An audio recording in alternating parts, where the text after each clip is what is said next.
Chapter 573. The leader of the official reception team walked out and said respectfully, "On behalf of the Godran officials, I welcome the various army commanders. We have invited all of you to participate in the celebration, and we thank all of you for your participation. The matters related to the celebration are currently being prepared, and during this period, we will be in charge of your daily needs. If you have any requests, please come with me." Millions of mercenaries walked in. Luckily, the Godora officials were a star system civilization and had arranged everyone's accommodations well.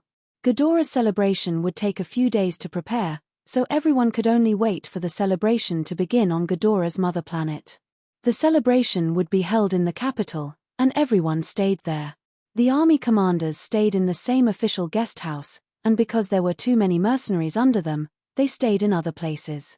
However, only the army commanders were invited to attend the celebration. The millions of people could only watch the broadcast and could not squeeze into the venue. The hundreds of thousands of players scattered in the capital would definitely not stay in their rooms obediently. Han Xiao did not want to restrict the freedom of the players. The players would not have a good impression of a faction that forced them to join. He could only use benefits and feelings to guide them. This was what he had always done. The players were treated the same as the other mercenaries. When they were not carrying out missions, they were not allowed to do anything as long as they did not break the law. Furthermore, the players would only be able to experience the warmth of home in the Black Star Core if they took the initiative to understand the cost of living in the galaxy. After separating from the officers, Han Xiao and the other army commanders followed the receptionist to the official guest house. This guest house was used to welcome foreign guests and was not open to the public. Along the way, Han Xiao chatted casually with the various army commanders. The few army commanders like Justin who did not have any cooperation agreements took the initiative to form an alliance with Han Xiao. He also took the opportunity to observe the scenery on Godora's mother planet. The sky was blue, and people using flying badges were flying in the sky like bridges. The tall and slender golden buildings pointed to the sky, and every floor had a landing point. The scenery was similar to what he remembered. The magnificent and luxurious official guest house was built on the mountain. The receptionist led the group to their respective rooms. Every room was not small, and they had all the necessary facilities. They were all two-story duplexes with huge floor-to-ceiling windows and balconies, overlooking half of the capital. The scenery was unobstructed, and the air was very fresh. The environment was beautiful. After Han Xiao arrived at his room, the receptionist left and did not disturb him any further. These conditions are not bad. Han Xiao walked around upstairs and downstairs. He opened the fridge and took a look. It was filled with Godora's specialties and all kinds of drinks. He took out a cube of frozen red meat and put it into a simple automatic cooking machine that looked like a fireplace. He set the flavor of Godora's traditional sauce and started the machine. After a short while, a plate of steaming hot diced meat came out of the oven. A rich golden sauce was drizzled on top of it like honey. It had the flavor of Godora, and it emitted an appetizing aroma. "I can finally save my taste buds that have been ravaged by the high-calorie nutrition cream." Han Xiao took a deep breath of the meat aroma and his appetite was stimulated. He ate the diced meat in one bite as if he was eating snacks. The taste was sweet, and the meat was fresh and tender. It bounced between his teeth and actually had a jelly-like texture. Godora was a civilization that was close to magic. There used to be countless ferocious magical beasts on their mother planet. Now, they were all locked up in zoos for people to visit. Some of the tasty beasts had become common food and were artificially bred. The meat of beasts that contained magic was often very delicious. He casually took out a red fruit that looked like two buttocks from the fridge and an unopened bottle of pale golden wine. He walked to the balcony and leaned against the lounge chair.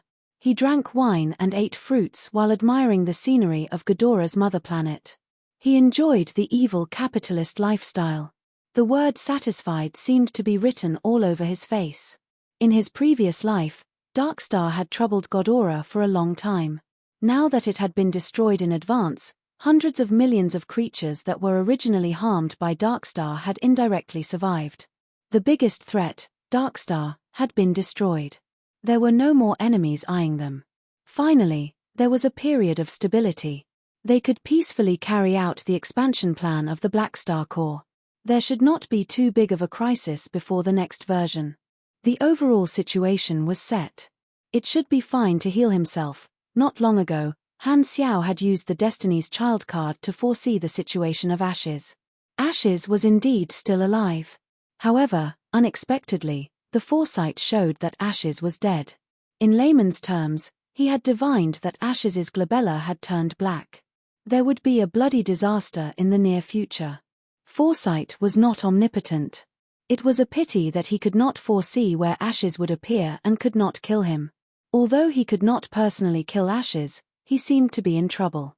Han Xiao was curious about what kind of fatal danger Ashes would encounter. The biggest possibility was that he would encounter Ghidorah's troops and be beaten to death. It was a pity that the foresight itself was very vague, and he could only make wild guesses. I have changed the plot of Darkstar. The future events will not happen again. The fates of those Darkstar members will also be different, Han Xiao thought to himself. Ever since version 1.0, the boss of the Garten star system, Darkstar, had been like the sword of Damocles hanging over his head. Now that he had finally gotten rid of Darkstar, there would not be another powerful enemy in the Garten star system for the time being. Furthermore, he had been in cahoots with Ghidorah, so his base was basically safe. Therefore, he was in a very good mood. He was very relaxed. He felt that the sun was so bright and the flowers were so red. It has been a few years since I entered the galaxy. While drinking, Han Xiao could not help but think about his experiences in the galaxy. He had formed the Black Star Mercenary, fought all over the world, and joined the Dragon Emperor.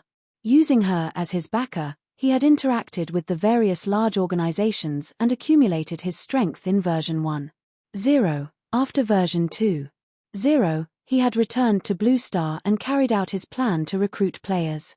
During this period, he had started a deeper cooperation with Ghidorah, solved the mutation disaster, and destroyed Darkstar. Now, he had finally accumulated enough strength to gain a foothold in the galaxy.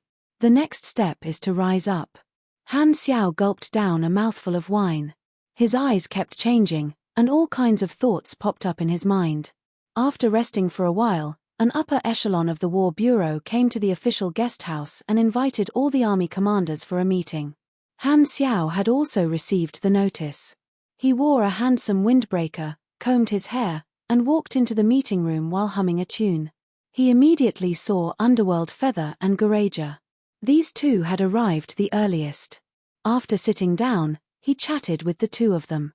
Goraja liked to touch people's legs while chatting, and Underworld Feather also ate non-stop. After chatting for a while, the other army commanders arrived one after another. After everyone had arrived, a Ghidorah man dressed in an old-fashioned way walked into the room. This man was an upper echelon of the War Bureau, and Han Xiao had communicated with him many times through the communicator. Thus, he recognized him immediately. The upper echelon of the War Bureau gave an official speech and expressed his gratitude to everyone. He then explained the things to take note of during the celebration. Most of the upper echelons of Ghidorah would be present, including their leader, Serbia V. The celebration was extremely formal, so there were many rules that had to be followed. The 10 or so army commanders present were all leaders of large escort companies in their own territories. However, this was the first time they were participating in the celebration of a star system civilization. Even if they were extremely strong and arrogant, they did not dare act casually in the face of such a huge event. They listened to the things to take note of with a serious expression. The meeting ended very quickly, and the various army commanders got up and prepared to leave. At this moment, the upper echelon of the War Bureau suddenly called out to Han Xiao. "Black Star, come with me. Serbia V invites you to meet him." Pa. All the army commanders stopped in their tracks, turned around, and stared at Han Xiao with bewildered expressions. The leader of Ghidorah was the leader of a star system civilization. He was a truly important figure. His status, influence, and power were much greater than the large mercenary groups. They would only be able to get close to Serbia V during the celebration. However, such an important figure wanted to meet Black Star in private. We're all army commanders. Why do you get special treatment? Han Xiao raised his eyebrows and was not surprised. He nodded and said, I understand. Let's go. The various army commanders looked at the back view of the two of them and looked at each other with confusion in their eyes. There was definitely something fishy going on. Ghidorah had not made any information public yet, so the army commanders did not know that Han Xiao was the key to their victory. His contribution was different from theirs. After going around in circles, the two of them entered the political core building. After going through many restrictions, they came to the office of the highest leader and met Serbia V. Serbia V stood up and extended his hand. He said in a friendly tone, Blackstar, how was your rest? Not bad. Han Xiao shook his hand and exchanged pleasantries. There was also an upper echelon of the War Bureau beside him. The three of them sat down and chatted for a while before getting to the main topic. Blackstar, your information helped us eliminate Darkstar.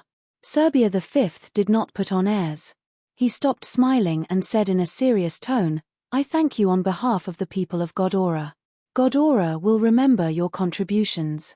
As a citizen of the Garten star system, this is what I should do.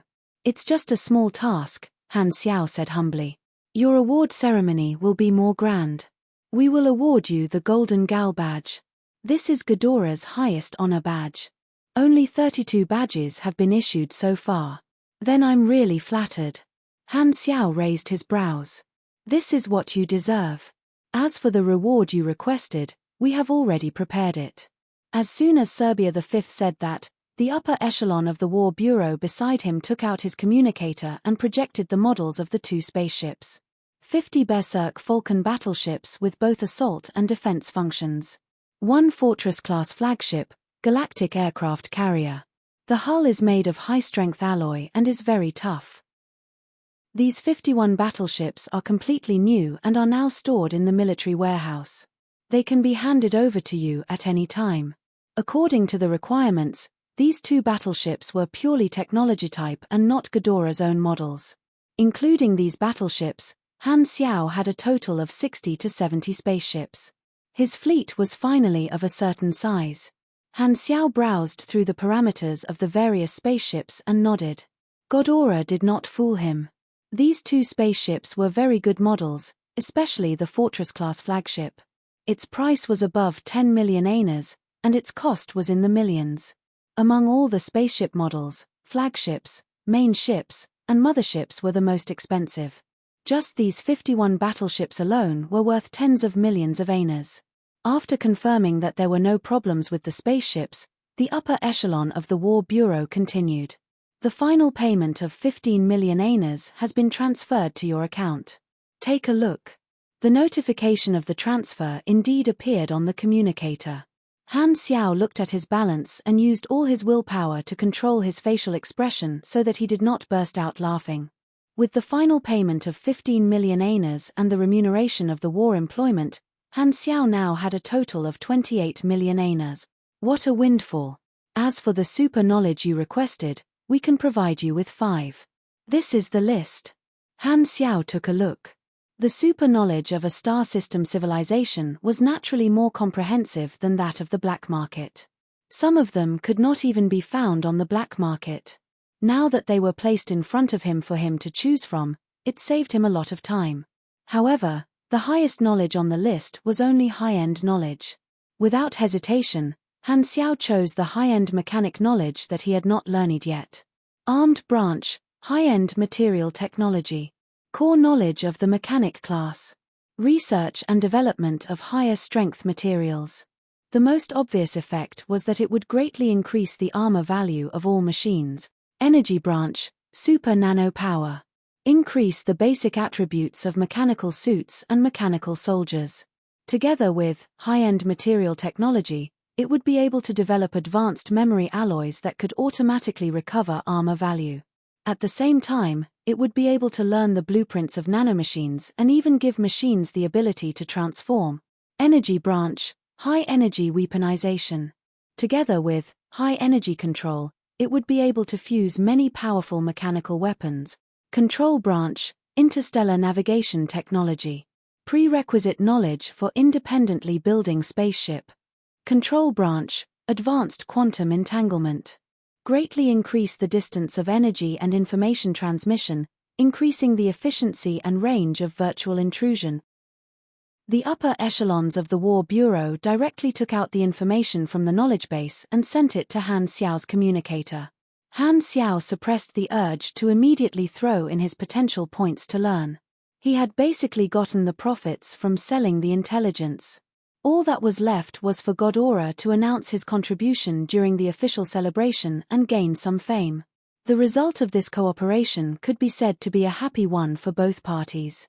After chatting for a while more, Han Xiao stood up and left, following the upper echelons of the War Bureau to the door of the office.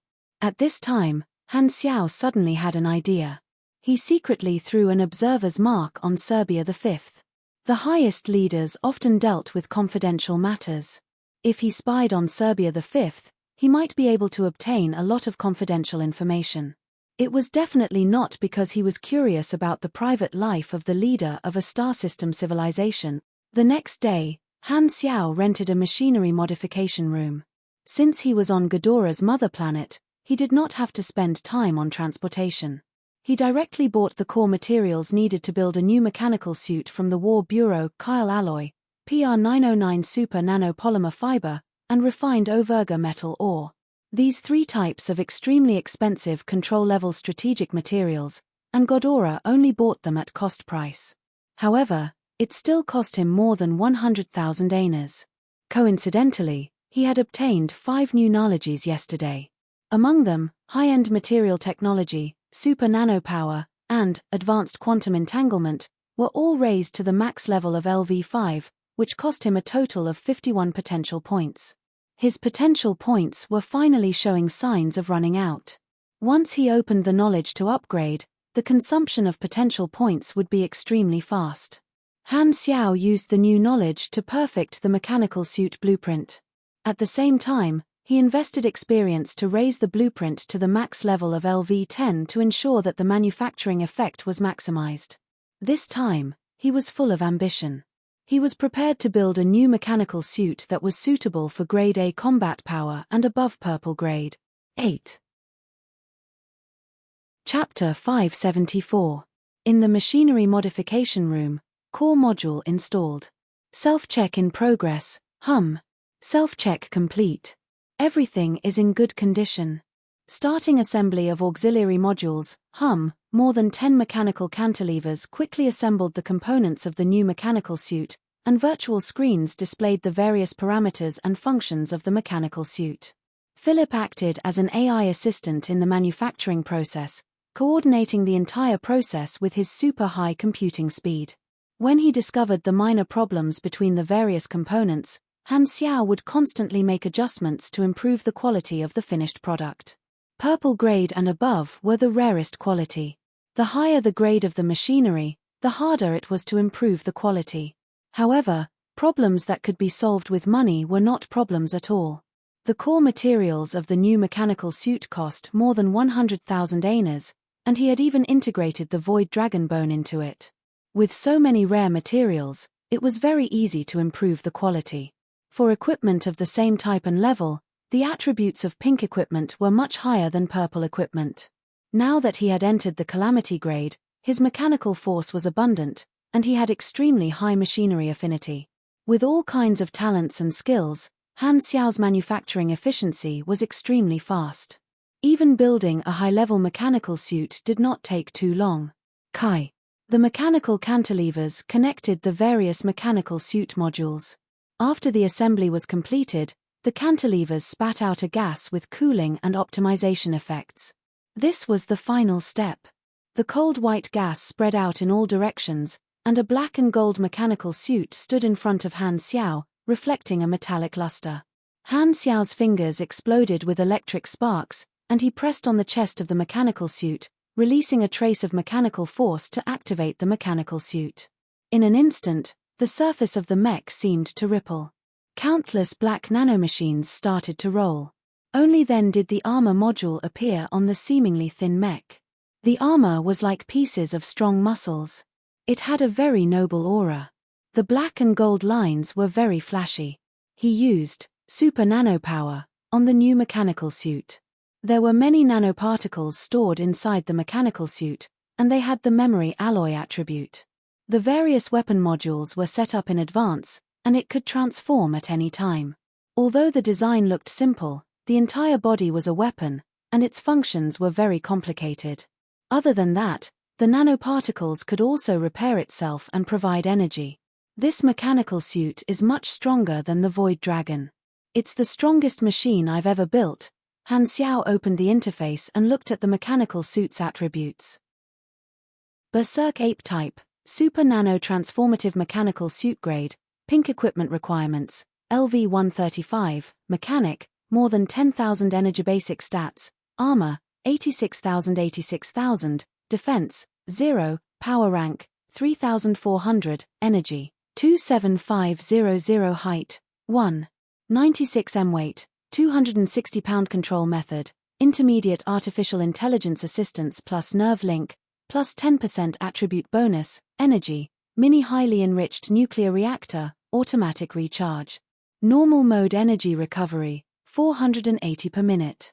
If energy is used as fuel, 40s Energy Recovery, 90s Standby Mode Consumption, 45 Energy Minute Combat Mode Energy Consumption, 110 Energy Minute Core Power, 375-700 Skeleton Module, PR909 Super Nano Polymeric Fiber, Dark Purple, plus Nanoparticle Matrix.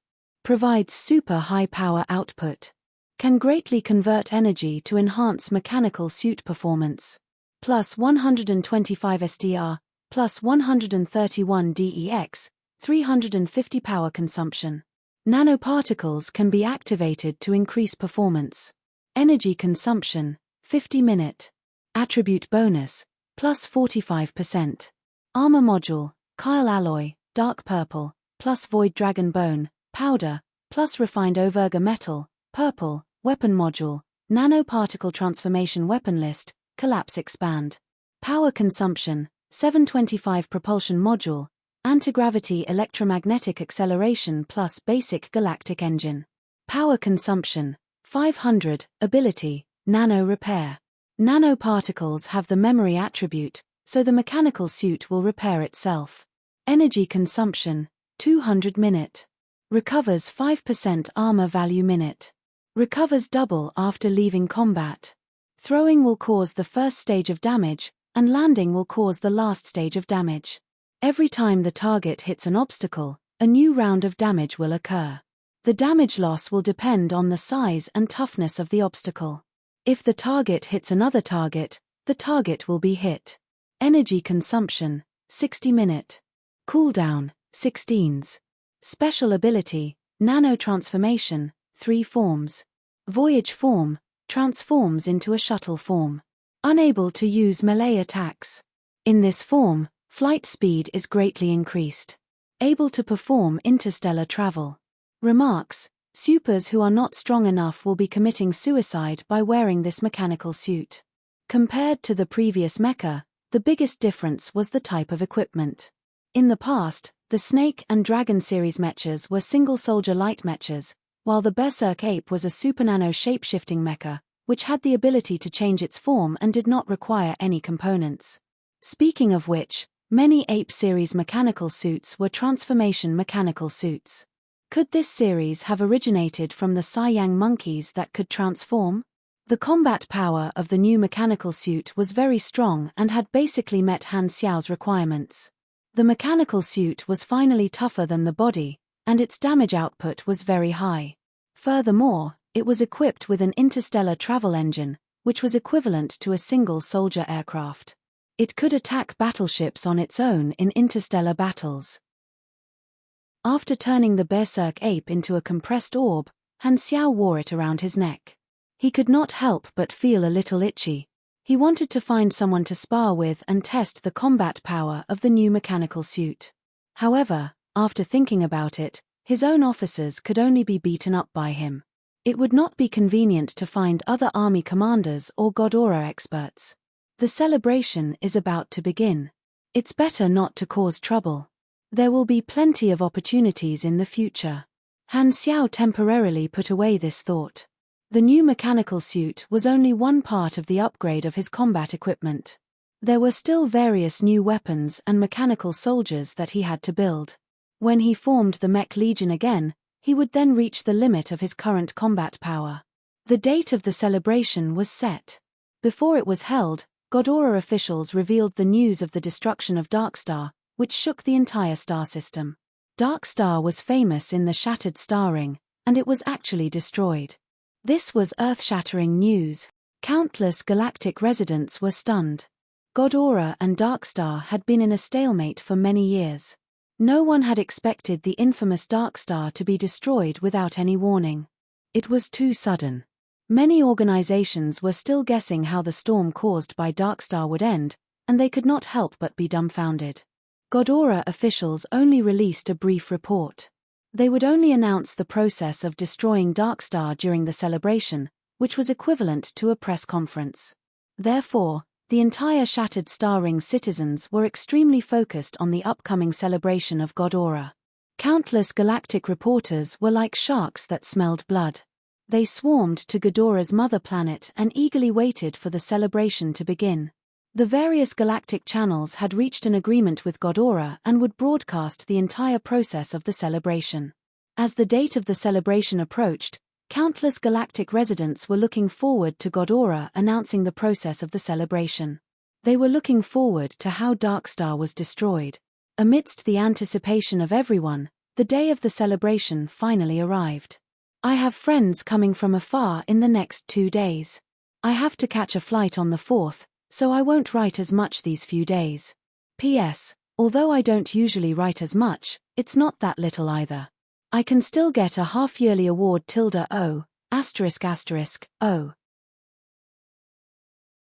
Chapter 575. Underworld Feather's seat was beside the pilot. She glanced at the pilot and spoke softly. "Are you afraid?" The pilot swallowed his saliva and said, No. Don't be nervous. Eat something." Underworld Feather took out a red jerky that looked suspicious and stuffed it in front of the pilot's mouth. She gave him a smile that looked friendly but was actually filled with evil intentions. The pilot bit the bullet and ate it. It actually tasted pretty good. He smacked his lips and asked curiously, "What kind of meat is this?" Just as Underworld Feather was about to speak, Han Xiao helplessly opened his eyes and interrupted, "If you don't want to vomit, don't ask." He had already figured out Underworld Feather's methods. She pretended to share food enthusiastically but purposely fed other people weird things to satisfy her own bad taste. This little girl was quite good at acting innocent. TSK Underworld Feather turned her face away. Han Xiao and the rest arrived at the venue in an aircraft and sat down in their respective seats. The galactic reporters immediately started snapping away. Those people seemed to be the leaders of large mercenary groups. That's right. They are all famous mercenaries. They should have participated in the war. Below the stage, countless reporters whispered to each other. After waiting for a short while, aircraft after aircraft flew over from the direction of the political core building. The leaders of Ghidorah had finally arrived, and they entered and took their seats one after another. The atmosphere was extremely ceremonial, and Han Xiao felt as though he was walking down a red carpet. Serbia V was the last to appear. The moment he appeared, the entire venue cheered. The crowd also cheered excitedly. Their voices shook the clouds, and they won the hearts of the people. Han Xiao casually glanced at the guest seats below the stage. Other than the reporters, the people seated were all elites of Ghidorah.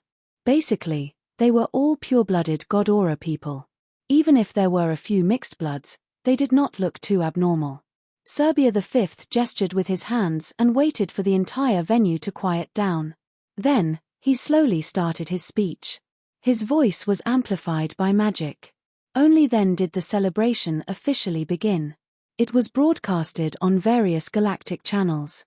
At the beginning, it was naturally a full set of official statements, thanking the people from all walks of life for their efforts, emphasizing the achievements of the government, continuing to implement the various policies of the government, reminiscing about the past, and so on.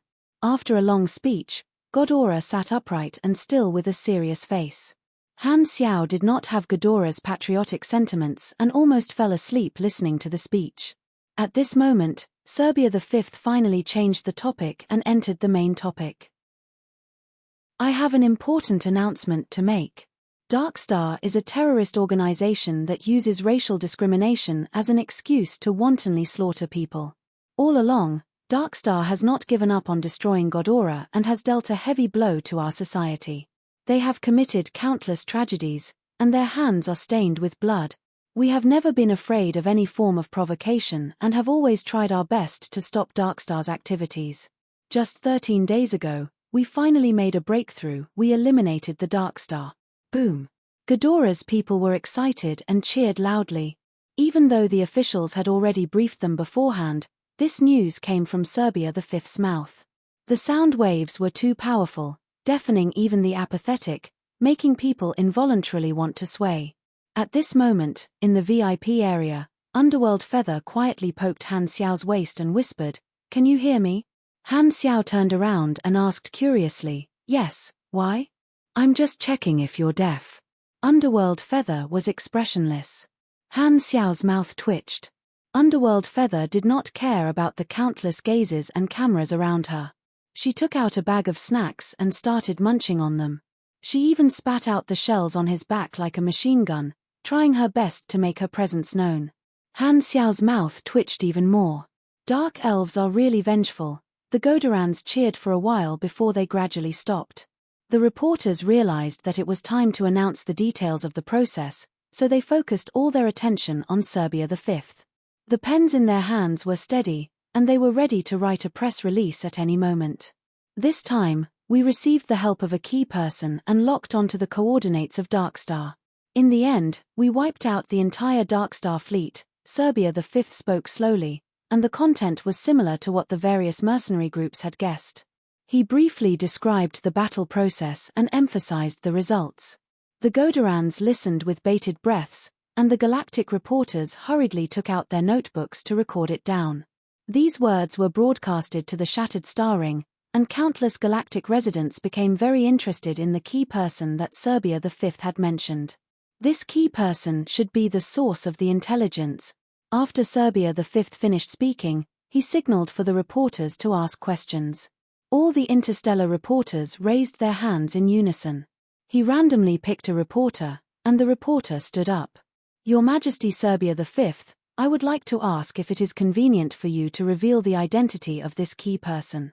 Hearing this, the audience from the various star systems could not help but pout. Although they also wanted to know the source of the intelligence, this was clearly confidential, and Ghidorah would definitely not reveal it. This time, Serbia the Fifth smiled and suddenly changed the topic. In fact, there is another important event in this celebration. I will be holding an award ceremony for someone and awarding him the Golden Gal Statue Medal. Golden Gal Statue Medal? The Godorans who were watching the broadcast, as well as the reporters, felt their brains explode. Their minds went blank from the shock of this piece of news. Compared to the audience from the other star systems who were confused, they understood the importance of this medal more. In the history of Ghidorah, the Golden Gal Statue Medal was the highest honor, and it had only been given out 32 times. That was thousands of years of history. This medal could be said to be extremely rare. Every time, it was awarded to great people who had made groundbreaking contributions, such as the chief scientist, the war marshal, the wise leader, and so on. They were all heroic figures. At least half of them received the honor of the Golden Gal Statue Medal many years after they had passed away. Who knew how many years had passed since the last time this medal was given out? Who would have thought that someone would finally receive this highest honor? This was unexpected and sensational news. The reporters came back to their senses, and their faces were red with excitement. Serbia the Fifth turned to look at the VIP area, and countless eyes and cameras followed his line of sight. Han Xiao grinned, stood up, and met Serbia the Fifth's kind gaze. He braced himself and walked over. It was not because he was nervous. It was because he still had a lot of melon seed shells on his back. Let me introduce to everyone, the winner of the Golden Gal Statue Medal, Black Star. At this moment, it was as if a vacuum blower had sucked all the air in the venue dry. Countless people subconsciously took a deep breath, and their faces were filled with confusion. Suddenly, the entire venue was in an uproar. The various army commanders were stunned, and Underworld Feather swallowed the melon seed shell in her mouth. She was so shocked that she could not close her legs. The hundreds of thousands of army players who were watching the broadcast had their eyes wide open. The army officers who were playing cards while watching the television all had their mouths wide open, and the cards in their hands fell to the ground. Even many Godora officials who did not know what was going on had a look of disbelief. Chapter 576. How did Black Star get the Golden Gal badge? At this moment, countless galactic residents were shocked and filled with doubts. The news of Han Xiao defeating Darkstar had not completely died down, and many people still remembered his identity and deeds. If the badge was given to an unknown person, most people would only feel that it was mysterious and curious. However, when it was given to a person who had already formed an impression in their hearts, most people were shocked. Pairs of dazed eyes stared at Han Xiao as he stood in front of Serbia V, facing the highest leader of Godora. Serbia V changed his tone into a solemn one and said loudly, "Don't worry. Black Star is the key person who provided Darkstar's coordinates. He is the biggest contributor to eliminating Darkstar this time. He is bold and meticulous, and he used some method to crack Darkstar's database, breaking the concealment ability that Darkstar relied on to survive, allowing us to monitor the enemy's coordinates. Without him, we would not have won. Black Star was the key person who provided the information." Hearing this news, countless people were enlightened. The doubtful gazes of Godora's people suddenly changed to surprise, admiration, gratitude, and respect. The various army commanders were suddenly enlightened. No wonder Black Star was favored by Godora. Everything made sense now. It turned out that this war employment was actually single-handedly facilitated by Black Star, and the army commanders were the ones who reaped the benefit. Justin could not help but blush, feeling that he had made a big joke of himself. When Black Star was questioned by him, he was probably mocking him in his heart. On the other side, the reporters were stunned for a moment before realizing the crux of the matter. Darkstar appeared and disappeared mysteriously, but Black Star provided their coordinates. In reality, he was the root cause of Darkstar's destruction.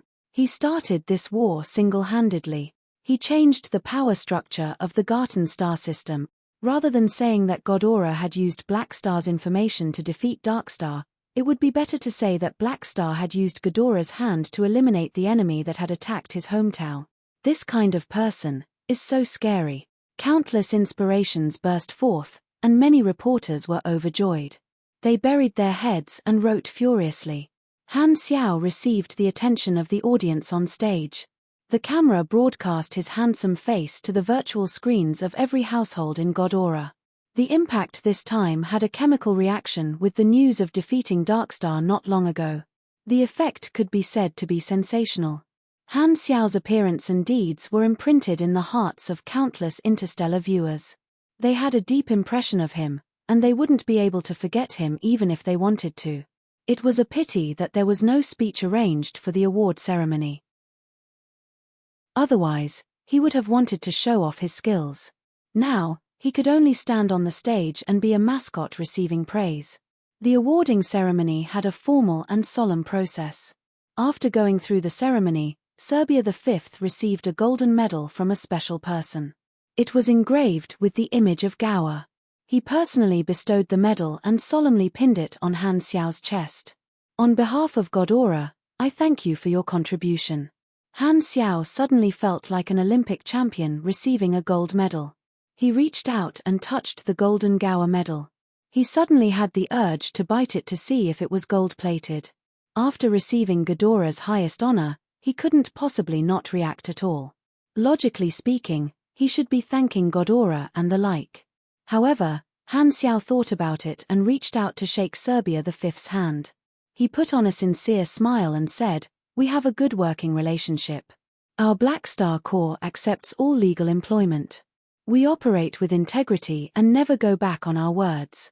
If you choose Black Star, you can rest assured for the rest of your life. Oh, and may our friendship with Godora last forever." From Han Xiao's understanding, the bigger the occasion, the more suitable it was to advertise. He was not Ghidorah's subordinate, and it was such a good opportunity. It was pointless to say such polite words of thanks. As the saying went, as long as one was brave enough, one could produce 18,000 wheat per moo. Furthermore, Ghidorah couldn't possibly take back the medal in front of so many people. Ha ha ha. F***ck, you're actually advertising on such a grand occasion. The smile on Serbia the Fifth's face froze. The curse was stuck in his throat, but he swallowed it back down and forced himself to maintain his smile. I am the supreme leader of Ghidorah. I cannot use vulgarities, Pa. All the army commanders facepalmed. We are all in the same industry, but you are still the one who is bold enough to advertise. You are indeed my teacher. Even when you are shameless, you are still so handsome. Sylvia's eyes sparkled. Hyla suddenly felt a sense of relief. This person had not changed at all. He was still the same. Click, click, click. Countless cameras captured the scene of the two of them shaking hands. It was as if it was engraved in the long river of time. In the eyes of the players, this scene seemed to have the weight of an epic. Looking at Han Xiao, who had just mentioned the Black Star Army, many players suddenly felt an inexplicable sense of excitement and pride, as though they shared the same glory. Galaxy Calendar, Year 692, May 25, Ghidorah launched a full-scale counterattack against Dark Star. Dark Star was destroyed, and Black Star, as the key intelligence source, almost single-handedly changed the structure of the Garten star system. The Black Star Corps also participated in Hodelia's counterattack. In June of the same year, Black Star was personally awarded the Golden Gal Badge by Ghidorah's supreme leader, Serbia V. He was the first person in history who was not a Ghidorah to receive this honor. Time seemed to have stopped, and everything was recorded in history. The shattered star ring was shaken. After the official ceremony, it was a celebration for the entire civilization. The people celebrated the destruction of Dark Star. After the ceremony, Han Xiao boarded the official aircraft and returned to the guest house with the other army commanders under Serbia V's resentful gaze. Along the way, Garaja, Underworld Feather, and more than 10 other army commanders came to talk to him. After the award ceremony, everyone knew that the Black Star Corps was the one who had benefited the most this time. They had completely made a name for themselves and would definitely have endless missions in the future. Han Xiao's position in their hearts had increased by a few levels, and they tried to get close to him whenever they had the chance. The spaceship stopped at the guest house, and Han Xiao hurriedly got rid of the crowd and returned to his room. After closing the door, Han Xiao took a sip of water and took a deep breath before taking out the Golden Gal Badge and looking at it. The item description popped up on the interface. Han Xiao's eyes sparkled. This badge has changed so many initial relationships. It has saved me at least 4 to 5 years of time to gain favorability. The increase in initial relationships meant that his face had increased, and he could get the Black Star Corps to accept employment in more places. The business model that he had set for the Black Star Corps required NPC resource lands the most. The increase brought by this badge had saved him a lot of effort. Han Xiao looked at the interface.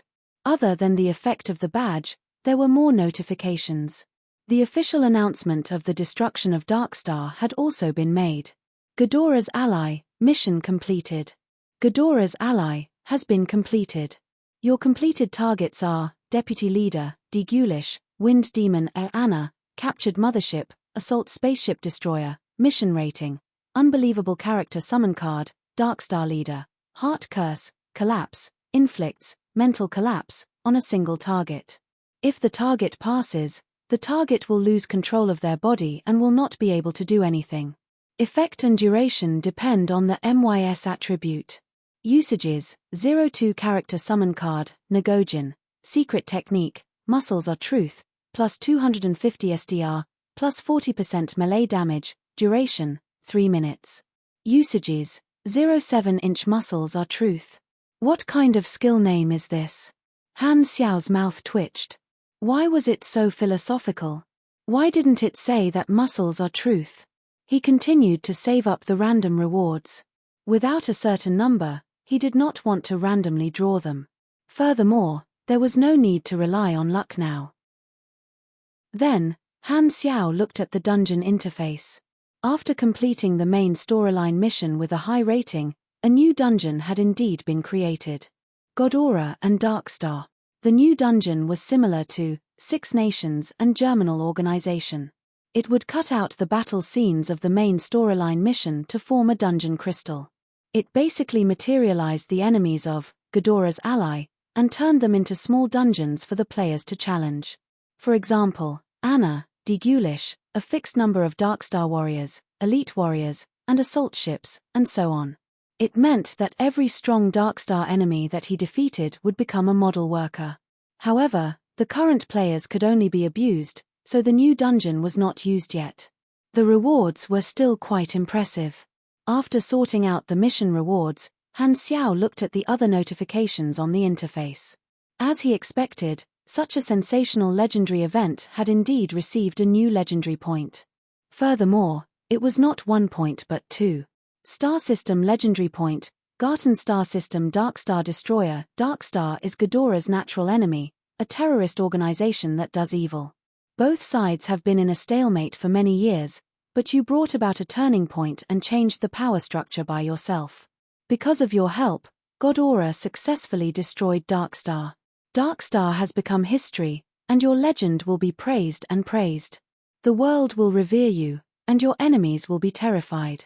What a surprise! Han Xiao rubbed his hands excitedly. Legendary points were not easy to obtain, and he had originally thought that he would only get 1 point. He did not expect to receive 2 star system legendary points, which was a 24% increase. The potential benefits of legendary points were naturally greater.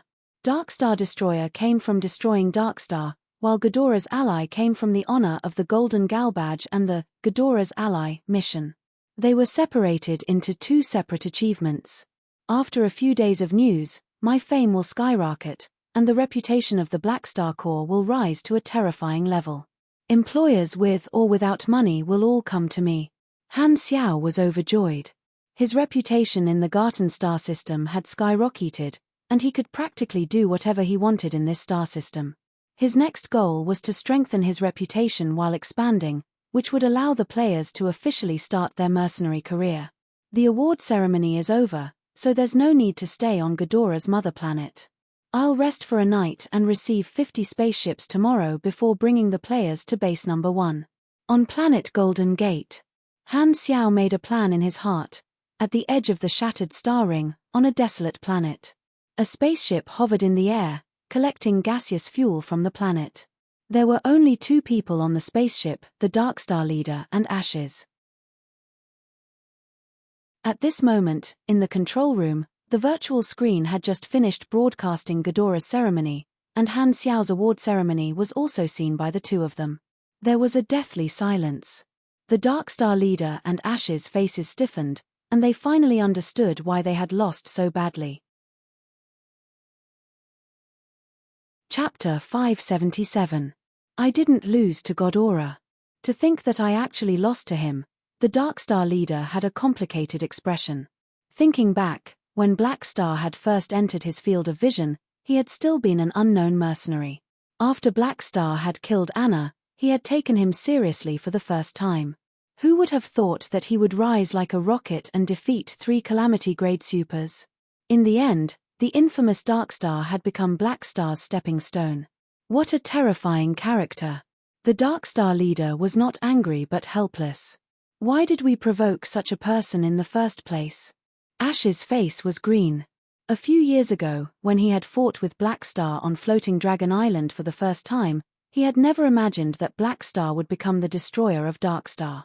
At this moment, he only felt that the universe was vast and unpredictable.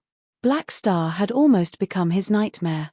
Although he valued Black Star's potential more than his other colleagues, it was too late to say anything now. The Darkstar leader was about to bring him out of the shattered star ring and said that he would go to another starfield to find a backer. Ashes trusted the leader's judgment. Therefore, at this time, even if they knew that Black Star was the real mastermind, they could not turn back to deal with him. Furthermore, the Garten star system was filled with troops chasing after them. Going back would be walking right into a trap. However, Ashes was still unwilling to give up.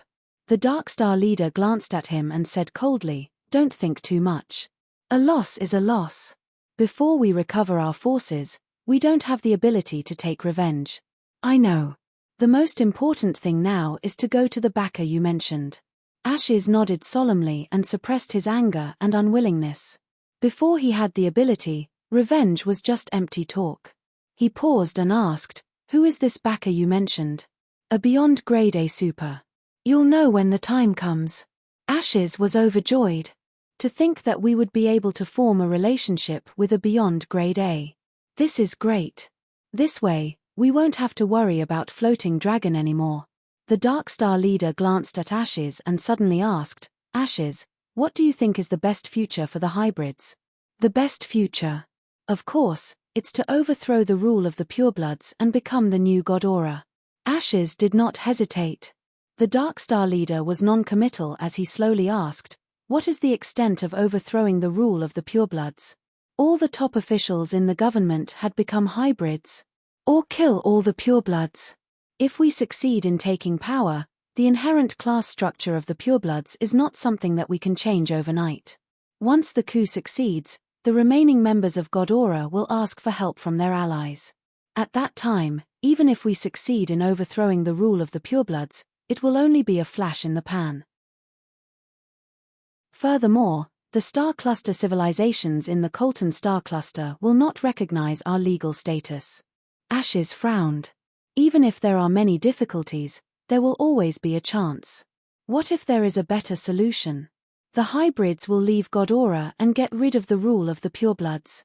We can build a home for the hybrids in another star system. All the people will be hybrids, and there will be no more bloodline problems. We can rule ourselves and get rid of the label of Godora, becoming a new civilization, a new race. Thinking of such a scene, Ash's eyes were filled with yearning, but he shook his head. He had thought of this question before, so he did not need to think too much to answer. We have no place to hide from an open split. Godora will destroy us immediately. Furthermore, if we want to establish a new civilization, territory, diplomacy, productivity, population, and so on are all difficult problems. Furthermore, the political resistance is too great. The other star system civilizations and even the star cluster civilizations will not sit by and watch us establish a new civilization. Almost no one will support us. That's right.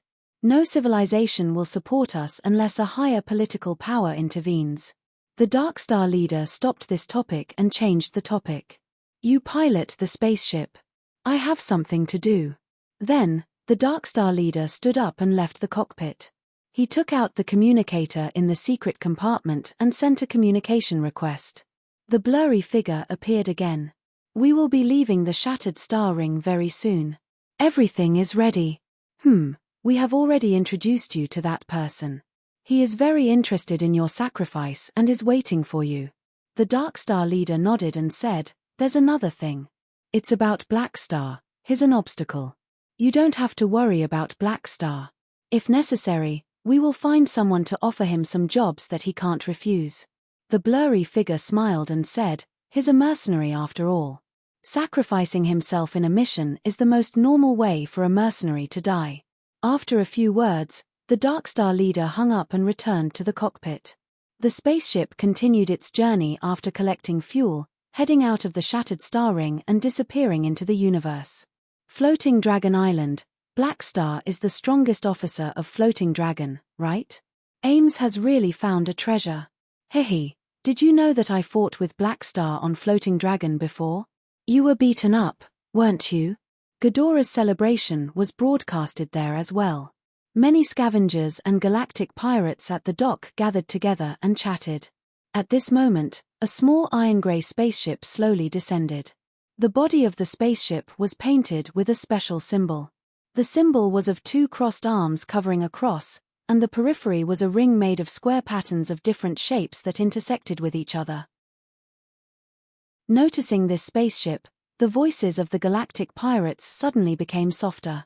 Their faces became fearful, and they kept quiet out of fear. This symbol represented another beyond Grade A organization in the Shattered Star Ring, Bloodshed Land. Tyrant, Heber, a beyond Grade A pugilist, was known as the moving stellar furnace and the one who stepped into the forbidden zone of life. Heber was different from the neutral Ames. He was a VIP of a star cluster civilization, and the bloodshed land under him was a transcendental organization. Compared to him, Floating Dragon was like the difference between a baby and an adult. A group of people walked down the spaceship. The leader was a burly man wearing heavy armor. He did not wear a helmet, revealing his face with the characteristics of the demon race. His skin was dark red, and there was a pair of curved horns on his head. One of the horns was only half broken. 2 dark lines extended from his forehead to his chin. His pupils were pure white, and he gave off an unapproachable aura. Every step he took left a shallow footprint on the ground, showing the terrifying weight on his body. That's one of the core officers of Bloodshed Land, Broken Horn Malekith. Bloodshed Land actually came to Floating Dragon. Do these 2 beyond grade A supers have some kind of plan? The people at the dock held their breaths and whispered to each other. They watched as Malekith from Bloodshed Land ordered his subordinates to be on standby while he headed toward the palace at the center of Floating Dragon Island and disappeared from their sight. Not long later, a meteor suddenly rose from the palace at the center of Floating Dragon Island at an extremely fast speed, flying across the entire city and landing heavily near the dock. Boom! Like a meteor, a deep crater was formed on the ground. The surrounding galactic pirates were shocked and hurriedly looked over. Dust filled the air, and Malekith climbed up from the crater, patting the dust off his body. The Dragon Emperor had never liked the people from Bloodshed Land. After seeing Ames, he was directly thrown out by Ames with her force field. However, although Malekith was covered in dust, he was unharmed. The invitation has been delivered. Let's go. Malekith was expressionless as he ordered his subordinates to board the spaceship. The spaceship took off and disappeared from the sight of the people at the dock. Blue Star, the sanctuary and the 6 nations that were rebuilding after the disaster welcomed uninvited guests. Fleets from the universe landed on Blue Star one after another. These people were all from the free financial groups that were active in the Garten Star system. After discussing with the leaders of the 6 nations, Bennett decided to use the base that Black Star had left on Blue Star as the landing point to welcome the guests from space. The members of the financial groups gathered together and talked to Bennett and the leaders of the 6 nations. May I know why you're here? With the things that Han Xiao had left behind for them to take note of when interacting with aliens, Bennett and the upper echelons of the 6 nations were much calmer. Hello, Blue Star's government. I'm a senior director of the Lauren Financial Group. I'm the manager of the Brilliance Financial Group. The members of the financial groups introduced themselves one after another before revealing their intentions. We hope to reach a business cooperation agreement and invest in Blue Star. Simply put, we will pay to help you modify Blue Star in exchange for a business license to build an industry here. Due to the background of Blue Star with Floating Dragon, as well as the recent sensational incident of Black Star obtaining the Golden Gal badge, Blue Star had become a hot commodity in the eyes of many galactic financial groups. Not only was there a business opportunity, but they could also express their goodwill to Black Star and Floating Dragon. Thus, many financial groups decided to invest in the development of Blue Star. Normally, advanced civilizations could not interfere with the progress of low-level civilizations.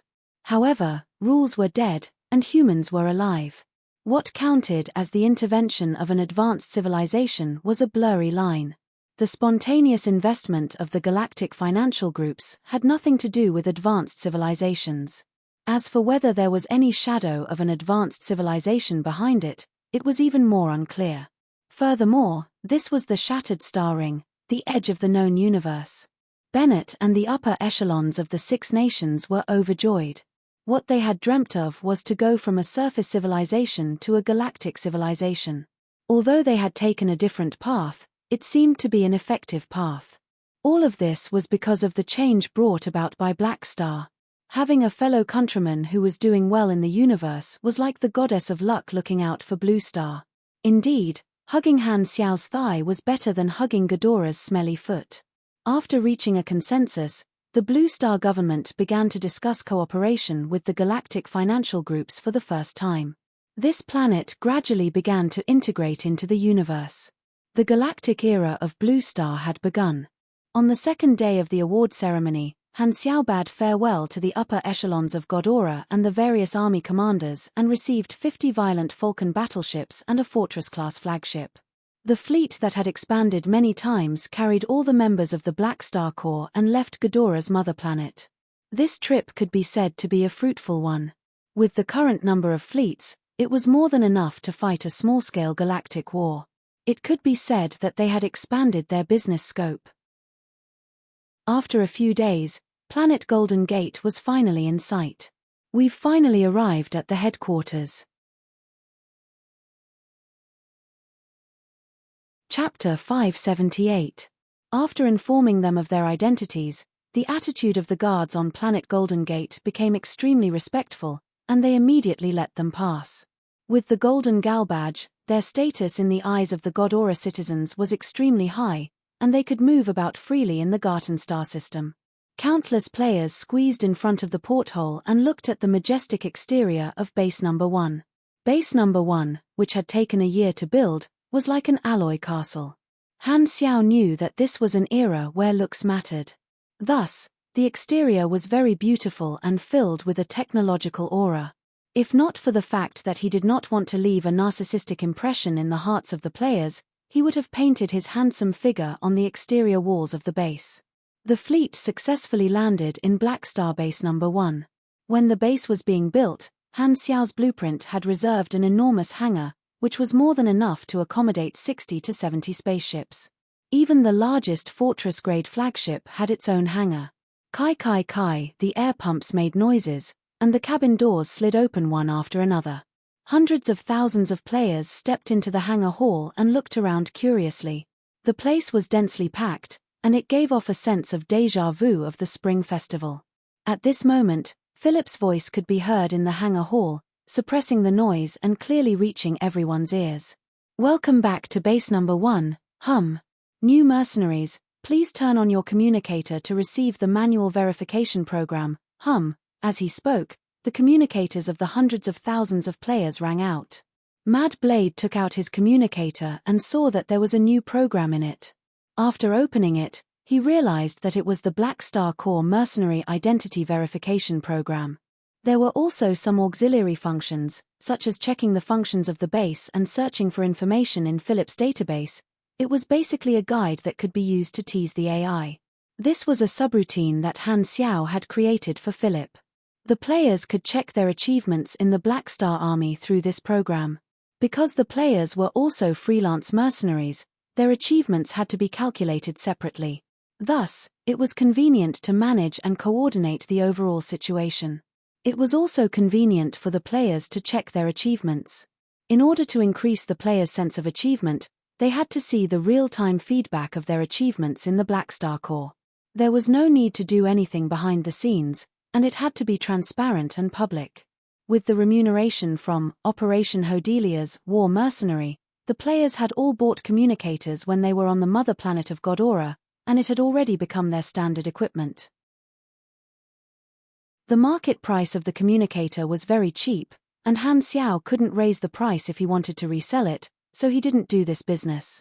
Base Number 1 was built by Mad Blade, Hao Tian, Wang Hujiang and the other top players after version 1.0, so they only received the subroutine now.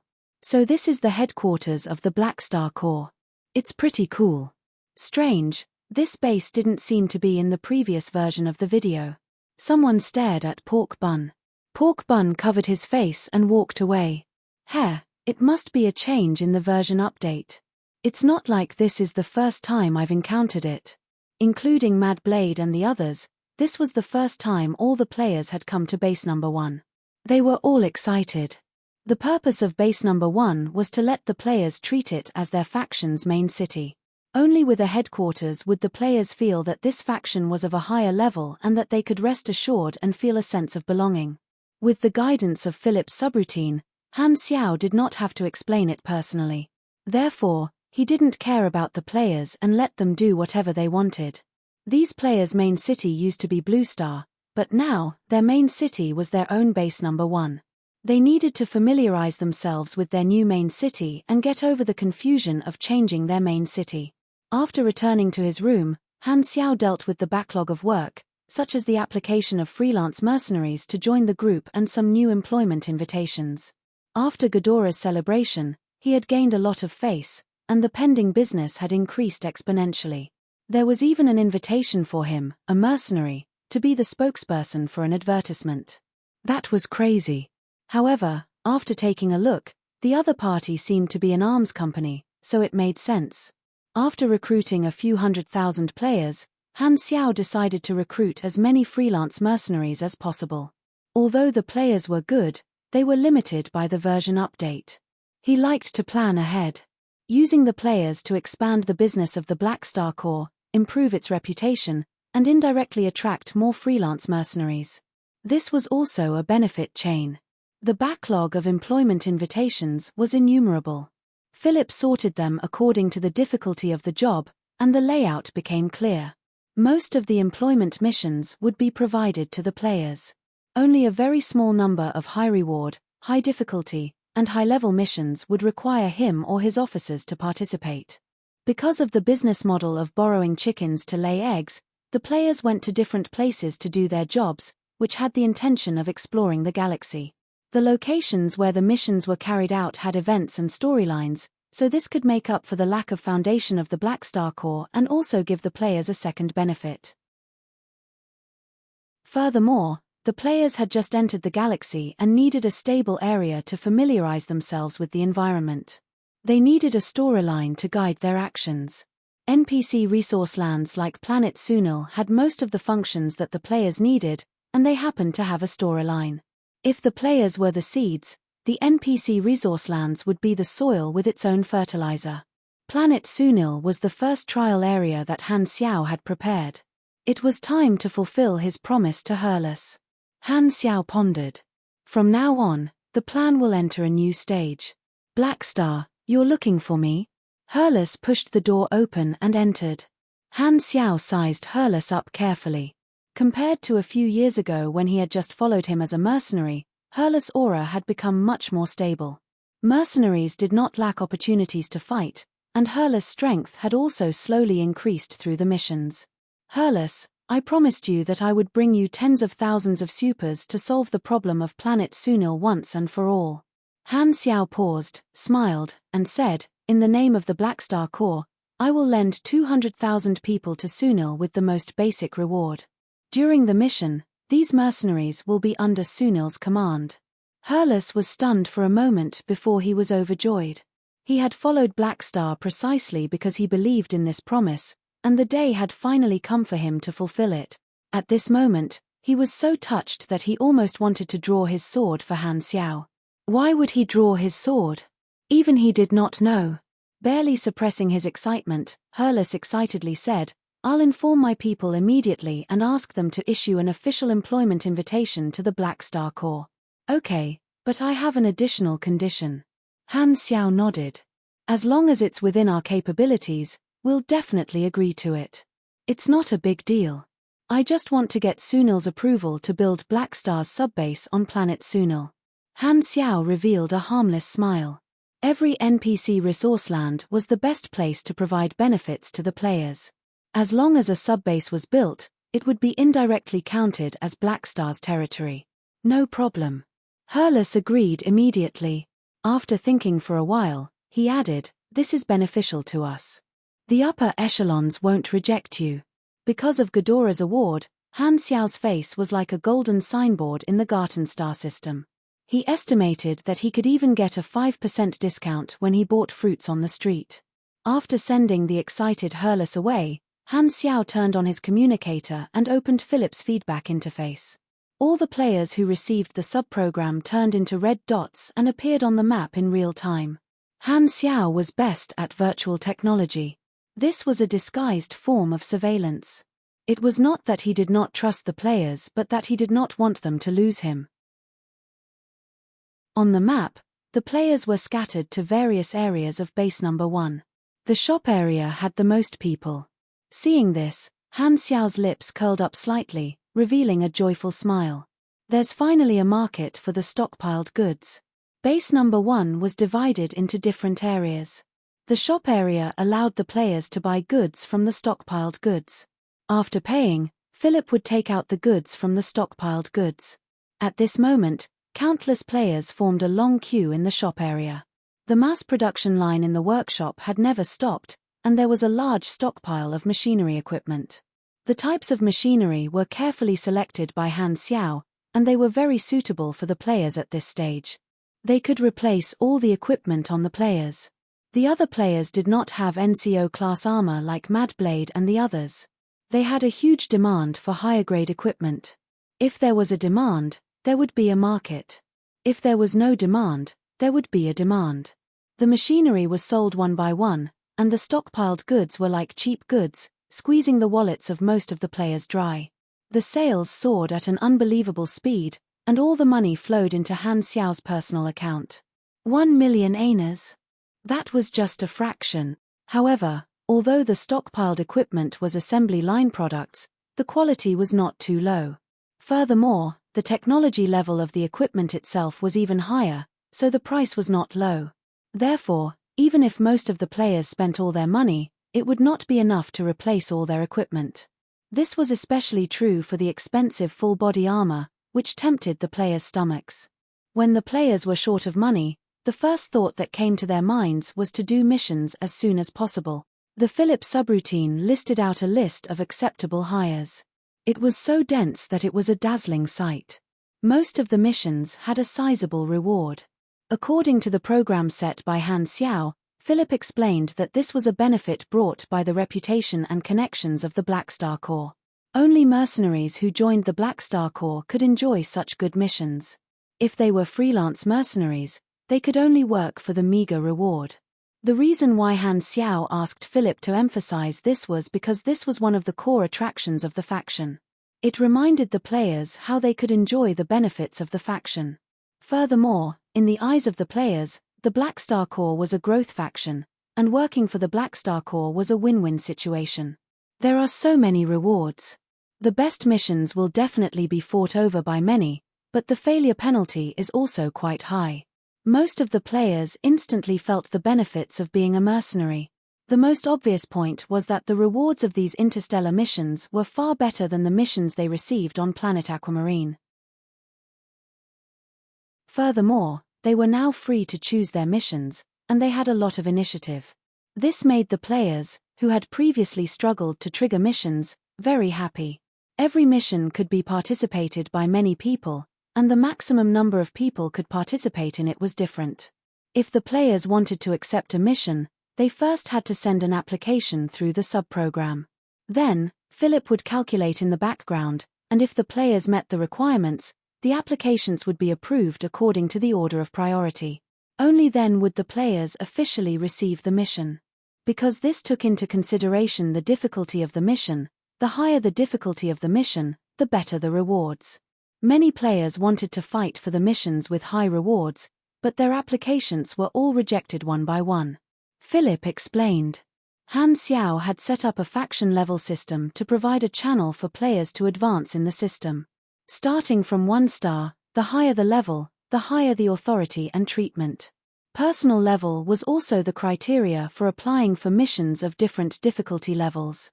This meant that the players had to complete missions of low difficulty and raise their credibility level before they were qualified to accept missions of higher difficulty. This was to protect the reputation of the players. Han Xiao understood the players too well. They loved to mess around. If the mission failed, the reputation of the faction would be damaged. Therefore, this kind of safeguard was necessary.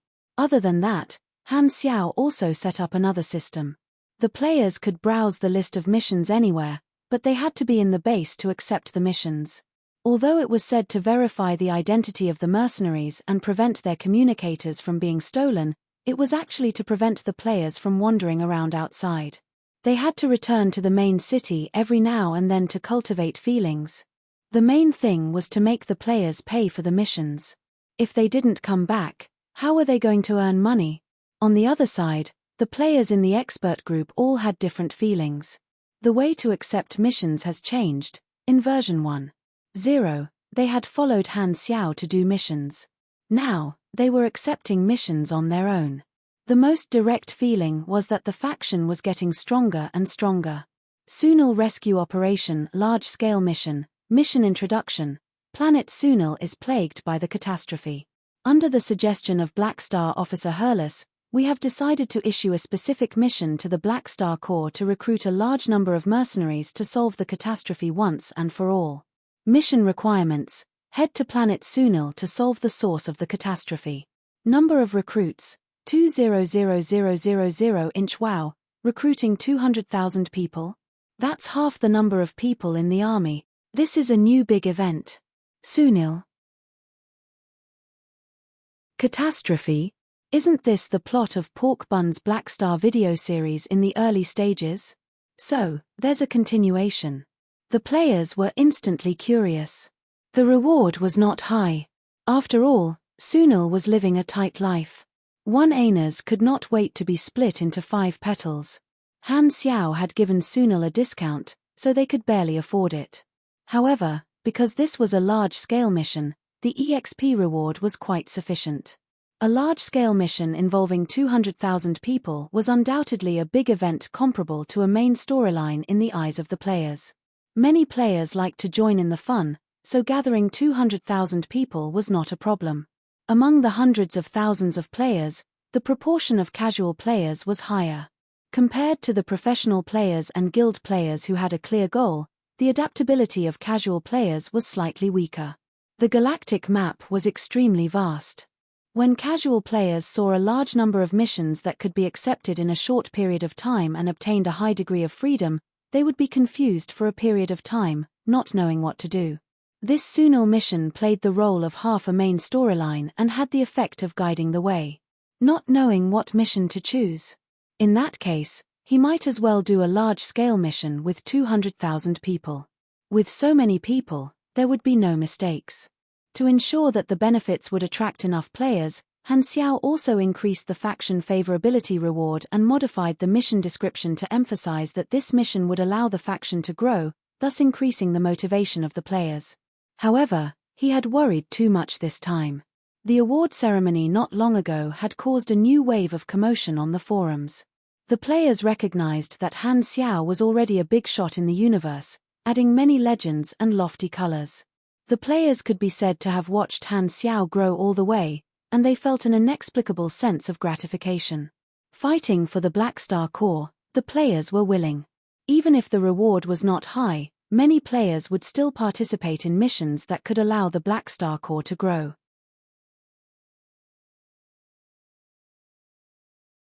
Chapter 579. On the forums, many players and mercenaries were sharing what they had seen. The Blue Star section became the most popular area, and players from other novice planets would occasionally sneak over to take a look. Some people complained about the various strange alien species, some took pictures of the magnificent cosmic scenery, and some took photos with famous NPCs, mainly Arosha, Fu Ding, and Sylvia. Han Xiao agreed to Rizda's request, so he sent the scenes that Arosha remembered to all the players and wrote a new mission. With hundreds of thousands of players searching together, the efficiency would naturally be higher. Pork Bun and Galaxy Times followed the trend and released a new video. The content was about the first batch of galactic players, introducing the Black Star Corps and the various functions of Base Number 1. At the same time, the award ceremony of the faction leader, Black Star, received a lot of attention. Han Xiao was already a famous NPC in the eyes of the players, and his existence was once again highlighted. There was also another hot post, which was about the changes in Blue Star. There were still hundreds of thousands of players on Blue Star who were working hard to pass the test of Base Number 2. They had witnessed the galactic financial groups helping Blue Star develop, and they had also received more mission opportunities. Han Xiao learned from the post that with the help of the galactic financial groups, Blue Star had welcomed a technological explosion, and countless buildings had been erected. They were stepping into the galactic era at an extremely fast speed. He was not surprised by this. When he spread the news to the galactic reporters, he already knew that there would be such an outcome. However, in the eyes of the players, the changes in Blue Star could be summed up in one sentence. When a man achieves the Tao, even his chickens and dogs will ascend to the heaven. The chronicles compiled by the players clearly recorded the changes in Blue Star. The current changes were almost single-handedly driven by Han Xiao. It was because of Black Star's influence in the universe that Blue Star was able to develop at such a fast speed, allowing hundreds of millions of Blue Star citizens to live in peace and prosperity. Based on this alone, Black Star was a great man of this planet. This kind of radiance image had extremely high personal charisma, and many Blue Star players secretly felt a sense of cohesion. Feelings had always been an inexplicable thing. A few days later, the movements of the players were roughly divided into 4 types. First, stay in base number 1 and familiarize yourself with the new main city. Then, start with the Black Star mercenaries stationed there and trigger a mission. Secondly, those who couldn't make up their minds would choose to stay on the bustling planet Golden Gate and start digging for missions and events on this planet. Thirdly, they accepted different missions.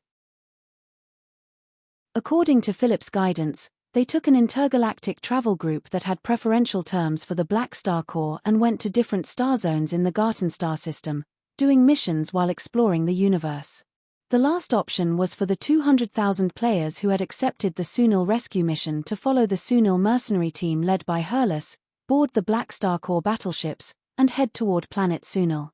The players were very active, and they were only in the early stages of entering the universe. Thus, they chose to be more cautious. Because they were not familiar with the universe, it was very likely that they would break different laws. Thus, Han Xiao's missions were only limited to the Garten star system for the time being. Furthermore, Philip's subprogram would remind them of the local laws and regulations at any time to minimize the chances of the players breaking the law. However, there would always be players who liked to mess around. After all, the players did not like to be restricted, and their brains were like black holes. Han Xiao understood the creativity of the players too well. Thus, he was not blindly optimistic because of the current situation. As the saying went, a person's heart is like water. This was especially true for the players who were naturally chaotic. For this reason, Han Xiao had long prepared an emergency program that would be used sooner or later. He did not have the desire to control, but the punishment mechanism had to exist. Of course, it was still in the early stages of smooth sailing, so he was still in the mood to evade taxes.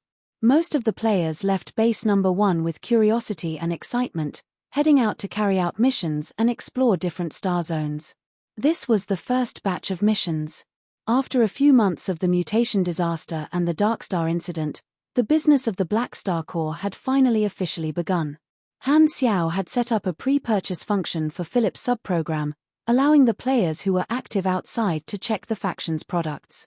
It was more convenient, as they could pay in advance and pick up the goods when they returned to the base. However, the players could also pay an additional fee to purchase a door-to-door delivery service. The fee depended on the distance, and only after a certain number of goods were accumulated would the goods be delivered together. However, if the players were willing to spend more money to purchase a private delivery service, the goods could be delivered immediately. The cost of shipping was higher than the cost of manpower and fuel. This was a way to generate additional income. However, the players were still very poor, so this service was still in the trial stage. The details had yet to be perfected. Due to the vastness of the galaxy, the universal logistics industry was extremely developed. With Han Xiao's current reputation, it was not difficult for him to find a few logistics companies to cooperate with. He could even build his own logistics channel. Building a large mercenary group was like building a corporation. Transportation, reputation, manpower, assets, benefits, business scope, and so on all had to be considered. The players were like the trump card of a corporation, containing huge benefits. They could be harvested batch after batch, bringing in endless profits. Thus, the current work was to focus on the trump card project and perfect the various aspects of the faction. Hurlus led the team to Sunil. Just in case, Han Xiao threw an observer's mark on him. This was the 3rd mark. Some time ago, he had tried out the racial talent of Chaos Observer. His vision could transcend the limits of physical distance, and his vision could lock onto the target within a certain range. He could see Arosha eating and Serbia V being busy every day, but the target of his observation did not notice at all. It was practically a godly tool for peeping. Base number 1 instantly became much emptier. Other than the players who stayed behind, only Arosha and Sylvia remained in the base. The rest of them led the mercenaries to do some medium to high difficulty missions. Han Xiao also remained in the base. With more than 30 million aners in his account, he was as confident as a dragon. With a wave of his hand, he directly bought a large number of materials. Money was the combat strength of the mech army style. After advancing to the calamity grade, he would be able to build stronger machines. He planned to strengthen the foundation of the original mech army. Not only would he restore the previous army structure, but he would also add some new units. Han Xiao prepared to go into seclusion to build the machines. This would take some time, and he had a few 100,000 alloy livers under him. It was fully automated, so he had more free time to do other things. Since Ames did not rush him, he was not in a hurry to send Hela and Aurora to Floating Dragon. I still owe the Norios Financial Group 4 million aners. It hasn't even been 2 years, and the interest is only 10%. After 2 years, the interest will increase. Han Xiao suddenly remembered this debt. He had a lot of savings now, and after weighing the pros and cons, he decided to repay this debt while the interest was not high. He contacted the leader of the Norios Financial Group, Rockfess, and the projection of the other party appeared before him. Black Star? Haha, long time no see. You've been in the limelight recently. Rockfess had a warm smile on his face, and his tone was warm. Compared to the attitude he had when he had taken the loan, he was clearly trying to be friendly. Actually, I prefer to keep a low profile. Han Xiao coughed and said, this time, I'm contacting you because I'm prepared to repay the 4 million aners loan. Including the interest, it's a total of 4,400,000 aners. The legal effect of loans was very strong, and he definitely had to repay the money. Rockfess suddenly changed the topic. I wonder if you're willing to accept a new round of funding?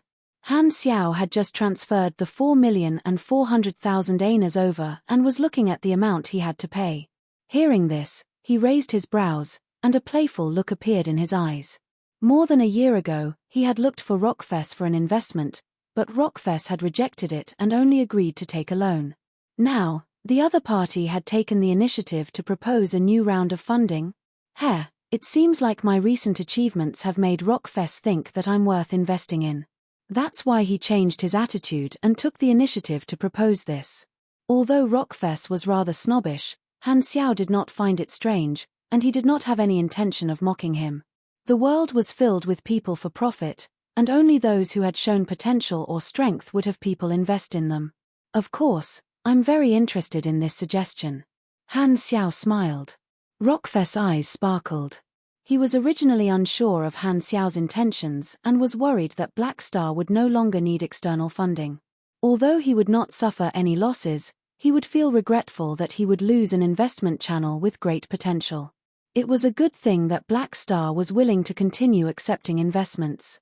It meant that his initial investment had paid off.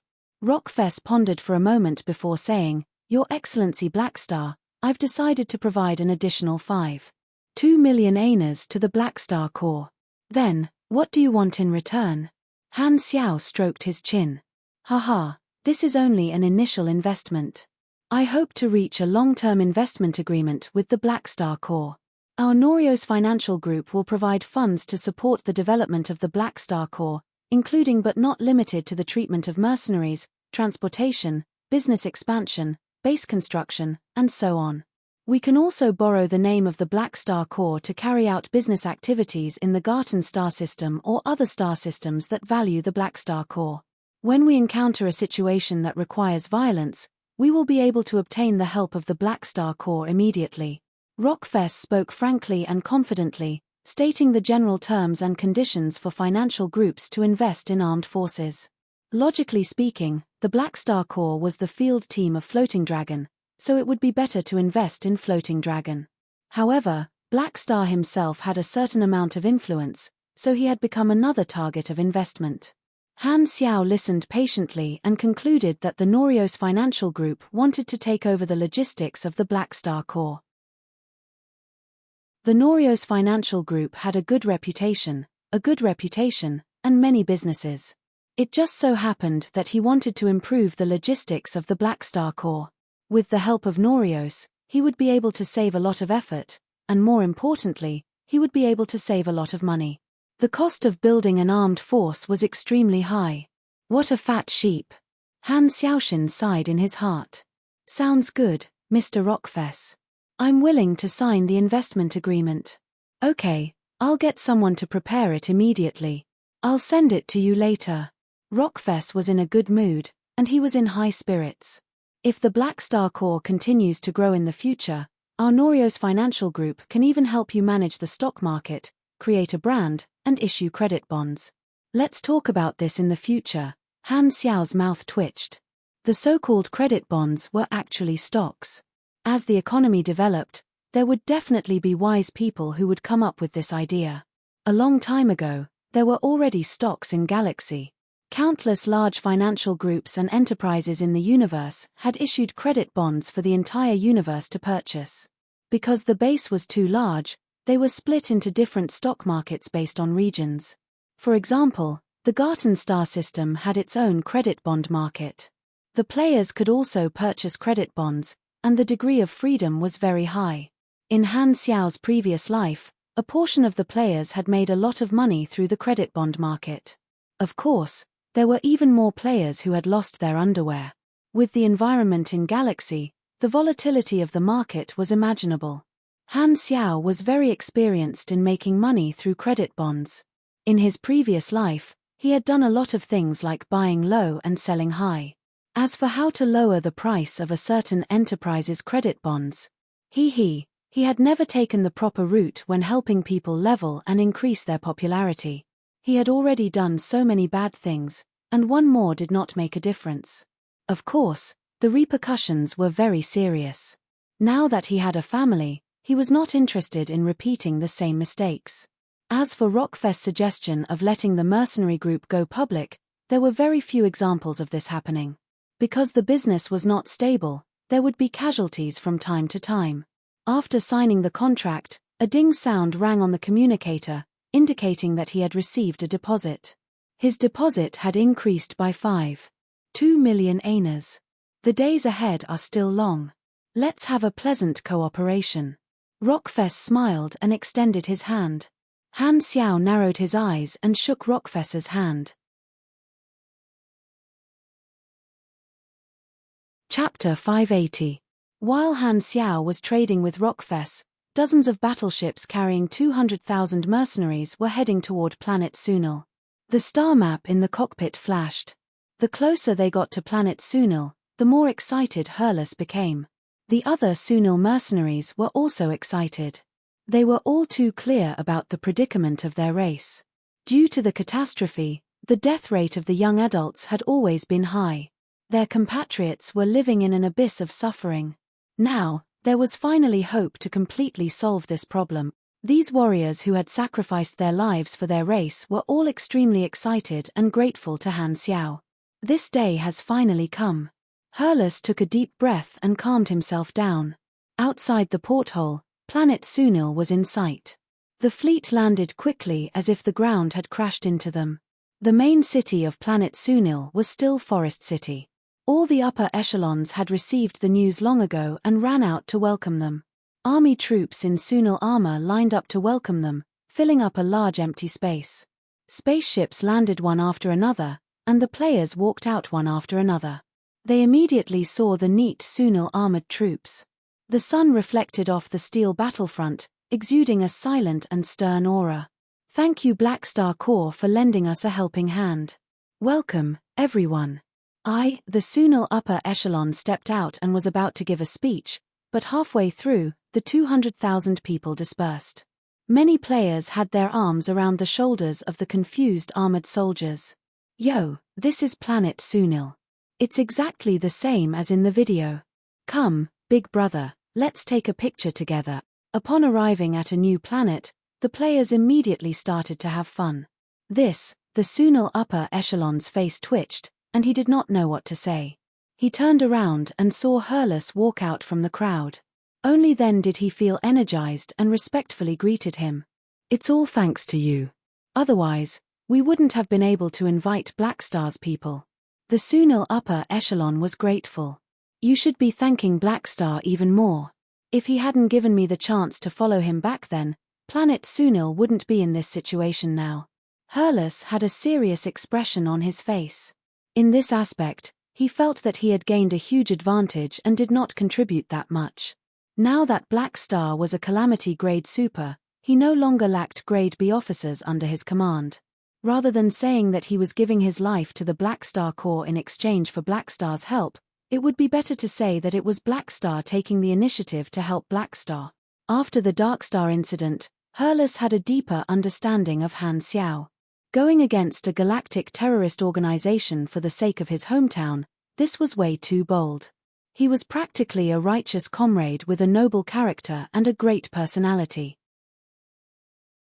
Helping Sunil might be because Blackstar simply wanted to save them and did not ask for any benefits. Hurlus' impression of Han Xiao had long been off the charts.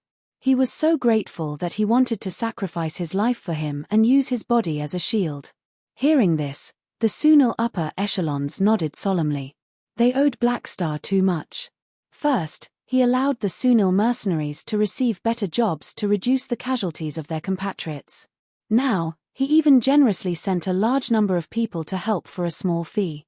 What a good person.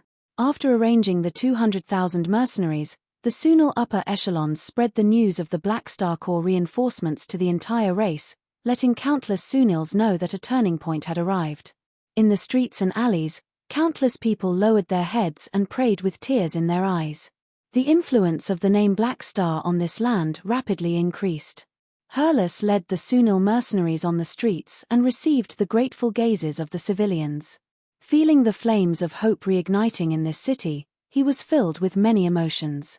Hurlus had seen the characteristics of the players and firmly believed that the catastrophe would be completely resolved. However, he suddenly thought of a problem. When the problem of the race is resolved, where should I go?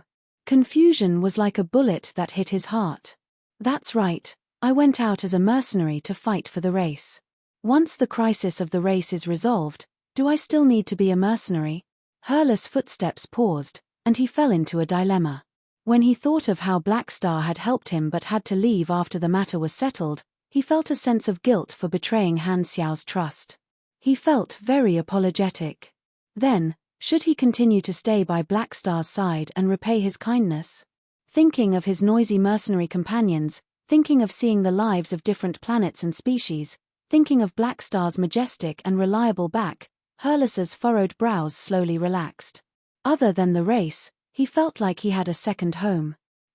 Without the burden of the race in the future, I might even be able to save some money and find a beautiful wife to marry.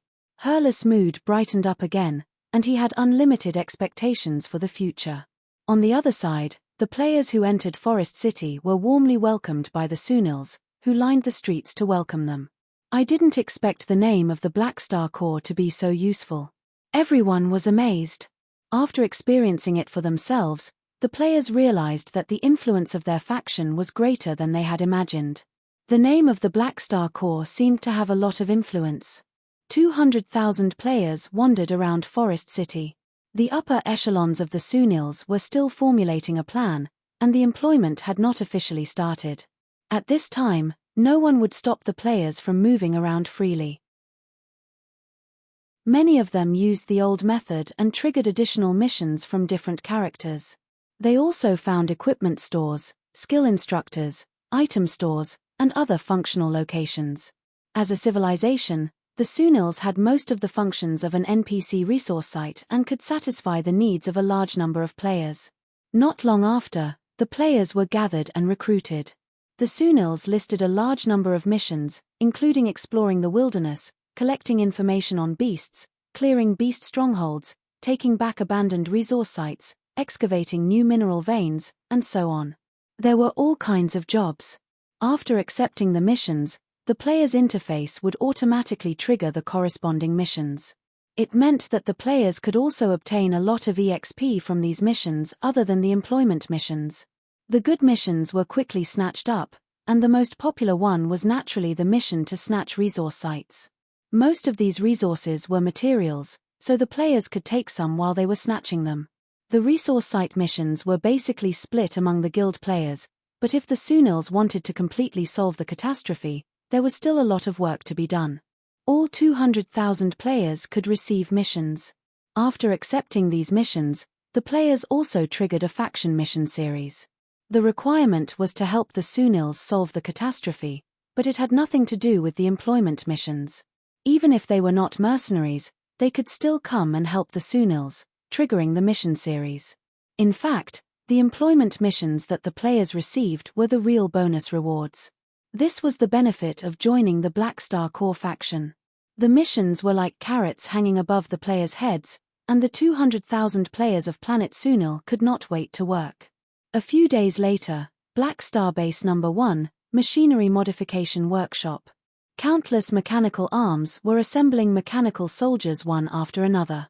Han Xiao was working in front of the lathe, focusing on building the Mech Legion when his communicator suddenly rang. Who's looking for me? Han Xiao put down the things in his hands and took out the communicator. All kinds of possibilities flashed through his mind. Maybe it was Ames urging him, maybe it was the Norios financial group starting to organize the logistics, or maybe it was some players who messed up the mission and the employer came to complain. All kinds of thoughts flashed through his mind. He glanced at the communicator and was surprised to see that it was an unfamiliar call. The call connected, and an unfamiliar figure appeared on the screen. The moment he opened his mouth, he questioned Han Xiao fiercely. Black Star, where did you put my people? Your people? Han Xiao asked back. Befulai. Don't tell me you forgot. The other party's tone was dark. Where have I heard this name before?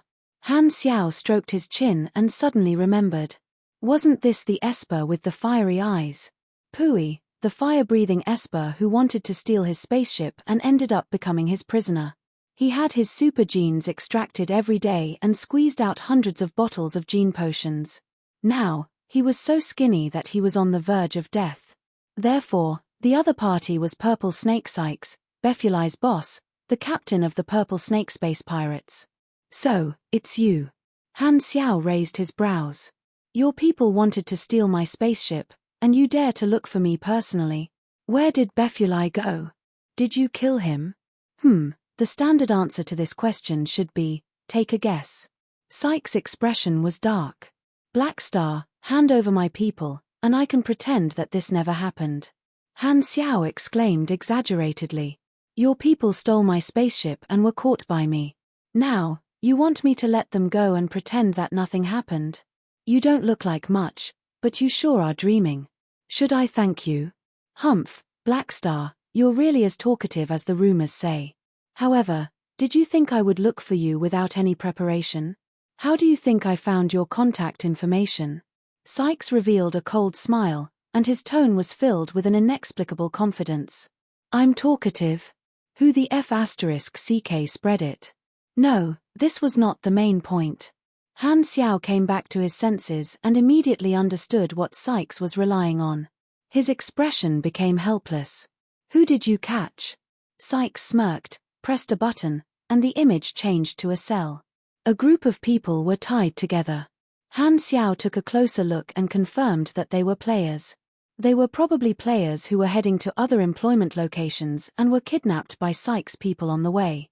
This meant that the other party's people had secretly infiltrated the Garten star system from the Fawn star system. Black Star, hand over Befulai. Otherwise, you can forget about ever seeing your mercenaries again. The image disappeared and returned to Sykes' face. Let's discuss this. Han Xiao pondered for a while and said, why don't you kill the hostage? There are news reports about you all over the streets. Do you think I'm blind? There are hundreds of thousands of immortal mercenaries under you. Killing them is useless. However, many organizations probably want to study this group of immortals and will definitely be willing to fork out money. So, listen up.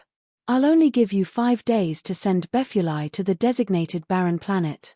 If you don't see Befuli, or if you want to play some tricks, my pirate gang will specifically capture your mercenaries and sell them to other star clusters. Sykes' tone was threatening, knowing that he had grasped Han Xiao's weakness. All right. Han Xiao's mouth twitched. Remember, 5 days. After emphasizing this, Sykes decisively hung up the communication. If not for his trusted subordinate being captured, he would not have wanted to provoke Black Star. Thankfully, there was no need to hand over the hostage face to face. Sykes was not prepared to appear personally and only sent his subordinates to the Garten star system. He himself was far away in the Fawn star system, safety first. Han Xiao rubbed his brows with a helpless expression.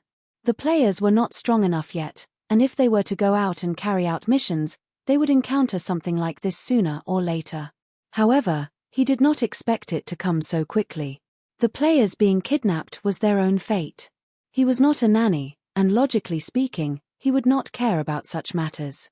However, Sykes was a calamity-grade super, and he had his eyes on the Black Star core. This was a hidden danger, and it seemed like he really had to do something personally. F***ck, I can't even rest for a few days. Now, I don't even have the leisure time to create cuties. Han Xiao was filled with resentment, and he came to the cell where Befuli was locked up. Looking at the unconscious Befuli, he placed an observer's mark on him. Isn't it good to be alive? I almost forgot about finding trouble with you guys. In the Garten star system, a purple snake space pirate gang pillaging spaceship was quietly floating in the universe. In the dark cell of the spaceship, the kidnapped players were gathered together, and there were galactic pirates guarding the door. President, I feel that we have been a little unlucky recently. Poseidon, a core member of the Guild of Gods, turned around and looked at President Jupiter. Recently? Damn it, we have always been unlucky. Who are you looking down on? Jupiter's face was dark, and he did not even want to say anything. He had originally chosen a decent mission and was prepared to lead the important members of the guild to complete this mission. However, before they reached the location, they were suddenly robbed by galactic pirates while eating hot pot and singing. Is the universe so dangerous? It feels like the security here is even worse than Blue Star. MMP. Vice President Shiva said calmly, looks like we have encountered an emergency. Maybe it's a hidden mission. That's what you said when we were at a disadvantage last time. Poseidon was not polite at all. This time, the galactic pirates guarding the spaceship roared, "Who allowed you to chat?" "Shut up." Everyone looked up and glanced at him, then ignored him and continued chatting. The galactic pirates guarding the spaceship choked and wanted to pull out their guns and shoot all the hostages. However, their boss had given them a strict order. They were only allowed to guard and not kill. Killing was equivalent to letting the hostages go. The hostages were not even afraid of death, so what was there to threaten? The galactic pirates guarding the spaceship had no choice but to endure the fact that these hostages were even more arrogant than him. His face turned red, and he felt very wronged.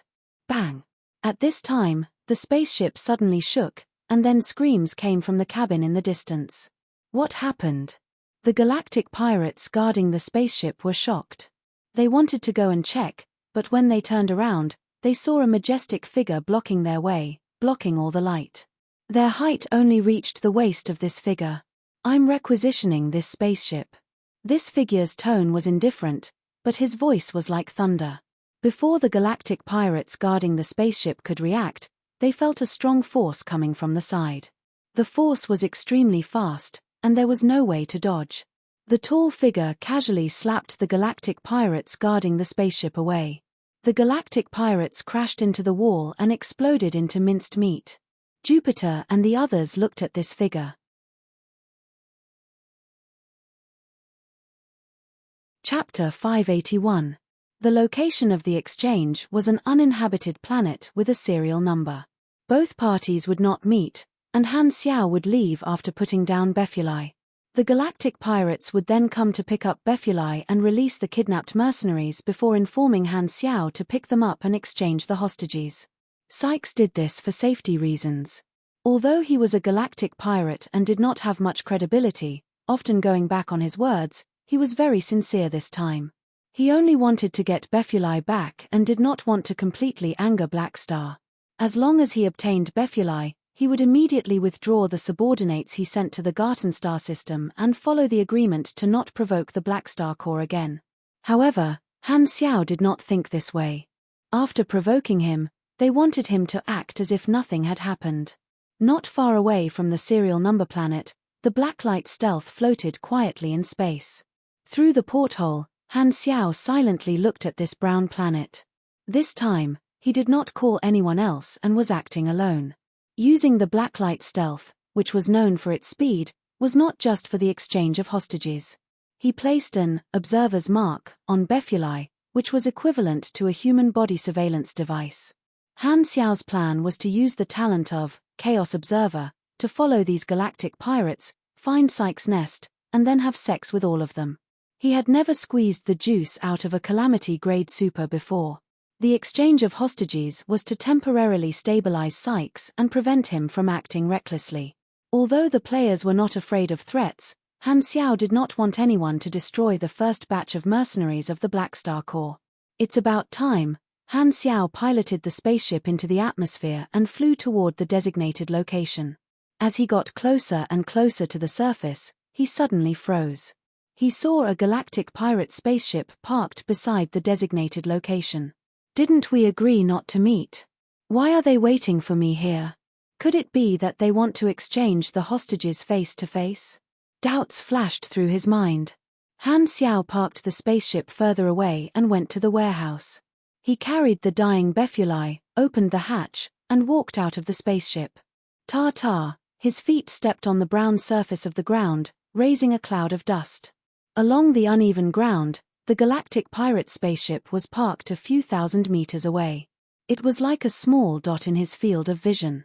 A few galactic pirates seemed to be guarding the spaceship and waving at him. Han Xiao frowned. It feels strange. Rizda, don't turn off the engine. If anything happens, take off immediately. All right. Rizda took over the control of the spaceship. Han Xiao led Befuli and walked slowly for a while. When they got close to the pirate ship, he looked at the few pirates beside the ship and said in a deep voice, "Let's go. I've brought him here. Where are my mercenaries?" Hardly had he finished his sentence when Han Xiao's eyes suddenly froze. He discovered that the space pirates were wearing weird and frightened expressions. Before he could do anything, a sudden change occurred. Bang! A hole was left on the cabin door of the space pirate starship. A black shadow rushed to Han Xiao like a meteorite and punched Han Xiao's abdomen heavily with his fist that was covered in thick iron. A terrifying power erupted from his fist. Boom! A shockwave-like shockwave spread out, and Han Xiao was sent flying in a straight line like a cannonball. He flew more than 1,000 meters away and crashed into a bare mountain, burying himself in the rubble. Dust filled the air. The person who sent Han Xiao flying with a punch was standing where Han Xiao originally was. He was wearing heavy metal armor and had the bloodline of the demon race. He had 2 horns on his head, one of which was only half left. It was one of the 8 vanguard officials of Bloodshed Land, Broken Horn Malekith. The wind created by this attack sent Befuli and a few other galactic pirates flying and crashing into the ground not far away. A few weaker galactic pirates broke a few bones and screamed in pain. They hurriedly hid far away from this battlefield. Hualala! Han Xiao jumped out of the rubble and rubbed his stomach. The pain quickly subsided. This damage. Grade A super. Sykes came personally to kill me. Looking at the combat information, Han Xiao was a little surprised. It's not Sykes, but Malekith. Who is this guy? He doesn't look like Sykes' subordinate. This name sounds a little familiar. Strange, I've never met this person before. Why is he targeting me? Could he be an assassin hired by someone? No, one person is probably not enough to kill me. Han Xiao looked at Malekith and frowned. All kinds of guesses flashed through his mind. The two of them looked at each other and did not speak. I can feel that the attack just now did not cause you any damage. Indestructible body Blackstar, you live up to your name. Malekith spoke first. His tone was indifferent, and his words were powerful. Indestructible body? Is this my new nickname? Han Xiaoshin narrowed his eyes and said, "Who are you? Why did you attack me? You'll know after the fight." Malekith did not say anything else, and a thick purplish-black pugilist flame ignited around his body. He took large strides forward and charged toward Han Xiao like a meteor. The heavy armor on his body started to move, and its structure became more complex. It seemed to have entered combat mode. Han Xiao cursed in his mind. With a flash of mechanical force, the black and gold berserk ape mechanical suit attached to his body and caught Malekith's fist. A shockwave instantly spread out. Han Xiao's weight and strength were no match for Malekith's, and he was instantly pushed back. His legs dug deep trenches in the ground. Hum. At this time, the figure of a god aura suddenly appeared behind Han Xiao. He had used Nagojin's character summon card. Muscles are the truth. Han Xiao could clearly feel the muscles in his body swelling up. His entire body was filled with endless strength, and his strength attribute suddenly skyrocketed. The momentum of the berserk ape mechanical suit stopped for a moment, and Han Xiao planted his feet into the ground. The torque of the berserk ape mechanical suit suddenly increased, and Han Xiao's waist and arms were twisted into an arc that he was about to throw. He grabbed onto Malekith's fist with both hands and threw Malekith over his shoulder. The moment Malekith left his hand, he broke through the sound barrier and was thrown out in a straight line. His speed was extremely fast, and in the blink of an eye, he became a small dot in his field of vision. He crashed into the bottom of the undulating mountain range in the distance, and the ground trembled slightly. The ability of the berserk ape mechanical suit, berserk throw. Han Xiao glanced at the enemy's information.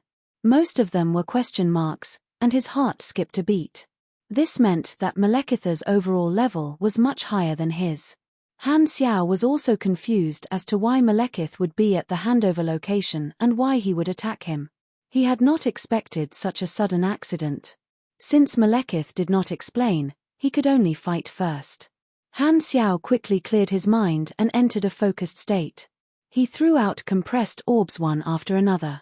The 12 repaired Oathkeepers circled around him, and the hovering shield shuttle floated behind him, flickering with golden energy. As this was an emergency, Han Xiao did not have enough time to completely repair the Mech Legion, nor did he have the time to upgrade the machines used in the current battle mode. He was still using the same equipment as before, and the only exception was the berserk ape. Just this mechanical suit alone should be enough to deal with this battle. His opponent was a calamity-grade pugilist, and he did not seem to have any killing intent. As such, he could not be bothered to take out more machines. Malekith's skin was thick, and he wore a set of specially made heavy armor. His defense was extremely high, and he had the bloodline of the demon race, so his recovery speed was very high. In a breath's time, his light injuries were automatically healed. Malekith did not care about the dust on his body and charged forward once again.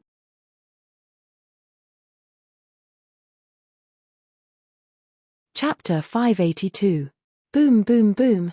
On the brown earth, the two of them collided again and again like dragons and snakes fighting. They slithered across the earth and exchanged punches, constantly landing heavy blows on each other's bodies. Shockwaves burst out continuously, as if a hurricane had been set off. The shockwaves of the battle quickly destroyed the terrain, and the entire area became filled with holes. Malekith's overall level was very high, and his strength was even stronger. Although close combat was not Han Xiao's forte, he had berserk throw. He was able to throw Malekith out like a softball time and time again, interrupting the explosive attacks of the pugilist. Han Xiao could escape from this place at any time, but he was very interested in Malekith's background. Thus, he decided to stay and fight. After all, the blacklight stealth was already patrolling in the sky, and he could escape at any time. Activating the nano-transformation function of the berserk ape mechanical suit, Han Xiao switched to giant ape form. The mechanical suit was like cells multiplying, and a large number of components suddenly appeared, stacking on top of each other. Han Xiao quickly turned into a small giant that was even taller than Malekith. His strength increased once again, and the power of berserk throw also increased. Both of them were calamity-grade supers, and they both had powerful defense and recovery abilities. Han Xiao stabilized his footing, and the situation was in a stalemate. After fighting for a while, Malekitha's eyes flashed, and he suddenly opened his mouth with a hint of excitement in his tone. He was a battle maniac, and to him, finding an opponent that he could fight to his heart's content gave him a thrill that was many times stronger than mating. "You're stronger than the rumors say. I'm going to be serious now. Don't die so easily." The next moment, Malekith softly chanted a long string of demonic language, and the flames around his body surged. His eyes were like blazing flames, and black and red flames spewed out from the gaps of his armor. His aura soared, and the surrounding temperature rose rapidly. The air became distorted. The talent of the demon race, advanced stage true name liberation, Han Xiao's eyes narrowed. In this state, the overall strength of the demon race would increase greatly. With Malekitha's strength as a calamity grade, the increase was extremely shocking. Bang! Han Xiao's vision blurred as the ground receded rapidly. Malekith, who was in his giant ape form, was sent flying into the air. In the next second, Malekith, who was still on the ground, closed in on Han Xiao in the blink of an eye. Malekitha's leg, which was surrounded by purplish-black flames and blackish-red flames, was like a guillotine, slashing towards Han Xiao's head. It was extremely fast and ear-piercing. If he were to be struck by this kick, his neck would be torn apart and his entire body would be paralyzed. It would take half a second for him to recover, and for a pugilist like Malekith, half a second was enough for him to execute a series of simple explosive moves. Immediately deactivating the Great Ape mode, Han Xiao's body shrank back, and his leg brushed past the mecha's helmet. It missed by a hair's breadth, and the scalding wind it brought along smeared his face. After missing his attack, Malekith clasped his hands together and prepared to pummel Han Xiao to the ground. At this moment, Han Xiao's helmet suddenly opened up, revealing a fiery vortex in the depths of his eyes. The next moment, two incandescent beams of fire shot out from his eyes, giving Malekith a love explosion. Boom! Malekith's attack was interrupted once again. There were different types of demons. When using the true name release, one could clearly distinguish them. For example, those that breathed fire were flame demons, and those that breathed ice were frost demons. Malekith clearly had the bloodline of a flame demon, so his resistance to fire was extremely high. Although the damage of this attack was limited, it successfully pushed him away. Han Xiao placed some genetic medicine into the injection module of the mecha. Just now, he injected Befuli's genetic medicine and used his one-time use character summon card. After obtaining a breather, Han Xiao did not hesitate and directly activated the third transformation of the Berserk Ape mode, Berserk Overload form. The miniature high-density nuclear reactor operated at high power, and the power of the weapon and the mecha's attributes were all significantly increased. Han Xiao put his arms together and activated the nano-weapon module. The armor on both his arms merged together, forming a huge cannon barrel. Light beams shot out from it and struck Malekith from afar. Small mushroom clouds appeared on the ground as Han Xiao activated the nano-weapon module. Rumble. Malekith endured the bombardment and moved forward. He also raised his hands and shot out Shockwave Blast. The two of them shot at each other, and one of them moved forward while the other retreated. After true name release, Malekith's speed increased tremendously, and he gradually shortened the distance between them. Soon, he was in front of Han Xiao again. His fist, which was surrounded by flames, went straight for Han Xiao's chest. Wang! At this moment, Han Xiao's body exploded with shocking electric arcs. His heavy fist was like a bolt of lightning, and it landed on Malekith's face first. Bang! This punch was like a thunderbolt that exploded out of nowhere. The shockwave spread out from Han Xiao's feet, and the ground within 100 meters of him cracked and caved in. As for Malekith, he had already turned into a shooting star and disappeared from sight. Power explosion. If it was a melee attack, the damage would be increased by 650% to 700%, and there would be additional energy explosion and splash damage. There would be a 65% chance of causing a critical hit, and there would be additional debuffs such as knockback, and stun. Not only had he used one skill, he had also used gene release at the same time, which was Flaming Will, that had been strengthened by the skill upgrade card. The power of the skill had accumulated to a terrifying level.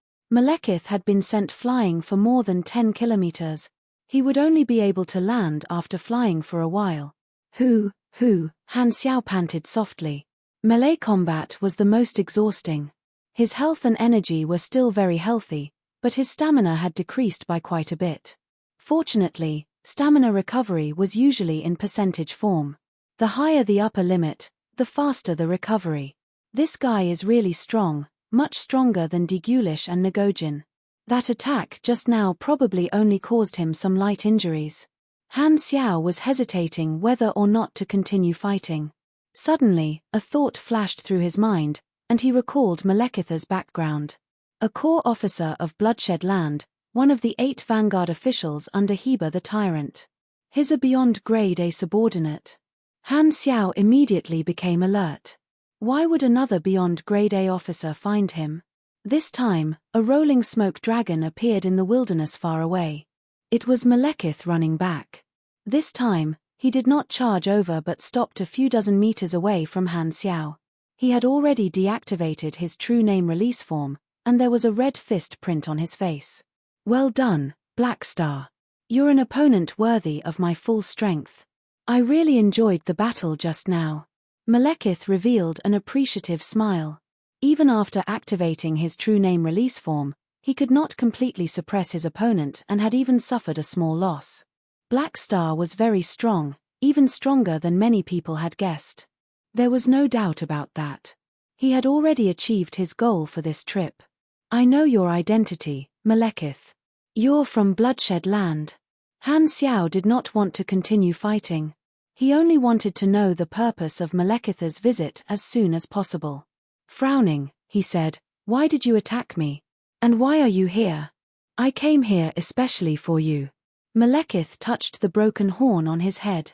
Black Star was the Dragon Emperor's trusted officer.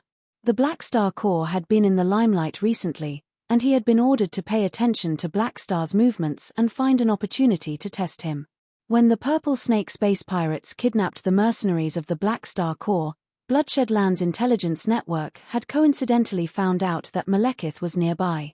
Thus, he had stolen the spaceship of this group of space pirates and waited for Black Star to come to him.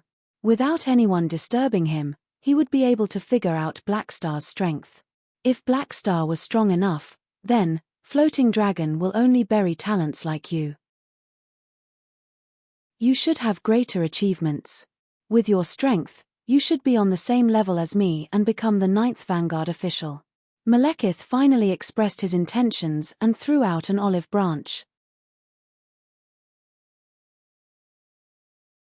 Chapter 583.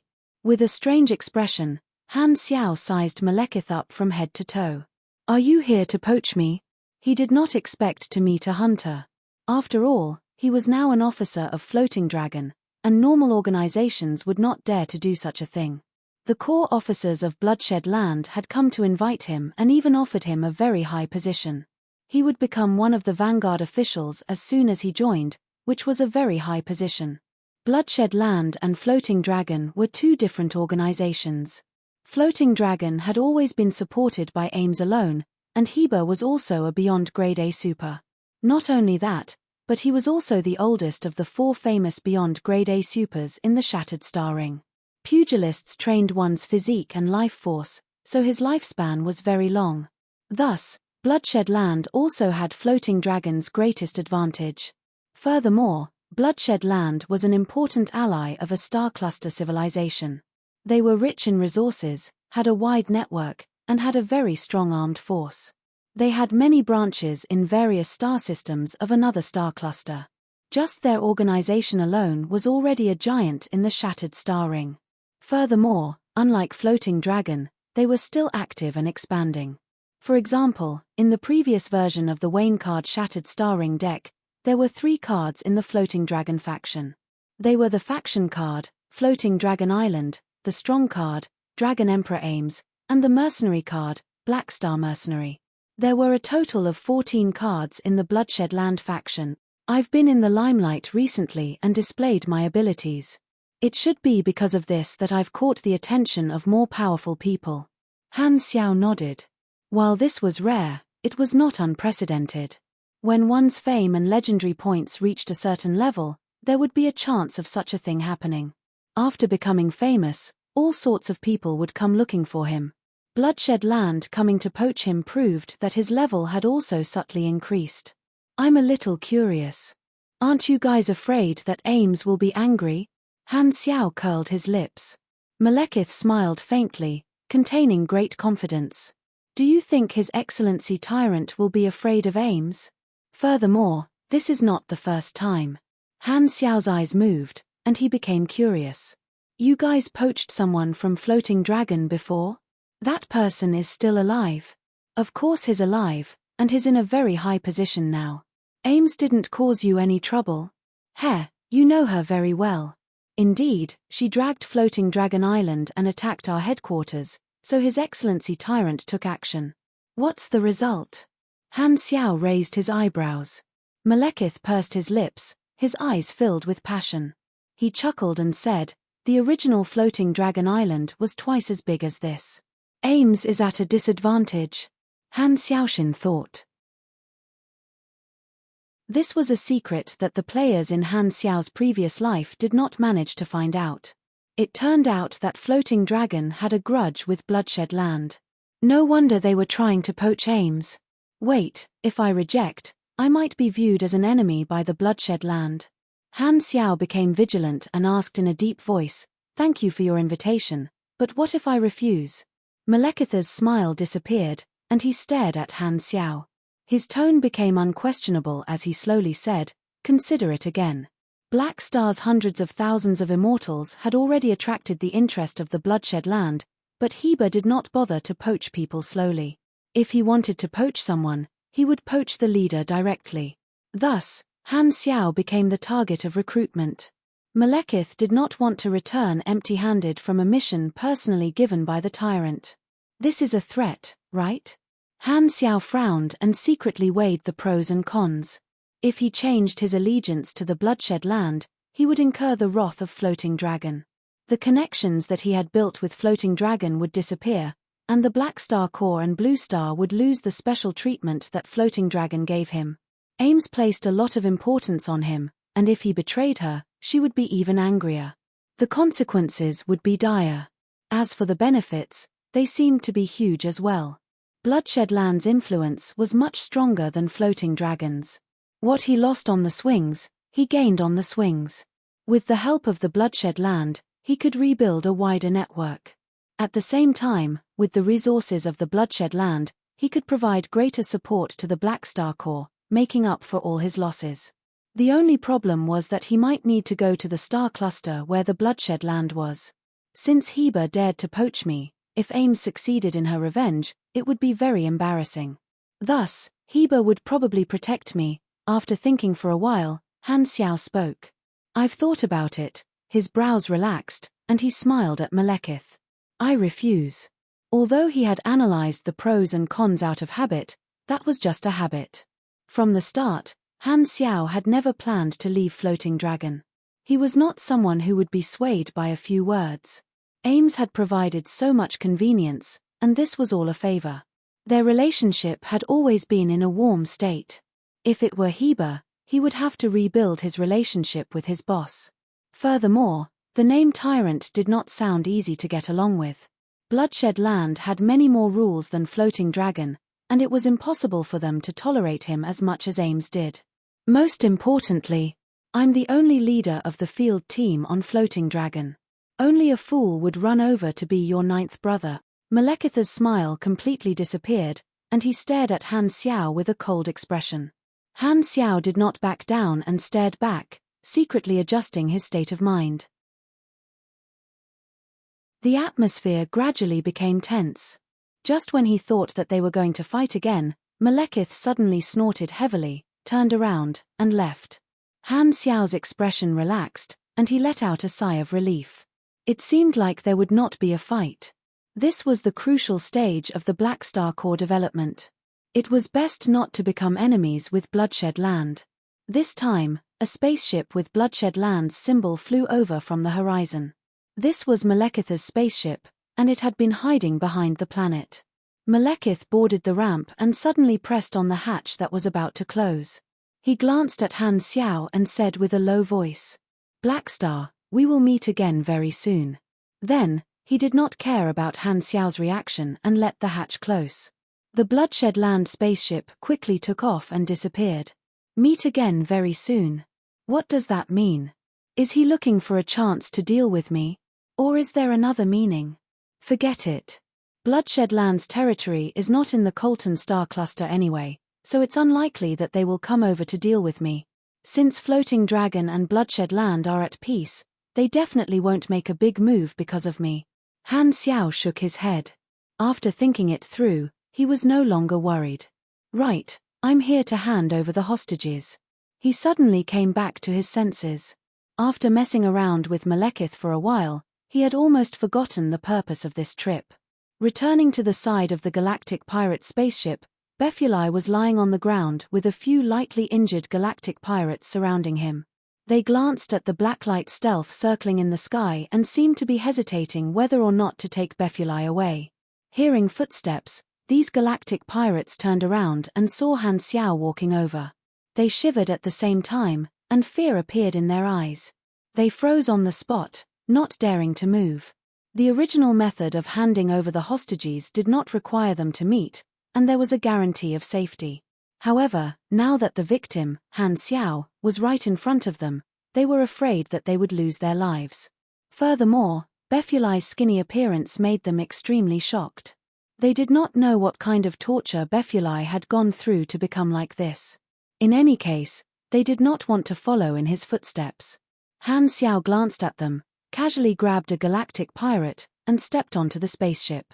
The galactic pirate pointed the way in fear, and the two of them quickly arrived at the prison. However, the prison was empty. Where is he? Han Xiao pressed down on the galactic pirate's head and tightened his grip. His tone was unfriendly. I don't know. They disappeared a day and a half ago. The galactic pirate felt that his head was about to explode, and he hurriedly explained. Disappeared? Han Xiao raised his eyebrows, then realized something and let go of his hand. F***CK, these bastards went offline. They probably went to sleep. Disappeared a day and a half ago. That means they should be online soon. I can wait. Han Xiao realized a problem and squeezed the galactic pirate's head again. The hostages disappeared, and you still want to make a deal? Are you playing with me? The galactic pirate was about to cry. Sir, we're all controlled by that demon. How can we inform you? Also, can you stop squeezing my head? My head hurts. At this moment, a white light flashed in the prison, and a few Guild of Gods players came online. They immediately saw a huge lump of Blackstar and were pleasantly surprised. Quick, inform the president. The hidden quest is finally here. More than 10 seconds later, a series of white lights flashed, and Jupiter and the others all came online. When they saw Han Xiao, they were all overjoyed. Back again. The galactic pirate rubbed his eyes to make sure that he was not hallucinating. Han Xiao opened the prison, led everyone out of the spaceship, and threw the galactic pirate in his hand to the ground. Contact Sykes. Our deal will continue. As soon as he said that, the fear on the galactic pirates' faces froze and turned into surprise. The hostages had already been taken away, and they were in Blackstar's hands. They had nothing to threaten him with. Under such circumstances, Blackstar still wanted to hand over Befuli and let them go? You still want to continue the deal? One of the galactic pirates could not help but repeat, finding it hard to believe. Why, are you going back on your word? Han Xiao asked. No, you misunderstood. We'll do as we agreed. The galactic pirates hurriedly denied it with ecstasy on their faces. One of the galactic pirates hurriedly contacted Sykes and explained the situation to him. Sykes was shocked. His subordinates had actually been controlled by someone from Bloodshed Land. This was something that he had never expected. However, even though there was a problem with the deal, Blackstar did not go back on his word. Could it be that his threat was really that effective? Sykes could only conclude that this was the reason, and he suddenly felt much better. A famous expert in the galaxy was scared by him.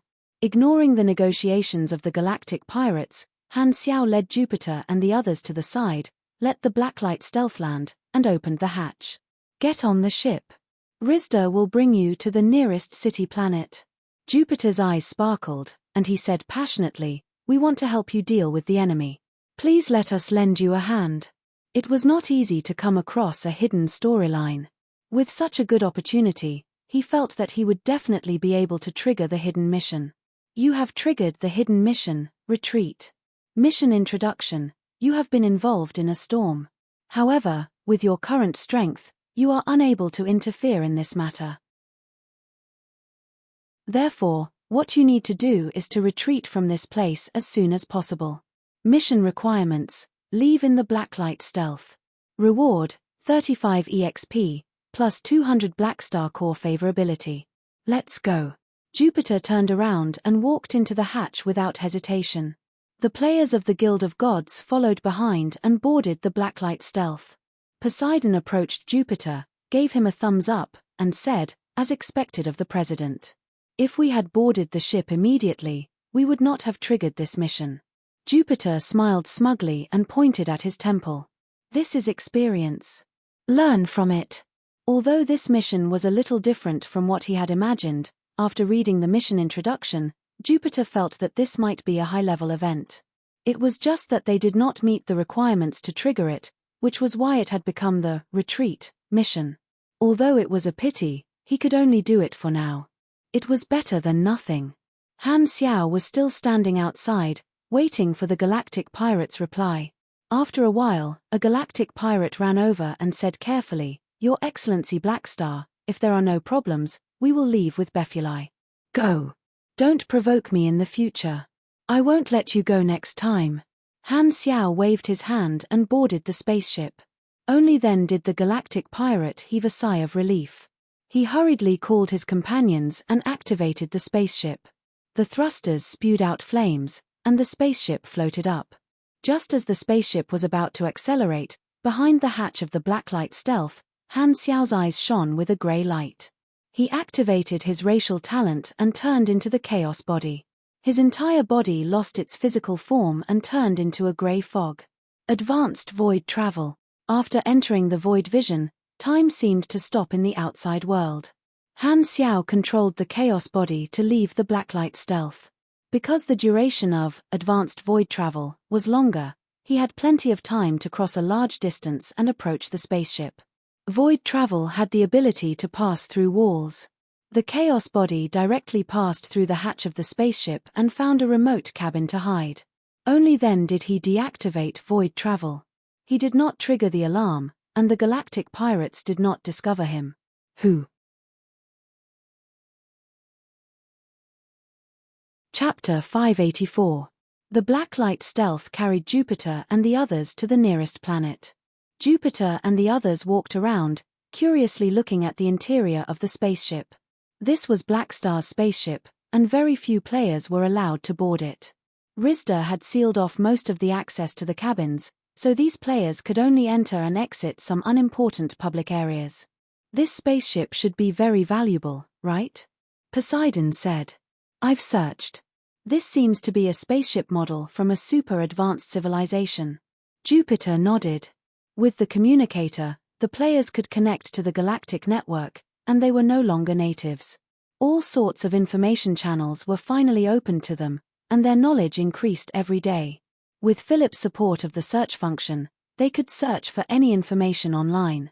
The players gradually got used to asking Philip for help. Spaceships are too expensive. I don't know when we'll be able to afford one. Poseidon shook his head. Actually, it's not certain. As long as we do a few missions and raise funds from the guild, it's still possible to buy some basic spaceships. As the leader of a guild under a club, Jupiter had always considered the long term. The resources he could mobilize far exceeded that of the average player. The spaceship, which was a sky-high price in the eyes of the average player, was still something he could afford. After all, the guild of a club was basically a company. Excluding the peripheral members and casual players, the internal members were all employees. Mobilizing funds was just a matter of a word from them. What he was thinking about was what kind of advantages he would get if he gave the guild a spaceship in advance. Was it worth it? At this time, a core member with the ID Michael said, "Leader, actually, we can buy functional spaceships. I've checked the various resources and fuel prices in the free market, and many large corporations are buying them without limit. Although the price is a little low, the profits are very stable." Jupiter's expression changed. "You mean to buy mining ships?" "Yes. Organize a mining team to collect resources from uninhabited planets and sell them to buyers. This is a reliable source of funds," Michael said confidently. "In the early stages, the return rate is relatively slow, but as we mine and do missions, we can gather funds to buy more mining ships. After accumulating funds in the early stages, our profits will continue to rise, and when it reaches a certain point, it will start to snowball. If we have an entire mining fleet, our profits will increase exponentially." Jupiter was a little tempted. "So, the earlier we buy a mining ship, the greater our advantage." "That's right." Michael nodded and added, "Now, hiring missions are the way to go. Everyone is doing them, and the profits are very high. However, big guilds like Dynasty and Long Sky are at the same level as us and can mobilize more manpower, so they will definitely think of more ways to earn money. Damn you, old Jew, time waits for no one." Aside from making money, the work of the club guilds was also to provide better logistical support for the pro players. Jupiter couldn't help but hesitate. Poseidon glanced at Michael. "Don't tell me you're a colleague from another guild's office of strategic deception. Hurry up and leave the group to prove your innocence. Go away." Michael raised his middle finger in response. Poseidon curled his lips and looked at the decorations in the cabin. Suddenly, he said, "Old Jew, if we steal this spaceship, won't we make a killing? I'm afraid we'll leave Dynasty far behind." Everyone looked at him speechlessly. "Actually, you're the spy," Michael retorted. "I was just saying it casually. Look at how anxious you all are." Poseidon clicked his tongue. From the rendezvous point to the Fawn Star system, they had to pass through many stargates, so the journey time was not short. However, in order to get rid of Sykes, this hidden danger, Han Xiao decided to wait patiently. The raiding spaceship traveled in the universe. In a certain secluded place on the spaceship, Han Xiao in his chaos body stuck close to the wall. He realized that the racial talent of the Chaos Observer seemed to be very suitable for this kind of careless stealth. Any stealth that did not kill all the witnesses was careless. Because he was in his chaos body state, Han Xiao had nothing else to do. He could only browse the forums every day and understand the progress of their hiring missions from the players' posts. Because they had not been in the universe for long, the players were still relatively well behaved, and most of their missions were going smoothly. On planet Sunil's side, the 200,000 mercenaries were also working in full swing. The situation was reassuring. Other than browsing the forums, Han Xiao used the Observer's Mark to spy on Arosha, Serbia V, and Hurlus to pass the time. After more than 10 days, the raiding spaceship finally left the Garten star system and entered the Fawn star system, connecting with the main fleet very quickly.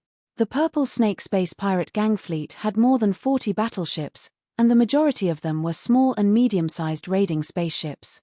The main spaceship was a modified Raven Cannon battleship, which was the main spaceship model of the Black Raven civilization in the Fawn star system.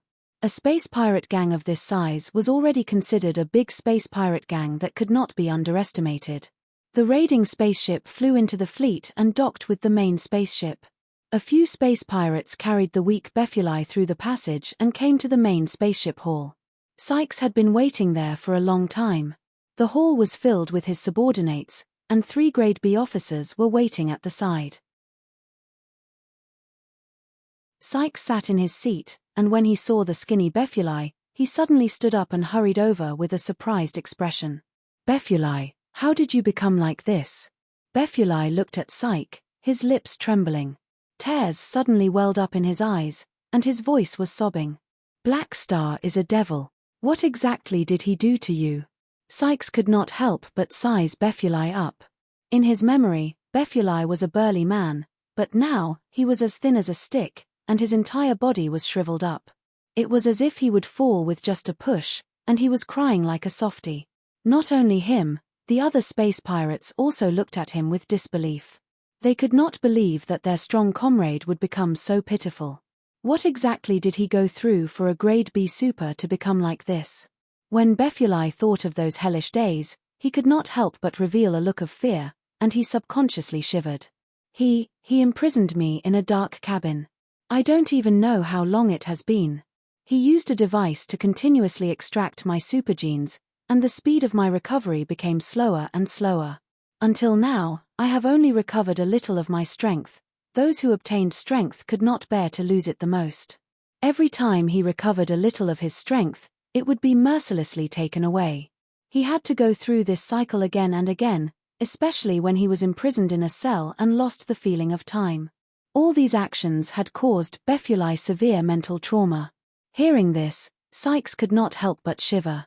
He secretly regretted his decision to provoke Black Star.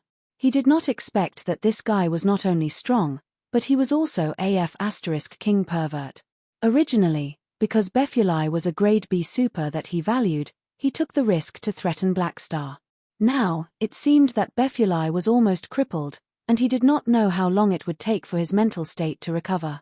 What Sykes needed was a useful officer, not a useless person. Even if there were some space pirates present who did not usually get along with Bethuli, seeing Bethuli in such a pitiful state, they could not help but feel pity. Black Star insisted on the deal, so he is probably using Bethuli as an example to threaten us. Another grade B space pirate said. Sykes nodded with a heavy heart. What do we do now? Are we not going to take revenge for Bethuli? In the crowd, someone suddenly asked. Sykes's face immediately sank. Of course, he did not want to provoke Black Star again, but asking this question in such a situation was simply making things difficult for him. If he directly said no, wouldn't he lose his prestige, lose his leadership, and be looked down upon by his subordinates? I have my own plan. Helpless, Sykes could only give an ambiguous answer, intending to change the topic. At this time, the person who asked the question just now spoke again in the crowd. What kind of plan, and how exactly are we going to do it? It's you again, can you shut up? Is this something you have the right to know? Sykes's face was not looking good. He looked in the direction of the voice, wanting to see which subordinate dared to question his boss. Seeing that their boss was angry, the space pirates hurriedly separated, revealing the person who spoke. The eyes of all the space pirates in the hall focused on him, wanting to see who was so daring. Seems to be a galactic human, wearing a black trench coat, seems to be quite tall, looks, why does he look a little familiar? Sykes stared at this person, blinked, and confusion appeared in his eyes. The next moment, his expression suddenly turned to shock, and he jumped up, shouting in shock and anger. Black Star. Why the F***ck are you here? The surrounding space pirates jumped out of fear as if they had seen a ghost, and the space around Han Xiao became empty. The whole place was silent. Han Xiao glanced around, then stared at Sykes, stroked his chin, and slowly said, Don't be nervous, I'm here to make a deal with you this time. What deal? I want you to give up your freedom in exchange for... Han Xiao raised his eyebrows, chuckled, and said, Your life. BZZZ. As soon as he said that, a violent bolt of mechanical force shot out, and the berserk ape instantly possessed him. Han Xiao fired a high-energy concentrated particle cannon, directly blasting through the armor of the spaceship from the inside, revealing a hole that directly connected to the universe outside. The suction force from the vacuum was like a hurricane, and all the space pirates in the hall were pulled out of the spaceship by the terrifying suction force and thrown into the universe. The bodies of some of the weaker supers quickly stiffened, and their blood vessels ruptured. The vacuum environment of the universe was also fatal to low-grade supers. Only Sykes and a few of the stronger space pirates were able to stabilize themselves and resist the suction force. The vacuum environment of the universe could only be considered a harsh environment, and at most, movement would be restricted, but it was not fatal. As for calamity grades, they were not afraid at all. The mechanical suit had its own internal circulation, and the vacuum had no effect on Han Xiao at all. He was floating in midair. Sykes's face was filled with rage, and his mouth opened and closed as if he was roaring. However, the sound of air being sucked out suppressed his voice, and it was almost inaudible. Han Xiao did not say anything and heavily punched the alloy floor, using power explosion. Boom! A shockwave with electric arcs burst out, and the alloy floor was directly twisted and broken. The aftermath swept out, and the collapse continued to expand outward. The hall and the nearby cabins began to explode and collapse, and the hole instantly expanded by a few times. Having lost their footing, all the space pirates except for Sykes were sucked away. Sykes was the only one who was able to steady himself by throwing out purple, sticky tentacles as thick as his arms and stabbing them into the alloy walls around him. Secreting purple sticky liquid was Sykes' Esper ability. This sticky liquid was highly toxic and corrosive, and it could also solidify temporarily into tentacles and other forms. Furthermore, the secreted purple sticky liquid could be stored for a long time, and Sykes could actively adjust the degree of corrosion of the sticky liquid. This was where his nickname Purple Snake came from. Sykes was an Esper, but he also had armor. However, he was not a mechanic, and the armor could not be compressed into a portable orb. It was currently in his personal warehouse. Although he hated Han Xiao to the core, he knew that the most important thing right now was to put on the armor. At least he would be able to move freely regardless of the vacuum. He immediately used his tentacles to move along the wall, heading straight for his personal warehouse. The thrusters fired, leaving behind a faint trail of flames. Han Xiao approached Sykes back at high speed. At this time, Sykes suddenly waved his hand, and a wave of purple sticky liquid slammed toward him. The edges of the sticky liquid came into contact with the walls of the spaceship, and thick smoke came out. The corrosive traces were like melting. This Esper ability is quite interesting. Han Xiao's eyes sparkled. The vambrace suddenly changed shape, revealing a row of pipes, and he clenched his fist. The interior of the spaceship had not completely turned into a vacuum, and a large amount of air was sucked in by the nano holes all over the mechanical suit. Immediately after, a row of high-pressure air cannons shot out from the vambrace, directly scattering the wave of purple sticky liquid. The corrosive sticky liquid splashed everywhere, and the surroundings were instantly filled with thick smoke. Han Xiao accelerated and grabbed one of Sykes' arms. Mechanical force exploded all over his body, and the thrusters fired in reverse. Han Xiao instantly stopped in place, grabbed Sykes' arms, and made a twisting throwing motion. Berserk throw. Main ship, please answer. Main ship, please answer. What's the situation now? In space, the dozens of raiding spaceships of the Purple Snake space pirates surrounded the main ship that Sykes was in. Everything was normal at first, but dozens of seconds ago, all the raiding spaceships suddenly lost contact with the main ship. No matter how they called, the main ship would only respond with silence. Just when the other raiding spaceships were about to dock with the main ship to check the situation, the outer armor of the main ship suddenly exploded, leaving a hole. Countless items were sucked into space like a tornado, including many of their galactic pirate companions. Before the galactic pirates on the other spaceships could be shocked, the next moment, the tail of the spaceship, which was thousands of meters away from the hole in the hall, also had a hole blown open. A large amount of broken metal flew out along with a figure. It was their boss, Sykes.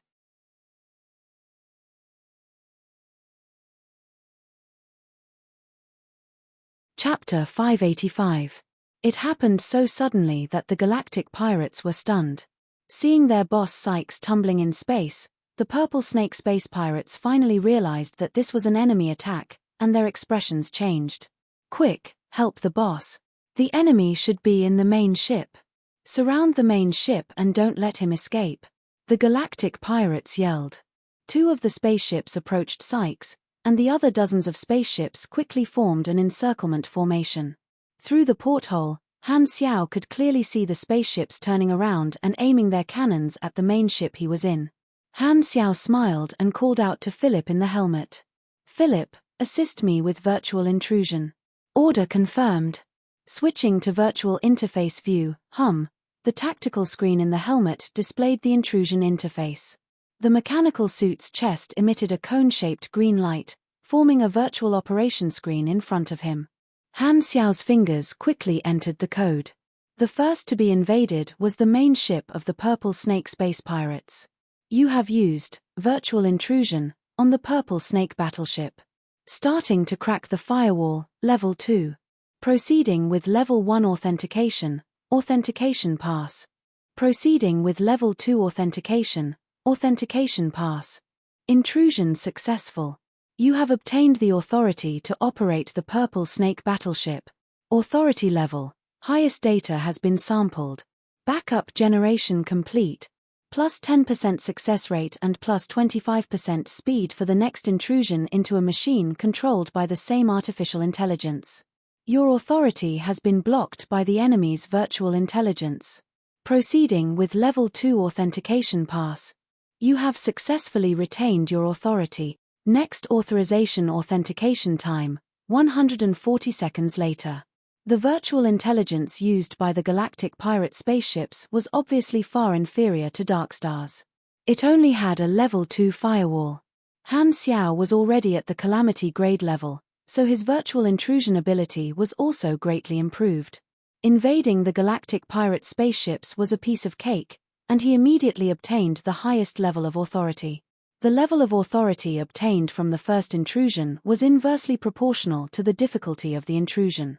It was equivalent to the virtual intelligence of the Purple Snake space pirates being pressed against the ground, unable to fight back at all.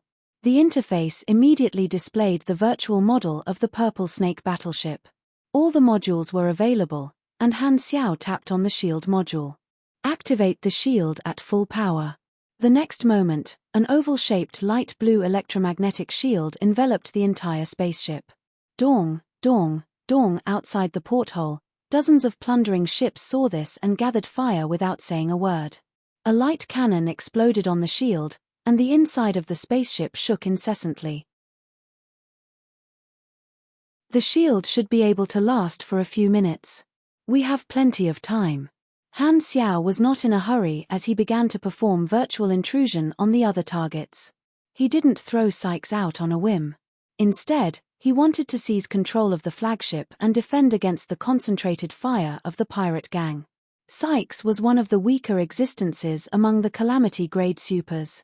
If it was a one-on-one battle, Han Xiao's chances of winning were very high. However, this was not a one-on-one battle but a group battle. He was faced with a fleet of space pirate.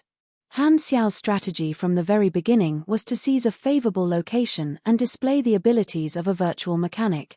While this side was bombarding, not far away, Sykes was still floating in space. Although he could use his energy to move, he was not a martial artist after all, and his Esper ability did not increase his speed. When he turned around, he saw his subordinates driving 2 pillaging ships towards him. They were obviously here to receive him. Sykes's eyes lit up. He urged his energy and approached them. Only now did Sykes have the time to think about what to do next. He originally did not want to make an enemy out of Han Xiao, but the other party had taken the initiative to come knocking on his door. This matter could not be settled peacefully. Both parties were already enemies. Sykes was burning with anger. He gritted his teeth. The other party had come alone, making him feel that Han Xiao did not even put the Purple Snake space pirates in his eyes. If that was the case, then he would not care about anything else. He might as well get rid of Black Star right here and now. Killing intent rose in Sykes's heart. The 2 pillaging ships finally approached. Sykes put away his thoughts and prepared to wait for his subordinates to open the hatch to receive him. Right at this moment, a sudden change occurred. The 2 pillaging ships fired beams of light cannons at Sykes. His vision instantly turned into a vast expanse of white as a surging heat assaulted him. Sykes's expression changed drastically. In the battleship Purple Snake that was under fire, Han Xiao's operation interface had 2 more virtual models of the raiding spaceships. He had long noticed the spaceship that had gone to pick up Sykes and directly hacked it to take control. He did not want Sykes to run to other spaceships. His fingers danced on the control interface, creating blurry after images. The speed of his input was extremely shocking. The artificial intelligence of the pillaging ships could not fight back at all. One after another, the pillaging ships turned into Han Xiao's shape. It was as if a green grassland had appeared above Sykes' head. The main ship suffered fewer and fewer attacks. The pillaging ships controlled by Han Xiao opened fire at the other galactic pirates, and the galactic pirates were instantly thrown into chaos. A calamity-grade virtual mechanic was enough to deal with an entire galactic pirate fleet alone. The high-level combatants in the galaxy were not just for show. This was especially true for mechanics in the later stages. Once they reached this level, their combat power would be extremely shocking. They could adapt to both one-on-one and group fights. The situation changed rapidly. A small portion of people saw that the situation was not good and quickly escaped with their ships. The word loyalty was not in the dictionary of galactic pirates. The battle lasted for more than 10 minutes, and the cannon fire gradually became sparse. Other than the fleeing and destroyed spaceships, all the other spaceships fell into Han Xiao's control. Han Xiao stepped onto the pillaging ships one after another and cleaned up the galactic pirates inside. A portion of those who were not too bad were left behind. The few Grade B officers of the galactic pirates were among them. They were all tied up and thrown into the Purple Snake battleship. As for the holes in the ship, they had already been repaired by the repair robots. Capturing Sykes did not take much effort. Han Xiao mobilized a large number of pillaging ships to focus fire on him alone. Although the power of these spaceships' light cannons was far weaker than the main cannon of Darkstar, there were too many of them. Sykes could not move freely in space, and it was difficult for him to dodge. He was a living target. It was so miserable that even Han Xiao could not bear to watch. After confirming that Sykes was about to explode, Han Xiao controlled the gravitational force of the spaceship to drag Sykes back to the Purple Snake battleship and threw him in front of the other galactic pirates. B-Boss, all the captured galactic pirates looked at the half-dead Sykes and could not help but feel fear. Grade A supers rarely became galactic pirates. The cohesion of the Purple Snake space pirates came from Sykes' strength, which gave the galactic pirates under him a lot of confidence. However, Sykes did not even have to fight a few rounds with the enemy before he was easily defeated. The powerful image that Sykes had in their hearts was instantly shattered. The more they admired Sykes in the past, the more they feared Han Xiao now. Some escaped, but they are all small fries. Not important. Han Xiao stood in front of everyone and put away the berserk ape. The galactic pirates who were still alive were all captured, so there was no need for virtual intrusion. The spaceships were all in his hands. After counting, excluding the spaceships that escaped in time, he had captured a total of 24 spaceships. Although most of them were cheap pillaging ships, there was also this Raven cannon battleship, which was quite a bountiful harvest. Sykes was severely injured. His hands and feet were locked by the electromagnetic confinement ring. He lay on the ground on his side and stared at Han Xiao with hatred and resentment in his eyes. "Don't look at me like that. Since you provoked others, you should be mentally prepared for them to come knocking on your door." Han Xiao shrugged. Sykes smiled bitterly and had nothing to say. He had a stubborn look on his face that said, "Do whatever you want." A calamity-grade super should be able to last longer. Han Xiao was not going to be polite with the captive. His eyes sparkled as he muttered to himself. He took out the super gene extractor and walked toward Sykes step by step. Seeing Han Xiao's fervent eyes, Sykes suddenly felt a chill down his spine. He suddenly recalled Befuli's miserable state, and his expression changed. "Don't come over. I will kill you. I will definitely kill you.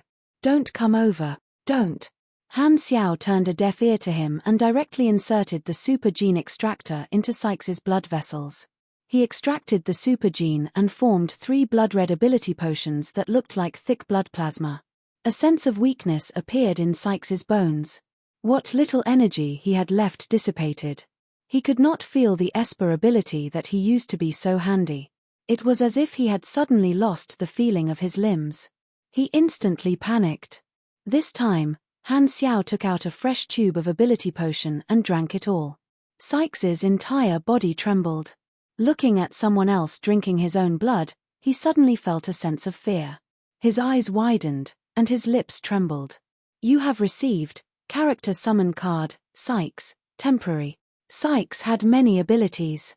The abilities that the ability potion drew were random, and they were basically different ways to use the Esper ability. This was an Esper ability that created some kind of substance. It was a little weak in terms of combat power, but the substance created would not disappear. Thus, there were more ways to use it. The destructive power of this Esper ability is actually very scary. As long as he has enough time, he can create a venom that can cover an entire continent, or even make the surface of a planet barren. This is a poison that can destroy a country. The way Han Xiao looked at Sykes changed. It was as if he was looking at a biological weapon, with a hint of disappointment. Coming to be a galactic pirate with such an awesome Esper ability, what's the difference between you and a salted fish? Not long after, all the captive galactic pirates had their ability potions extracted. Han Xiao checked their various abilities and had a rough idea. He then locked everyone up, especially Sykes, who he took special care of. The threat of the purple snake space pirates is finally dealt with. It took me more than half a month. Han Xiao looked at the forums. Other than Planet Sunil, the first batch of missions from the other players had basically been completed.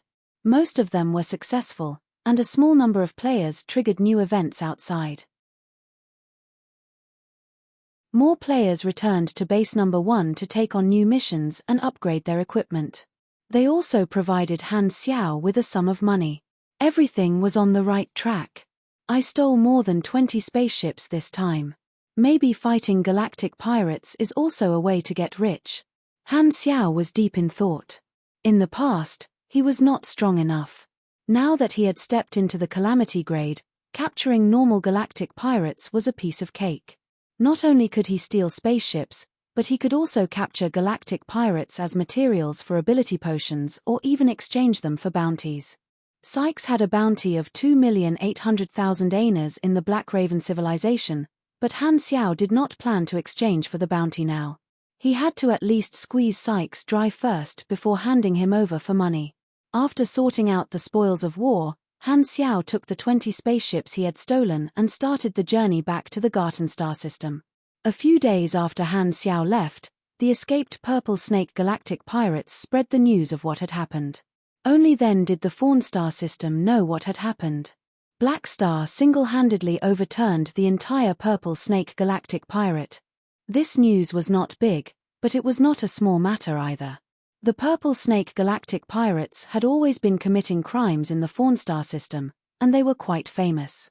Such a large galactic pirate gang had been defeated by Black Star single-handedly, and many people were curious about the reason. Some said that Sykes had kidnapped the Black Star core people, some said that this was a mission that Black Star had accepted, and some said that Black Star had specifically targeted the galactic pirates to steal their resources, and the Purple Snake galactic pirates were the victims. There were all kinds of rumors. In short, the annihilation of a large galactic pirate gang was a good thing for the citizens of the Fawn star system. The Black Raven civilization also received this news. They were waiting for Black Star to come in exchange for the bounty, and at the same time, they wanted to befriend this famous person who had recently risen to power. However, after waiting for a few days, they received news that Han Xiao had already returned to the Garten star system. The staff of the Black Raven civilization's bounty department were a little dumbfounded. Black Star was not coming for the bounty. Did he not want it? Since he did not want the bounty, now that the Purple Snake galactic pirates had been annihilated, could they just cancel the bounty? This was also the usual practice. Once a wanted criminal was killed and no one came to claim the bounty, it could be considered that the bounty had ended. However, this method was rejected by the higher-ups of the relevant departments of the Black Raven civilization. They decided to keep the bounty and wait for Black Star to claim it. There were many reasons. First, they wanted to use this opportunity to rope him in. It would be a waste if they did not take the bounty. Black Star would most likely come over in the future. Second, they were interested in the relationship between Black Star and the Godora civilization. Black Star had once been attacked by Dark Star in the Fawn star system. At that time, the Dragon Emperor had brazenly attacked, and it had been earth-shattering. During that incident, the Black Raven civilization's competitor, the Holy Stone civilization, seemed to be on bad terms with Black Star. This was an opportunity. If they could use the relationship between Black Star and God Aura, they would be able to suppress Holy Stone.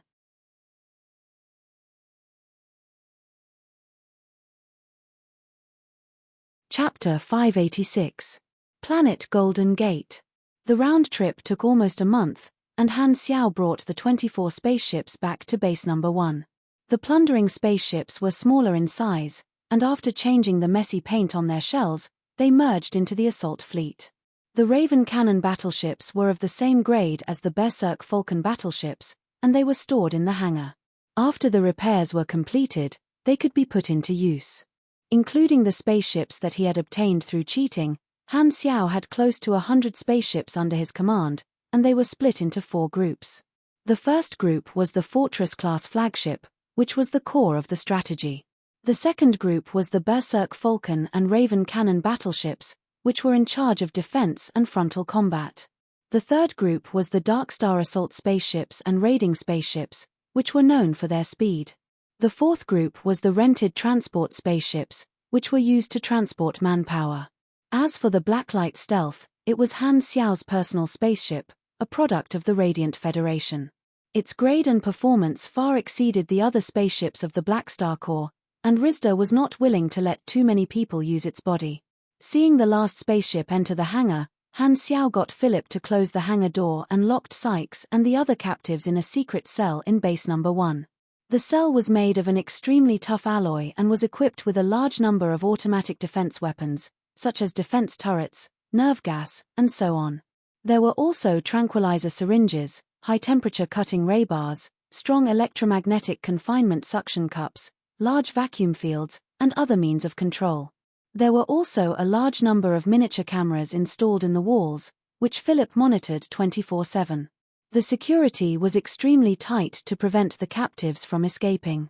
However, on the way back, he had been extracting the super genes of these captives every day, and everyone, including Sykes, was extremely weak.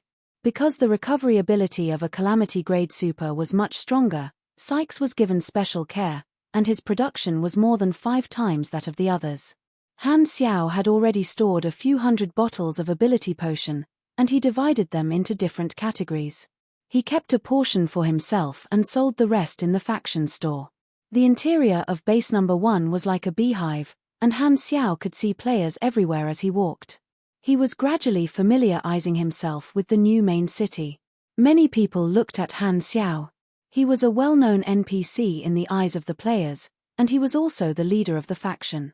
When the players saw him, they felt like they were seeing a familiar face. Many people took the initiative to greet him, and Han Xiao nodded in response. There was a backlog of work waiting to be dealt with in the faction.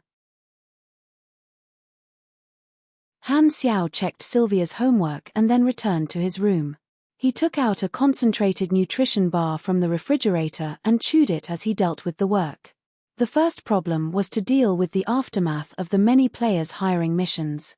Other than Planet Sunil, most of the players in the Garten Star system had completed their missions and returned. This was the Black Star Corps' first large-scale hiring activity, so Han Xiao took it seriously. He asked Philip to filter out the problematic records and check them one by one. Of course, not all of the players had a smooth journey. Some of the players had a low mission completion rate, and there was even a small group of people who messed around and messed up the hiring process, ruining the reputation of the Black Star Corps. For the former, Han Xiao would ask Philip to sincerely apologize to the employers in the name of the Black Star Corps. For the latter, the credit points of the mercenaries would be lowered. This was equivalent to a criminal record, and the level of missions they could accept would be lowered. Since he wanted to expand the Black Star Corps with the help of the players, Han Xiao was prepared for the problems that would follow. Currently, these were all small problems, and the impact of the players was naturally more beneficial than harmful. The first large-scale hiring activity stabilized the reputation brought by Ghidorah's award ceremony. Now, the first choice of the employers in the Garten Star system to find mercenaries was the local Black Star Corps. The Mercenary Alliance recognized the Black Star Corps as the leader of the Garten Star system and provided a large number of high-quality local hiring missions. The result of this was that the mercenary business in the Garten star system was slowly being monopolized by the Black Star Corps. Although the population of a star system was huge, there were not many people who needed mercenaries. The freelance mercenaries operating in the Garten star system suddenly realized that they could not find any high-quality jobs. The missions given by the Mercenary Alliance were mostly jobs with low pay. The freelance mercenaries were very jealous of the business that the Black Star Corps enjoyed. Many of them realized that if the Black Star Corps continued to develop at this rate, the backlog of hiring missions in the Garten star system would be finished sooner or later. At that time, the new hiring missions would be taken by the Black Star Corps, and the freelance mercenaries would have no work to do. This was a terrible prospect. The rise of the Black Star Corps could not be stopped, and the freelance mercenaries in the Garten star system showed three trends. The first was to ignore the future and be satisfied with the current situation. The second was to leave the Garten star system and find work elsewhere. The third was to apply to join the Black Star Corps. There were many freelance mercenaries who chose this path. Now that the Black Star Corps had grown in size and had a good reputation, since the Black Star Corps had the tendency to monopolize the mercenary business in the Garten star system, joining the Black Star Corps was not a bad choice. They would go from being victims to benefiting from the Black Star's business. In Han Xiao's business plan, there was a plan to increase the number of freelance mercenaries through the players to increase the number of freelance mercenaries. After the players joined, the number of mercenaries had already increased to a few 100,000. The basic facilities were more or less complete, and they had more than enough funds. Therefore, he did not plan to control the number of freelance mercenaries. He got Philip to filter out the background of the freelance mercenaries who applied to join and get rid of those who were obviously here to freeload missions. The first batch of freelance mercenaries that passed the screening was about 6,000 to 7,000 people. However, this number would still change. Han Xiao got Philip to send out a notice to this group of mercenaries and set a date for them to come to base number 1 for an interview in 15 days. At that time, a portion of them would probably be eliminated, and the ones left would be the new mercenaries who were truly recruited into the Black Star Corps. Recruiting more freelance mercenaries was an important part of the expansion of the Black Star Corps. The second matter to be dealt with was also related to the players. After the first solo hiring event, this group of players had a better understanding of the galactic environment and the mission flow.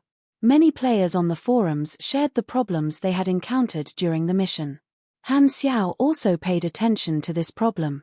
In his previous life, he had also experienced the stage where the players were not used to the environment when they first entered the galaxy, so he had a basic understanding of the problems that the players faced. A year before the launch of version 2.0, he had built a mechanical production line. Apart from creating mechanical equipment, there was also a portion of the production line that was used to increase the players' capabilities. And now, the players finally had a need for this. Han Xiao was prepared to put this portion of the production line into the faction store. Coincidentally, after the players finished the first round of hiring, most of them would return to base number 1. The sales would definitely be very good. In the shop area of base number 1, there were many people going in and out. This was the place with the highest number of players. Although they could purchase items online through Philip, they could only see the actual items in the shop area. Furthermore, this was also the place where they could pick up the items. Many players used the rewards that they had just received to purchase equipment. At this time, the faction store suddenly refreshed. A series of new products were placed at the top, and there was an eye-catching NE logo on the top right corner. There's a new product so soon? Let's see what it is. Every time the store refreshed, it would attract the attention of many players. This time was no exception. Beep beep beep. Among the crowd, the sound of communicators rang continuously. Many people took out their communicators and saw that Philip's support program had also released a notification of the store's update. It could be seen in the pre-order list. Very soon, the players realized that the new items were not combat equipment. The introduction of the new products appeared in front of them. Small land leveling core can quickly change the terrain in a small area into a flat open space. can be used to build temporary strongholds. The specific parameters are: multi-purpose airdrop bag, contains many types of machinery needed for airdrops. Can adapt to all kinds of unexpected situations. Portable small foldable bunker, can be expanded in the open space to form a temporary alloy fortress as a base. Equipped with base weapon slots and basic warning functions, automatic defense turret, large caliber turret. Comes with 1000 steel core bullets and 300 armor-piercing bullets. Can provide some firepower support, patrol guard sentry, small reconnaissance robot with reconnaissance, patrol, and warning functions. Can be used as a sentry post, anti-interference electromagnetic wristband, can resist electromagnetic interference and data intrusion to a certain extent. Portable strong electromagnetic interference device, can interfere with mechanical operations within a certain range. Nuclear magnetic powered flying backpack, provides long-duration flightability, comes with self-destruct function, stress resonator, adjusts vibration frequency. Can shatter metal and concrete buildings within a large range. Worker bee armor, single soldier mining armor. Used to collect ores and fuel. Equipped with multifunctional digging tools and energy or guns. Heavy armor, suitable for transporting ores. Players were faced with complex environments when carrying out missions. The mission requirements were different, including but not limited to infiltration, pursuit, collection, reconnaissance, assassination, frontal combat, and so on. It was also very easy for unexpected situations to occur. Although these machines added by Han Xiao were not equipment that increased combat power, they could adapt to many situations. They were tactical props that effectively increased the player's ability to deal with unexpected situations and increase their professional ability as mercenaries. The technology of these machines was not high, but they were things that players needed very much. They were cheap and affordable support props. For example, machines like turrets were things that Han Xiao had created long ago. He had always been using turrets, but only now did he sell them to the players on a large scale. Electromagnetic turrets or energy turrets, which were more high-end, were not sold yet. What he sold were gunpowder turrets. The average level of the players was around LV70, so gunpowder turrets could still be used. Currently, some mechanic class players could also create some of these products, but be it in terms of quality, cost, or production capacity, they were far lower than directly buying the products of the Black Star Corps. These functional props just happened to meet the new needs of the players. Seems very useful. I'm just about to accept a mission. This new product is very timely. The players were pleasantly surprised. Not only the players in base number 1, but the players on Sunil or other planets who were doing missions also received Philip's notification. They were all tempted. This was especially so for the 200,000 players on planet Sunil. They were dealing with the catastrophe and had to deal with complicated situations in the wild. They also had to clear the underground prophecy stone mines. The appearance of the worker bee armor solved their urgent needs. There was a limited number of storage units, so the players hurriedly bought them. These new products were cheap, and the demand was especially high. In less than 20 minutes, the storage units were all sold out. There were still many who did not manage to buy them and were willing to spend money to pre-order them. The players were already used to the characteristics of the Black Star Corps as a growing faction. They felt that this time, it was obvious that the players of the Black Star Corps had worked together to drive the faction's development. Looking at the new products in the faction store, many players felt a sense of accomplishment. After adding these support items, Han Xiao also observed the sales situation. Because they were functional items, they were targeted to be cheap and affordable, so their prices were relatively low. However, after selling all the items in his inventory, in less than half an hour, his funds kept rising. The player's money poured into his personal account.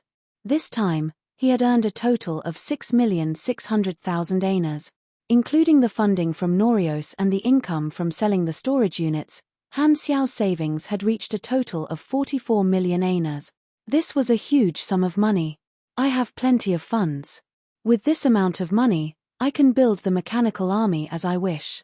Han Xiao was very satisfied. With so much money, if it was only for his own use, it could last him for a long time. However, This money was obviously going to be used to maintain the operations of the Black Star Corps and support the expansion of the Black Star Corps. Han Xiao's blueprint for the development of the Black Star Corps was very grand. He planned to use the Garten star system as his base, pick a few dozen important NPC resource planets, and continuously build subbases. He planned to turn the Garten star system into the main base of the Black Star Corps and firmly control the mercenary business there. Then, he would expand to other star systems, build subbases in other star systems, and expand step by step. This would require a lot of money, such as buying a large number of spaceships, recruiting a large number of people, building partnerships with more organizations, and so on. The identity of a mercenary group was just a springboard. Han Xiao's real goal was to build a super-large armed force, and the Bloodshed Land was a precedent. The estimated cost of this blueprint was an astronomical figure that even he could not estimate. He only knew that the money he had now was far from enough. There was still a long way to go. However, this is not something that can be developed in a short time. Anyway, the sales channels have already been set up, and the profits are endless. I don't have to be too stingy with money. Han Xiao smiled, took out his communicator, and ordered a large batch of mechanical materials from a material supplier that he had been working with. He finally had the time to completely upgrade all his combat equipment to the Calamity grade standard.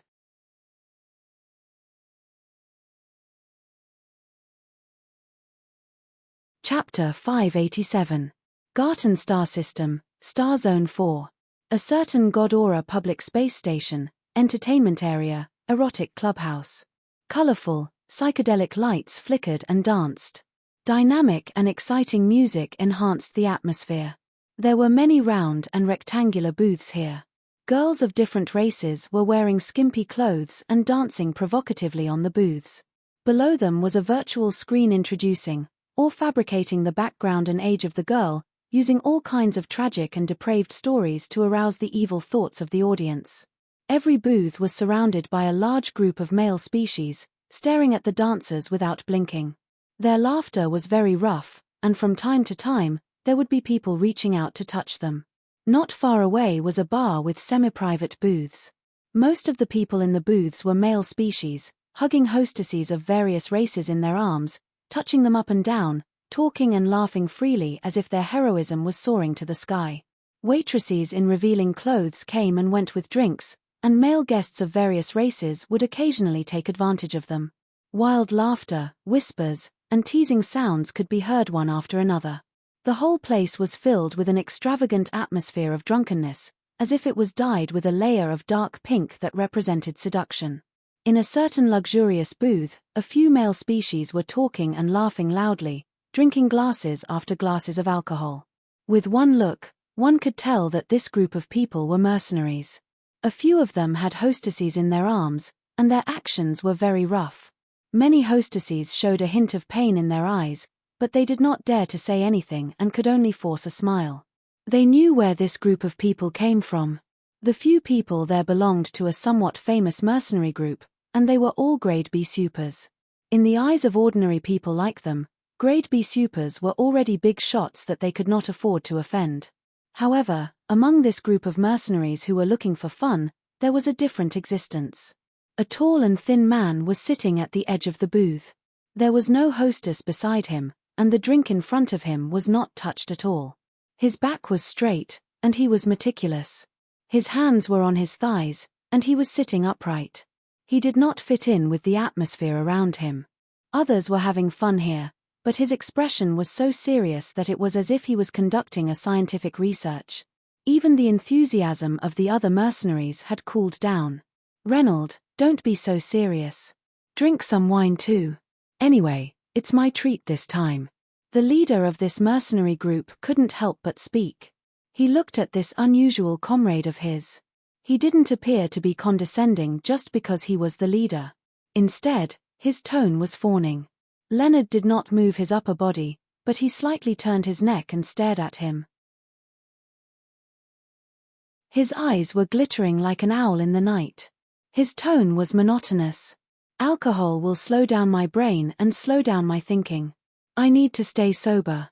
"Ah, then you can find a woman," Without waiting for the captain to finish, Leonard continued, women will distract me and interrupt my thoughts. Physical desire will also affect my lucidity. All right then, the mercenary leader smiled awkwardly. He couldn't do anything to Reynold. Reynold had a high position in his mercenary group and was indispensable. This was because Reynold was a grade B mechanic. In the universe, the ratio of mechanics was relatively low. High-level mechanics were even rarer. Unlike pugilists, espers, and psychics, mechanics needed to learn a huge amount of knowledge. In this aspect, only mags could compare to mechanics. To a mechanic, knowledge was the fundamental way to become stronger. His team had worked with Reynold for quite a long time. Reynold had always been providing weapons, equipment, repairing spaceships, and machinery.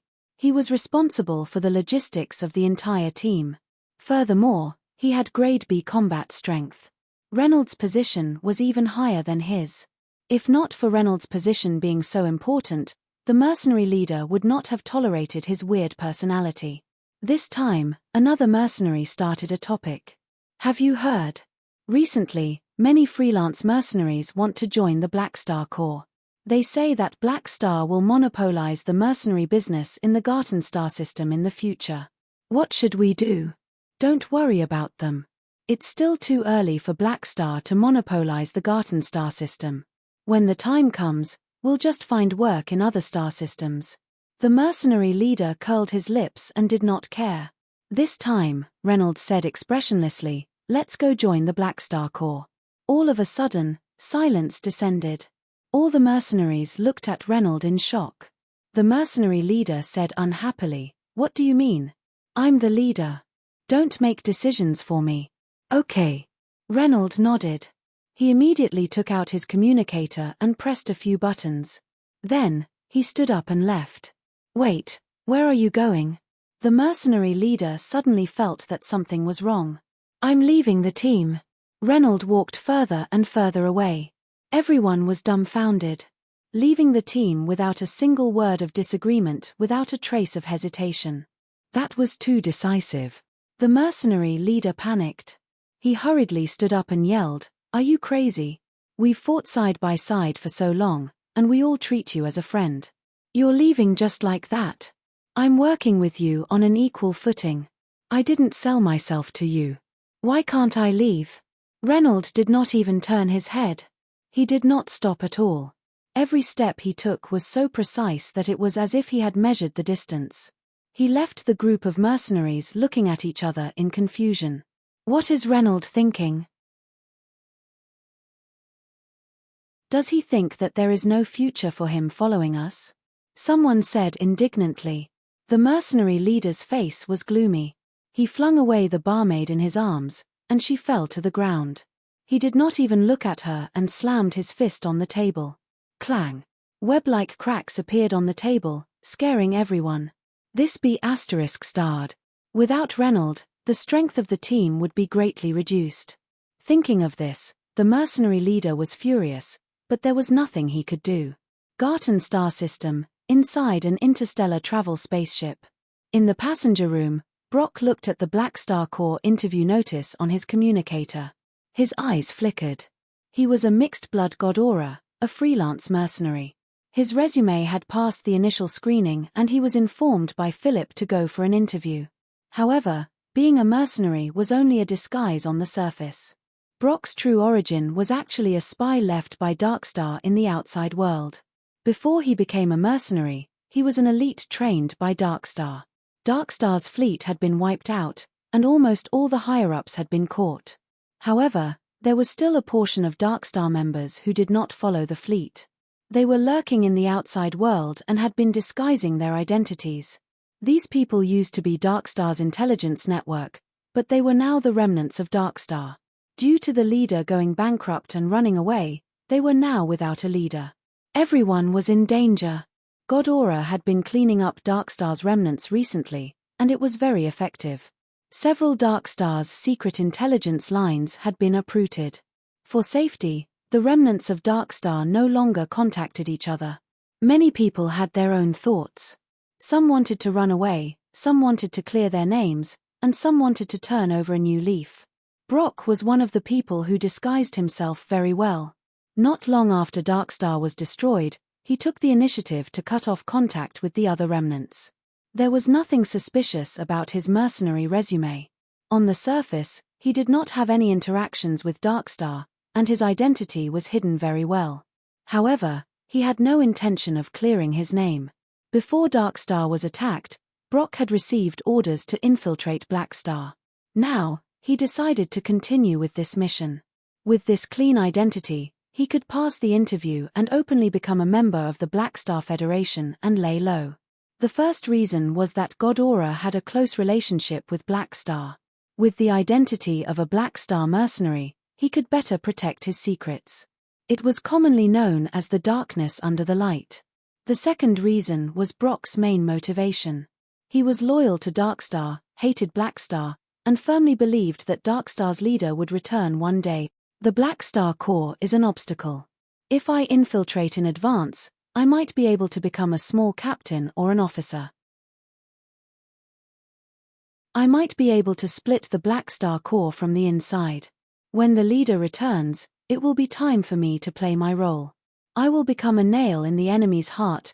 Brock's expression was cold, and he had ulterior motives. The players bought new equipment and excitedly started their new missions. While doing missions, they were also exploring the galaxy. They were still at the stage of familiarizing themselves with the galaxy. It would probably take another 2 or 3 missions for them to completely get used to the galaxy and become familiar with it. On the other hand, the hundreds of thousands of players who stayed in Blue Star continuously passed the test. Every once in a while, thousands of players would join the Blackstar Corps. These players were considered newcomers, but after the influence of the forum, they at least knew how to start a mission and would not start from scratch. If there was anything they did not understand, they could ask the first batch of players who joined Blackstar.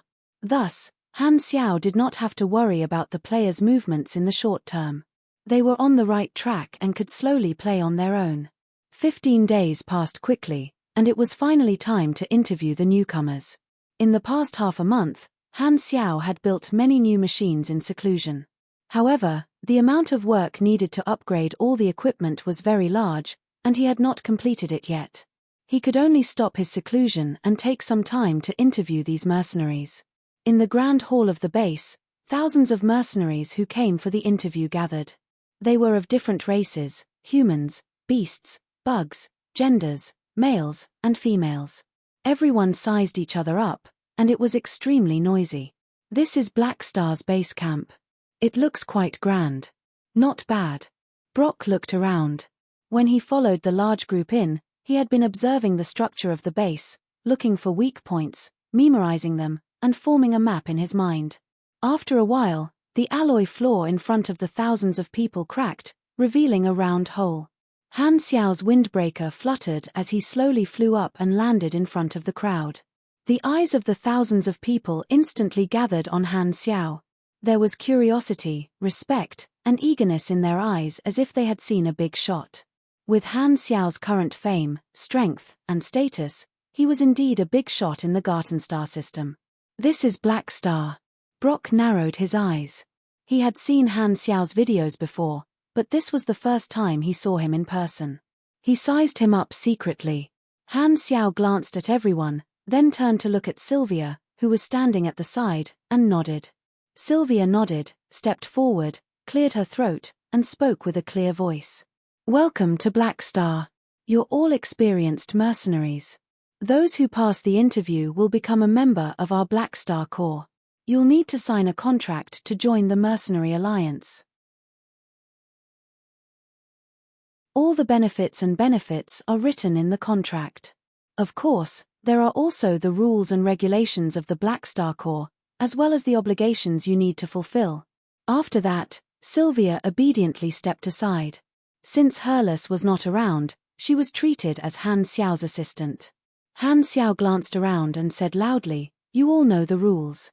If you have any objections, you can leave now." The thousands of mercenaries whispered among themselves, but no one left.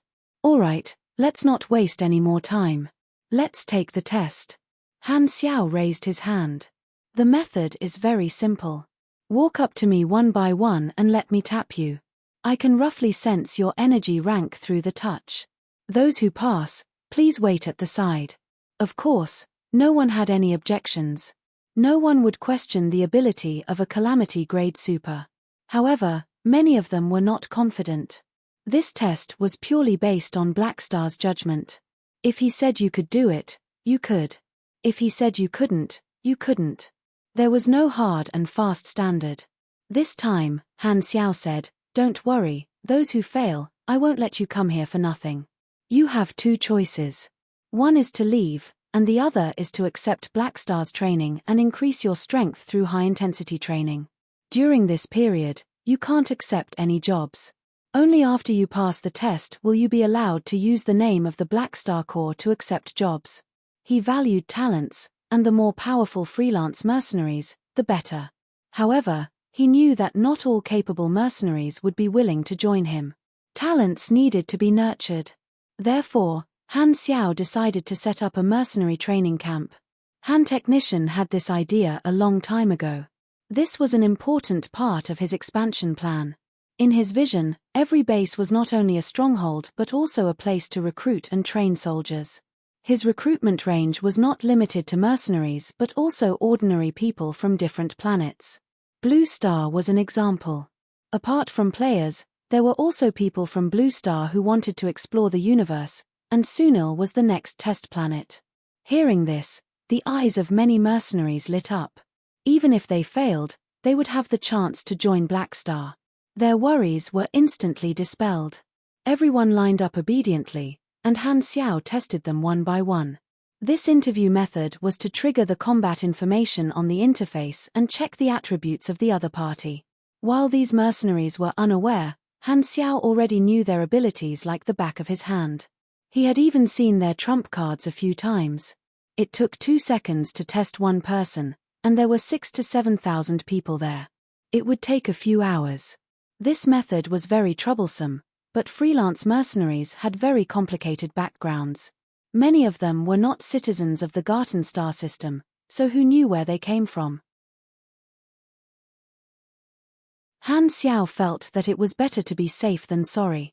It had been peaceful recently, so he could squeeze out this little bit of time.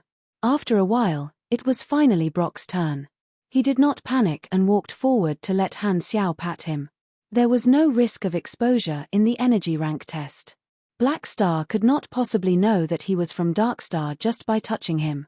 Brock was calm and did not panic at all. It was a rare opportunity to observe Black Star up close. This was even a good opportunity to assassinate him. However, Brock suppressed these dangerous thoughts and did not waste any time. He was prepared to wait at the side like the people in front of him.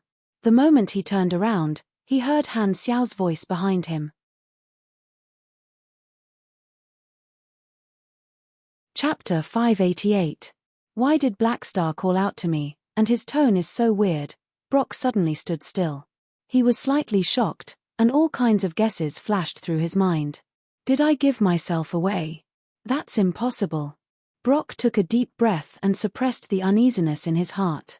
He turned around to face Han Xiao and pretended to be surprised. Your Excellency Black Star, is there a problem? Han Xiao stared at Brock and sized him up.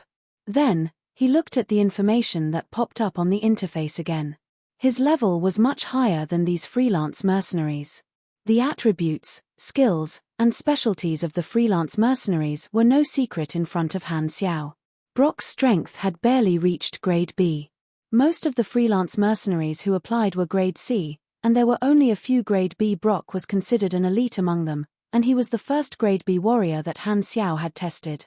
However, in Brock's profession list, there was a Dark Star elite warrior. In the skill list, there were also skills that were trained by Dark Star. Han Xiao had been involved with Dark Star for a few years, so he naturally could not have remembered wrongly. In addition, Brock was a mixed-blood god aura, so this guy's identity was obvious. This was one of the remaining Dark Star forces, one of the secret personnel who was on the run. He actually dared to come and join my camp. This guy must have grown 10 times the courage. Han Xiao narrowed his eyes. His brain worked quickly, and he instantly guessed Brock's goal of hiding under the light. He wants to gain my trust, hide in my camp, and be a spy.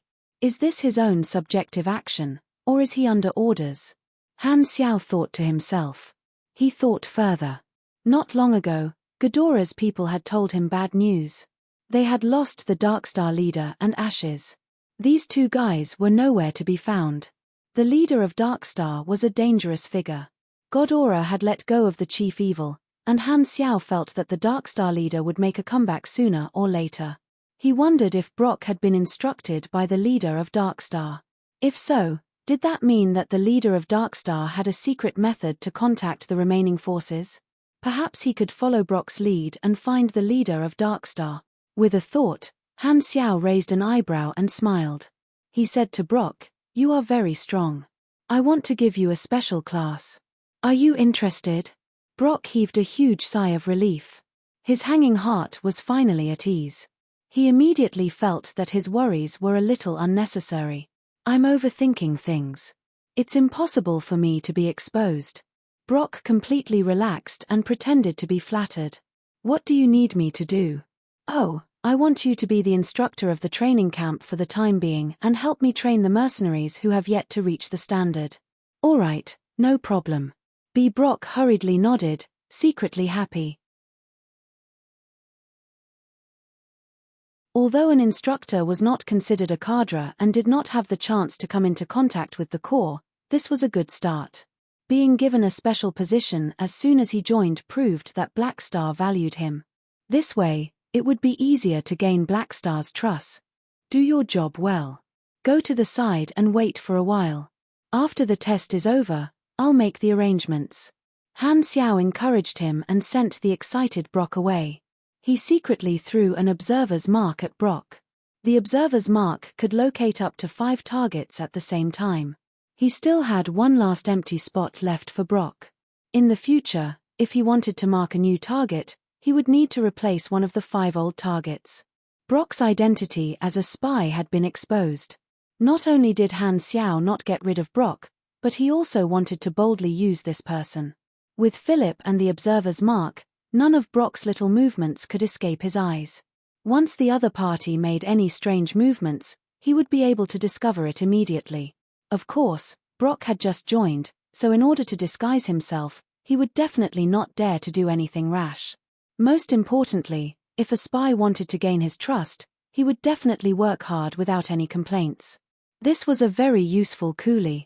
If he did not squeeze him dry, he would feel bad. Coincidentally, the training camp of base number 1 had not been built yet. Only Grade B supers had the ability to become the instructor of a large group of Grade C supers. Training others was very troublesome. Han Xiao did not want to waste his free time. He had originally planned to call Jeanette back, but now that he had Brock, it was enough. Anyway, no matter how he ordered this guy, Han Xiao would not feel bad. This small episode did not cause any abnormalities, but it made many people even more excited.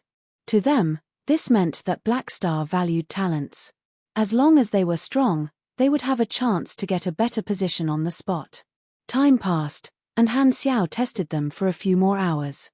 About 5,000 people passed and became official mercenaries. More than 1,000 people failed and were sent to the training camp. During this time, he discovered 3 more Grade B supers. Unfortunately, their talents and skills were not outstanding, so they were at the normal level without any bonuses. They were relatively normal Grade B supers. However, no matter how small a mosquito was, it was still meat. They were Grade B supers after all. Therefore, Han Xiao promoted the 3 of them to squad captains on the spot. They had the authority to gather a certain number of Black Star mercenaries to form a fixed team. There were 2 promotion systems in the Black Star Corps. The first was the individual merit system, which was from 1 star to 5 stars. The last was the honorary title of Black Star 18 Horseman, which was promoted according to the amount of contribution, allowing the individual to enjoy better benefits. The second was the occupation system, which was the management structure of the army. Han Xiao had learned from the Sky Ring army. The occupation system and the merit system complemented each other. The higher one's merit level or strength, the higher one's position would be, and they would be able to manage more teams. In other words, they would become a squad captain. Grade B supers met the strength requirements and could directly become squad captains. Naturally, no one had any objections. Currently, the Black Star Corps was divided into a few factions. The Sunil faction led by Hurlus, the War Alliance faction led by Harmon, the Free faction led by the players and some mercenaries. This faction had the largest number of people and could be seen as the most normal group of people. There was also the Confidant faction formed by officers such as Arosha. Only Han Xiao could command the people of all these factions. Normally, these factions would do their own things. Among them, the Sunil faction and the War Alliance faction were the most obvious. The members were very close to each other and had a strong sense of cohesion. Where there were people, there would be competition. Forming factions was a problem that would inevitably arise after expansion. As the Black Star Corps expanded, the difficulty of management also increased. If they wanted to develop better, they had to imitate the other large mercenary groups and establish layers of management systems so that everyone had a clear division of labor. This was also a problem that Han Xiao had been thinking about recently. The upper echelons were a problem. Currently, all the officers were basically combatants and did not have any specific functions. Only Hurlus could barely be considered his assistant. There were many empty positions, such as vice captain, area manager, mercenary manager, logistics manager, spaceship commander, and so on. These positions were like screw holes, and the elites and officers were the screws. Han Xiao had to find the right screws, put them into the holes, and tighten them. Only then would the management structure of the Black Star Corps become stable. The army has hundreds of thousands of people. The base troops are huge, but there are very few elites in the upper echelons. The structure of the forces is like a pyramid. Sigh, I need to recruit more high-level combatants. Han Xiao shook his head. Although his base troops were much stronger than many large mercenaries, high-level combatants were the weakness of the faction. He was the only Calamity grade in the Black Star Corps, and there were only about 10 Grade B elites. Compared to the 3 Calamity grade supers and thousands of Grade B supers in the Skyring army, he was nothing. Han Xiao did not lack people with potential under his command. For example, Sylvia was Grade A in his previous life. Hurlus seemed to have the potential to reach Grade A as well. Hela and Aurora's Esper abilities even exceeded Grade A, not to mention the players with huge potential. However, potential was not strength. These people with potential had not grown up yet, and Fu Ding, who had a protagonist aura and a powerful sister, was not his subordinate but his employer. The players were also limited by the version. At the very least, they would not be able to reach Grade B in version 2.0. If only I could get a Calamity grade to come. Han Xiao sighed. Expanding the faction came with many problems, and there were too many areas that needed to be improved. At this time, the last tester came in front of him. Han Xiao patted him, and the other party's attributes popped up on the interface. With just one look, Han Xiao's expression changed. Total level 135. This was the freelance mercenary with the highest level among all of them. He was only 7 levels lower than him. Han Xiao was energized. He looked up and sized up this freelance mercenary named Reynold. This is a galactic human with snow-white skin. He seems to be of mixed blood. His face is a little long, and his nose is high. He is not as handsome as me, but he has a special temperament. His personality should be more rational and cold, but his eyes are bright. Wow, this guy is also staring at me. Han Xiao raised his brows and looked at the other attributes of this person.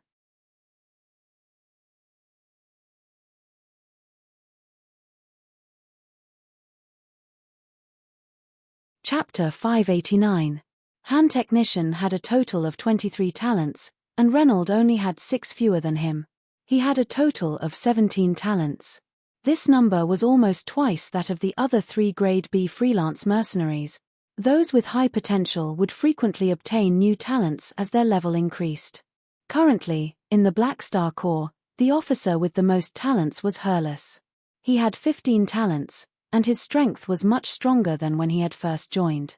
When Han Xiao had recruited him, He only had 12 talents. In terms of talent quality, Fu Ding and Harmon were at the top. Both of them had molding talents. Anyone who used Fu Ding's advanced luck glow would know that it was extremely powerful. Harmon's, War God's Fortitude, and Desperation Physique, together with his low-level luck glow, were equivalent to unlocking a health bar and unlimited bloodthirsty berserk. Molding talents were the standard to differentiate between normal people, elites, and bosses. Reynolds actually had a molding talent, which made Han Xiao very surprised. Perfect mechanical sense, total machinery affinity x1. 4, including base value, passive ability bonuses, and talent bonuses. This effect is directly applied to the total value. When using mechanical force to enhance machinery, the quality of the machinery will temporarily increase by 1 to 2 grades. The highest grade will not exceed pink rare grade. The default effect of all mechanic class active abilities is +4 level. This effect can break through the upper limit of the ability. It's actually this talent. Han Xiao's eyes sparkled. In his previous life, a player had posted on the forums and listed all the molding talents of Galaxy characters. Some talents were class-specific, and perfect mechanical sense was a mechanic talent. Furthermore, it was one of the top molding talents, having 3 abilities of the same system. The total value of his machinery affinity would be increased by 1. 4. This effect was extremely powerful. Machinery affinity was the core ability of the mechanic class, and it was used to increase the power of machinery. For example, if a mechanic's various talents and abilities gave him a total of 500% machinery affinity, perfect mechanical sense would give him a bonus of 500% multiplied by 1. 4. His machinery affinity would become 700%. This bonus rule was the same as the Calamity grade talent, Superhuman. It also directly increased the total value, which meant that the stronger one's foundation was, the stronger the bonus would be. As one's level increased, the effect would also become greater. The other 2 effects of perfect mechanical sense were also very practical.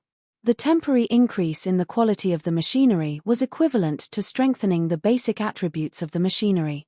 In layman's terms, even broken gray equipment would not be inferior to green equipment in his hands. The last effect was a mechanic class active skill level +4, ignoring the upper limit of the skill level. Surging mechanical force, which was equivalent to surging mechanical force at LV10, would have the effect of LV14. With this talent, one could be described as a mechanic genius that only appeared once every X years. X was greater than 100. High level, strong ability, grade B+. Leonard was the strongest person he had ever recruited. This was a high-quality wild leak. Are you a mechanic? Yes. Leonard nodded. You are very strong, even stronger than all the officers under my command. Han Xiao took this seriously and asked Philip to bring up Leonard's mercenary resume. After taking a look, he frowned. According to the data, you have 7 years of mercenary career and have been in 5 small mercenary groups. You were first active in the Hyde star system and only came to the Garten star system in the past 2 years. With your strength, you should be able to become a high-level officer in a large mercenary group. Why do you always stay in a small mercenary group? After saying that, he stared at Leonard with a questioning look in his eyes. Leonard's tone was serious. Large mercenary groups are too easy. I need more dangerous training to increase my vigilance. Han Xiao narrowed his eyes. Then why do you want to join me? I have a large mercenary group here. I have already undergone enough training. What I need now is to consolidate, learn more knowledge, and break through to a higher level. Leonard's face was serious as he answered. His attitude was not perfunctory at all. Instead, he seemed overly serious. You mean, you want to step into the Calamity grade? Han Xiao raised his brows. Yes. Leonard nodded calmly and added, this is also the reason why I am here. After saying that, he lowered his head slightly and said respectfully, we are both mechanics. We're both mechanics, and you've already stepped into the Calamity domain. To me, you're the pioneer of this path, and I'm still exploring it. Therefore, I want your guidance. For this, I'm willing to work for you. So, this is his motive for joining, Han Xiao finally understood. It was not the benefits of the Black Star core that attracted Leonard but his own strength. This guy was grade B+, and he wanted to enter grade A, so he came to ask for guidance from a grade A mechanic like him, wanting to become his student. This motive was very reasonable, and there was nothing wrong with it. Among the 5 superclasses, mechanics and mags were the most humble and eager to learn. Exchanging knowledge was the norm for these 2 classes. Han Xiao understood Leonard's behavior very well. It was just like how players would find people to learn skills from. This is not a bad thing. Han Xiao pondered. Leonard had great potential. After recruiting him, the Black Star Corps would have another elite officer. He only had Sylvia as his apprentice, so adding Leonard would not be a problem. The strength and knowledge of a Calamity grade super were enough to teach Leonard. As for promoting Leonard to grade A, this mainly depended on the individual's potential.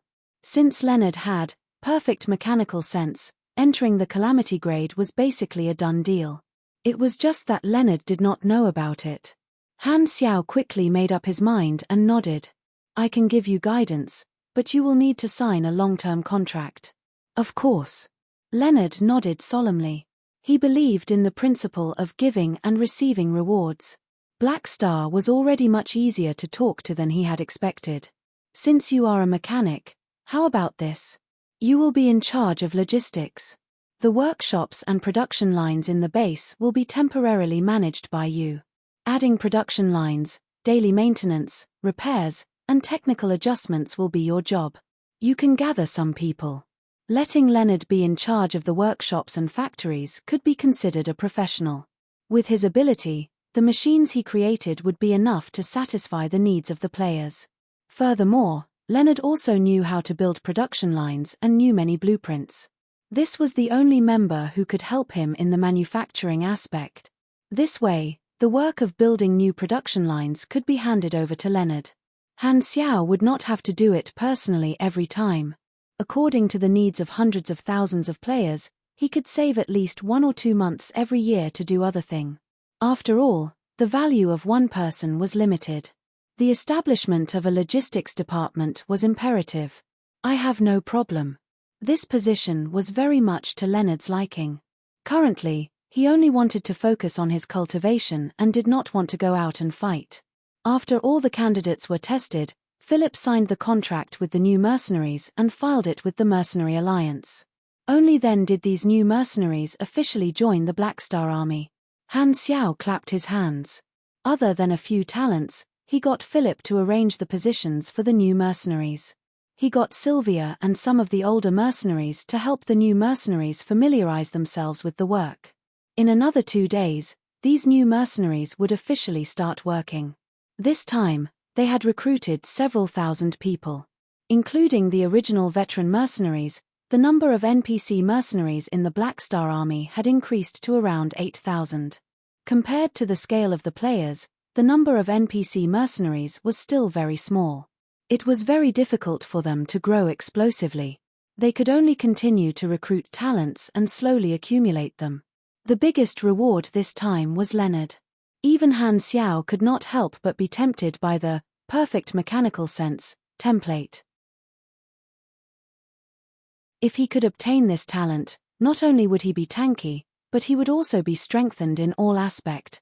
It was a pity that he could not find a way to obtain this template talent. Leonard was not an enemy, and even if he was, he might not be able to obtain the perfect template. However, Han Xiao had plenty of patience. 2 days later, the new mercenaries all started their own businesses. The training camp of base number 1 was also officially established. More than 1,000 failed candidates became the first batch of students, and Brock, as the only instructor, officially took up his post. On the first day, he was so tired that he almost vomited blood. Training mercenaries was not as simple as just talking. One had to be in actual combat, and it was easy to get injured if one was not careful. One person was responsible for training more than 1,000 people. Brock's workload was so heavy that he did not have time to do anything else. By the end of the day, he was on the verge of breaking down. The thought of having to continue such a heavy workload the next day made Brock feel cramps in his legs. However, after the first day of work as an instructor, Han Xiao purposely came over to motivate him, and Brock was instantly energized. Han Xiao's attitude gave him the wrong idea. Brock thought that Blackstar had noticed his performance and that he was given this special job as soon as he joined, which meant that Blackstar valued him. After all, among all the candidates, only he and that mechanic called Leonard received special treatment. Maybe this was Blackstar testing his ability. As long as he completed the instructor's mission and proved himself, he might be accepted by Blackstar and be promoted to a senior officer. After becoming a senior officer, he would be able to monitor the information flow of the Blackstar Corps. With that in mind, Brock decided to grit his teeth and complete the instructor's mission alone without looking for an assistant. This was the only way to prove his ability to the greatest extent and improve his impression in Blackstar's mind. How dedicated! In the room, Han Xiao in his chaos body monitored Brock's actions and could not help but sigh. As expected, people with ulterior motives are the best. Deactivating his chaos body and returning to his human form, Han Xiao tidied his clothes, walked out of the room, and went to the machinery modification room in the base. Leonard and Sylvia were already waiting there. Today was the day of class. Sylvia was already used to Han Xiao giving her special treatment. However, today, there was another person sharing her teacher, so she felt very awkward. She secretly sized up Leonard from time to time with some hostility. Leonard, on the other hand, did not look away. He stared straight at Han Xiao with a very serious expression. From today onward, he would be learning from Blackstar. This was an opportunity that he had exchanged for with a 5-year contract, so he valued it very much. Standing in front of the two, Han Xiao glanced at them, thought for a while, and said, "The difference in strength between the two of you is too big. Leonard, I'll teach you first. Sylvia, you can watch from the side." The difference in strength between the two of them was too big. The knowledge that was too profound for Sylvia was just the basics in Leonard's eyes. Of course, he could not teach them together. As soon as he said that, Sylvia's eyes widened. Teacher is teaching the newcomer first. She immediately felt that it was unfair. She glared at Leonard, but she realized that he did not even look at her. She could only puff up her little face and sulk. Bringing Leonard and the angry Sylvia to the side, Han Xiao cleared his throat and prepared to start the lesson.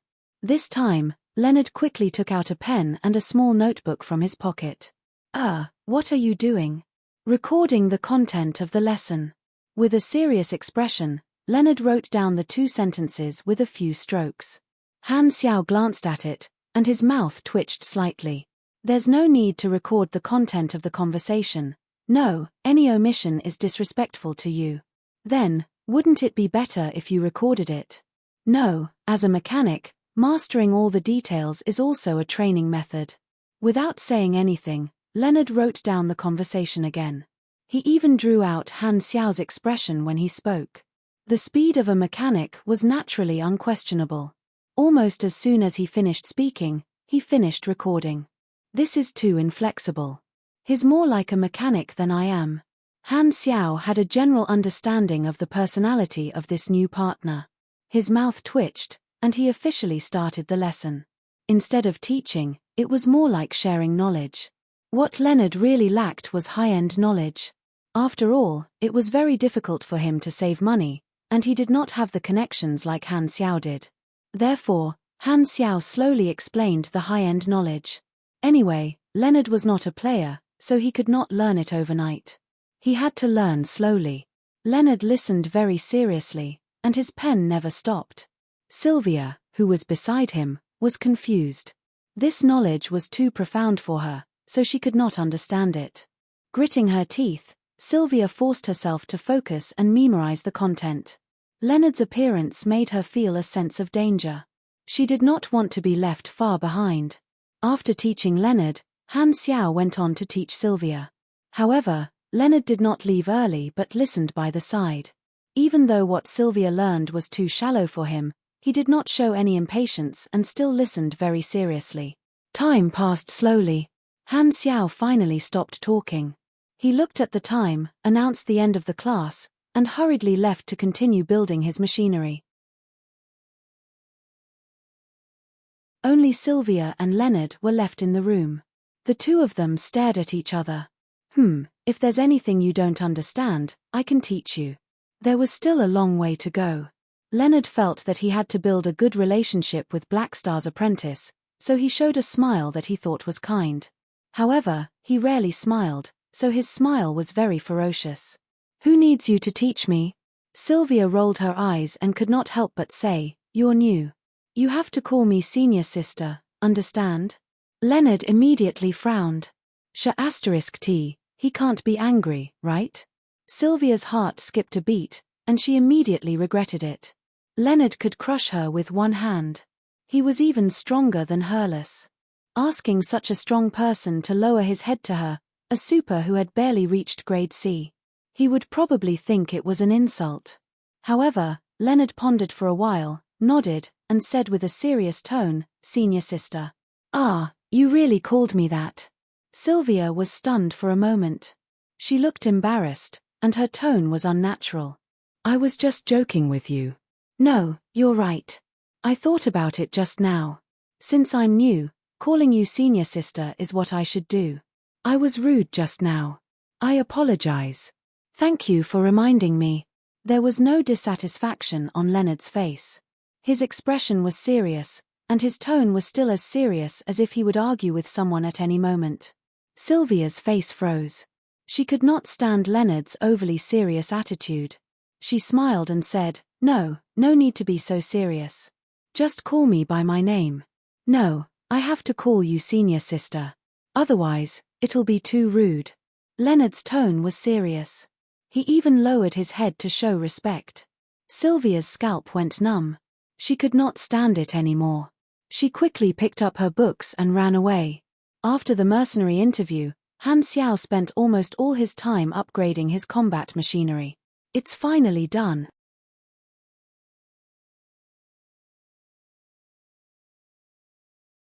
Chapter 590. In the room, a strong metallic smell lingered in the air, and heat waves from the high-temperature smelting were still floating in the air. Han Xiao was already used to this smell. He took out the last piece of machinery from the rapid cooling box, turned it into a compressed orb, and placed it on the table. Rows of compressed orbs were placed on the alloy table in front of him. They were all new generation machinery. The new generation machinery created with the ability of a grade A mechanic completely surpassed the old equipment he had created when he was still a grade B mechanic in terms of technology, attributes, functions, and power. Thus, it replaced the old equipment and became his standard combat weapon. The old equipment could no longer keep up with the battles at the Calamity grade level, and it had entered the ranks of backup weapons. This time, Han Xiao had completely changed the equipment, and the scale was the largest so far. The original combat mode had not changed, and it was still the single soldier style with the mechanical suit as the core. Han Xiao had strengthened the mechanical weapons of this mode. Buzz. With a flash of light, mechanical force activated a portion of the compressed orbs. After a series of mechanical sounds, 36 new generation hovering shield shuttles floated up and circled around Han Xiao. The new generation hovering shield shuttles was called DT-03 Nanotransformable Hovering Guard, and the equipment was called Watcher Protocol. Compared to the previous generation Halo array, the Watcher Protocol had many changes. First, the appearance of the hovering shield shuttles had changed from spindle shuttles to rhombus-shaped shuttles with more edges. The color had also changed from white to dark red, and the edges were the bright gold of the Kyle alloy. In terms of functions, the most obvious change was the energy source. Every hovering shield shuttle was equipped with an ultra-miniature plasma arc reactor, which used controllable cold nuclear fusion. There was plenty of energy, extremely low radioactivity, and high output power. Furthermore, the power could be easily adjusted, and it was very controllable. The equipment quality was dark purple. Han Xiao now had the high-end energy knowledges, high energy control, and high-energy weapon application. Before building the new generation machinery, he had raised the blueprints of these machinery to the maximum level and obtained some potential points. Together with his original reserves, he had spent 21 potential points to upgrade these two knowledges to LV5 and LV4 respectively. Thus, in terms of energy, he already had very good technology. The main goal of this equipment upgrade was to innovate the energy core. Most of the machinery had been changed to controllable nuclear fusion energy. There were also different blueprints for nuclear fusion reactors. The plasma arc reactor was one of Han Xiao's most advanced energy core blueprints. The technology could be summarized as using electricity to form a magnetic field inside to heat up the plasma and induce a nuclear fusion reaction. It was efficient, clean, and controllable. The cutting-edge knowledge above the high-end energy knowledge was the research on the more powerful and unstable antimatter energy and psionic energy. Usually, only star cluster civilizations would have cutting-edge knowledge, and Han Xiao could only obtain high-end knowledge at the moment. In the short term, Han Xiao had no intention of obtaining cutting-edge knowledges. Since he had become a virtual mechanic, the cost of obtaining cutting-edge knowledges for the armed and energy classes would be 3 times the original cost. Currently, he only had 2 potential points left. With a flash of mechanical force, Han Xiao controlled the Watcher instrument and gradually tested the various functions. First was the most basic cannon power. He had Philip open the weapon test module in the machinery modification room, and an alloy wall rose from the ground. The golden edges of the hovering shield shuttle glowed with azure blue energy. Then, the sharp edges of the hovering shield shuttle suddenly opened up, turning into a round muzzle. The azure blue laser shot out and easily penetrated the alloy wall, leaving a hole that penetrated from the front to the back. The penetrative power is very strong, Han Xiao nodded. Although the interface introduced the attack power of the weapon, it had always been his habit to test it out personally. He then switched the power mode and tested the explosive, assassination, suppression, and full power mode. Because the energy was highly controllable, it had many attack methods. Han Xiao also tested the shield function of the Watcher instrument. Unlike the shield formed by the halo array, the Watcher instrument could form a shield with a very high shield value. The most convenient function of the Watcher instrument was its nanotransformation ability. It could be combined with each other to become a larger caliber hovering shield or a larger shield. It could also become a handheld cannon. In battle mode, the Watcher instrument could even be combined with the Berserk Ape mechanical suit. The ultra-miniature plasma arc reactor of each hovering shield shuttle could continuously provide energy to the mechanical suit. As expected of a Grade A mechanic's super weapon. Without needing any other machinery, Han Xiao believed that he could beat Herlus with just this Watcher instrument. Satisfied, he put down the hovering shield shuttle and activated another bunch of compressed orbs. This time, he activated the giant mechanical hand. Its energy core had been updated, and its various functions had been significantly improved. The giant mechanical hand had always been a piece of multifunctional equipment. It could be slapped, and its fingertips or palms could release ion cannons. It could also turn into compressed orbs and hide in the hands and feet. It could also turn into an electromagnetic lock to control the target. It could also turn into various tools to change the terrain or assist in building giant machines. It could be considered a versatile tool.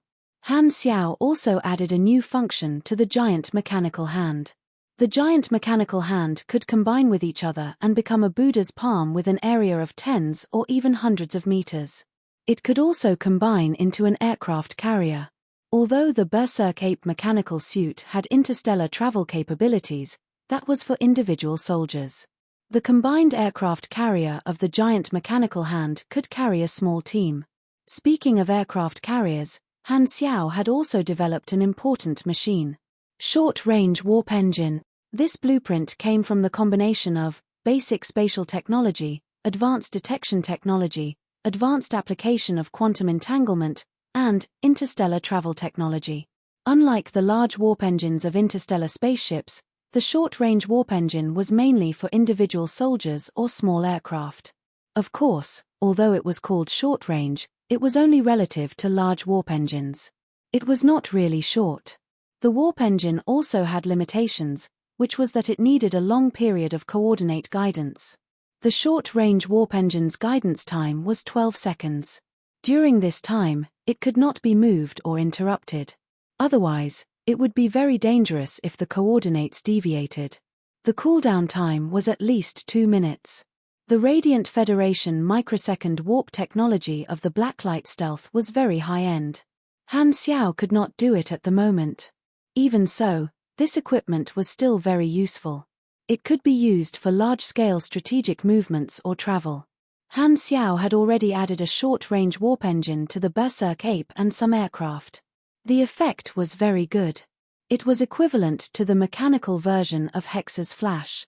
As for the load from individual warp, it was not even an itch for Han Xiao. As a void species, their resistance to space was very high. Apart from individual equipment strengthening, the Mech Legion also underwent a large change. First, the original 4 army designations were restored. Number 001, Mechanical Beast Guards Army, Number 002, Assault Artillery Army, Number 003, G1 Steel Army, and Number 101, Oathkeeper's Personal Guards. At the same time, Han Xiao also slightly increased the size of these armies. On this basis, Han Xiao added 2 more army designations. Number 004, G2 Heavy Iron Cavalry. This was an army made up of 600 heavy-armored mechanical soldiers. They had the size of small giants and were equipped with high-speed propulsion vehicles. They charged forward like iron cavalry and had extremely strong impact force. They could easily pierce through the formation of an army. These heavy iron cavalry mainly focused on close combat. They were equipped with high-temperature cutting tools, high-speed drills, spiral saws, and other killing weapons. Number 005, Miniature Cube Army. A special army formed by 1,500 miniature mechanical soldiers. These mechanical soldiers were called cube robots. They were only about the size of a normal human's palm, but they had all the essentials and had very high individual combat capabilities. This kind of small army could play a miraculous role in certain situations. This was also Han Xiao's original intention for creating this army. This army also had another function. The blueprint of the cube robots came from super nano power. They also had nanotransformation functions and could combine with each other to form larger mechanical soldiers. It could also be understood that each cube robot was a component of a large mechanical soldier. These components could move freely and combine at the right time to form another mechanical soldier. According to current statistics, the size of the Mech Legion had already reached 20,000. The workshop was producing new mechanical soldiers every day, and the number was still increasing. The additional mechanical soldiers were directly merged into different armies or used as backups. In addition, the weapons of all the mechanical soldiers were also upgraded. 4 close combat weapons, vibration converters, high-pressure cutting knives, and so on were added.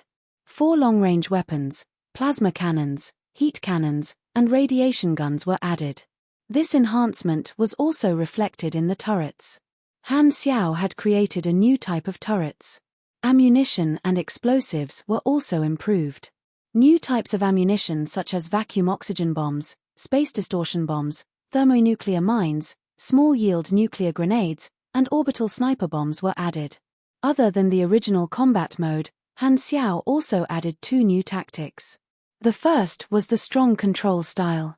Han Xiao had fused the blueprint of an electromagnetic superconductor particle. It was about the size of a grain of rice. He had created a lot of them, and they were placed in front of him like a pile of black sand. The superconductor particles contained strong magnetism and could be controlled by electromagnetic mechanical force. This set of equipment was also called strong electromagnetic swamp. When used, the superconductor particles would be like a black flood, carrying strong electromagnetic force. Once they came into contact with the target, the superconductor particles would wrap around the target and release a strong suction force, making it difficult for the target to move. The longer they were controlled, the wider the coverage of the superconductor particles, and the harder it would be for the target to break free. Furthermore, through mechanical force, the strong electromagnetic swamp could be shaped into various shapes. This weapon was like a swamp that actively captured the target. It was also like a materialized magnetic field. This was a strong control equipment, but it lacked lethality. Han Xiao's inspiration came from ashes. That guy's combat style of controlling carbon particles had inspired him. The strong electromagnetic swamp also controlled particles, and it looked quite similar to ashes. The second new combat mode was a very despicable tactic. In his previous life, the players called this combat style the strategic support style. A few months ago, when Darkstar attacked Bluestar, using their main cannon to attack him in outer space, this was the strategic support style. The essence of this combat style was to summon missiles to bombard the ground, summon space-based weapons to attack, summon fleets to attack.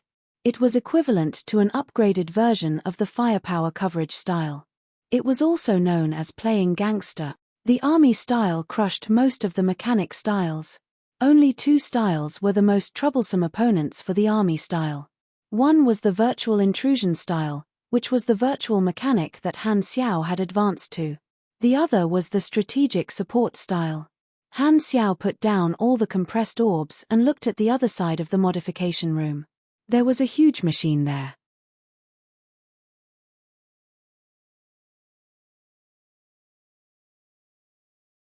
Chapter 591. This railgun was called Eye of God. It was a space-based satellite weapon and could move independently from the spaceship. It was placed at the edge of outer space and the atmosphere, orbiting around the planet. The Eye of God was not a particle beam weapon like the main cannon of Darkstar. Instead, it used a physical shell. The size of the bullet was very large, and it could be combined with different types of ammunition. There were more tactical options. It could hit the surface from outer space and gain more kinetic energy through the acceleration and gravity acceleration. With the support of his virtual technology algorithm, the coordinates of the attack were very accurate. The cost of making this railgun was very high, second only to the Berserk Ape mechanical suit. This did not include the cost of every shot. After spending so much money, the return was naturally not bad. The attack power of the Eye of God was very high. It was like a huge cannon placed in outer space. There were only two limitations. First, its attack speed was very slow, and the shell had to fly for a while. Second, it could not be used in galactic battles and could only be used to attack the surface. It was very suitable for the mercenary business of airdropping cabins. This weapon was the most destructive means Han Xiao had, but he only had one at the moment. The strategic support style was only in its infancy. However, Han Xiao had money in his pocket, so he could make more if he had the time. After the strategic support style was fully formed, it would not take long for hundreds of railguns to fire at the same time to flatten the surface of an asteroid. It fully demonstrated the logic of the mechanic class being rich. When other supers were stuck at a bottleneck, only the mechanic class could steadily increase their combat power by burning money. With this set of equipment, I can finally be considered to have the strength of my level. Han Xiao nodded in his mind. The total cost was close to 1,000,000 aners. After updating all his combat machines, his destructive power had truly reached the level of a natural disaster. He could summon a nuclear bomb at any time and destroy the ecology on the surface of a planet. The Watcher Protocol, Mechanical Prosthesis, Short-Range Warp Engine, Mech Legion No. 004 and No. 005, Electromagnetic Swamp, Eye of God. After roughly counting all his machines, Han Xiao packed up the compressed orbs and wore them on his body. Large weapons like the Mech Legion and space-based satellites were placed in the spaceship warehouse. Other than the combat machines, Han Xiao had also fused an interesting blueprint during this period of time. He had also built it for spaceship boarding battles. The Ravager's charge cabin was a landing device. This was an external suspension cabin that was installed on the spaceship. It was equipped with shock-absorbing equipment, and a portion of the landing crew could ride inside. The moment the enemy spaceship's shield was broken, the assault cabin would launch out and bite the enemy spaceship. Then, the assault cabin would be inserted into the enemy spaceship's outer armor through the assault cabin's embedded equipment. The hot melting and cutting equipment would burn open the armor and send the landing crew inside into the enemy spaceship.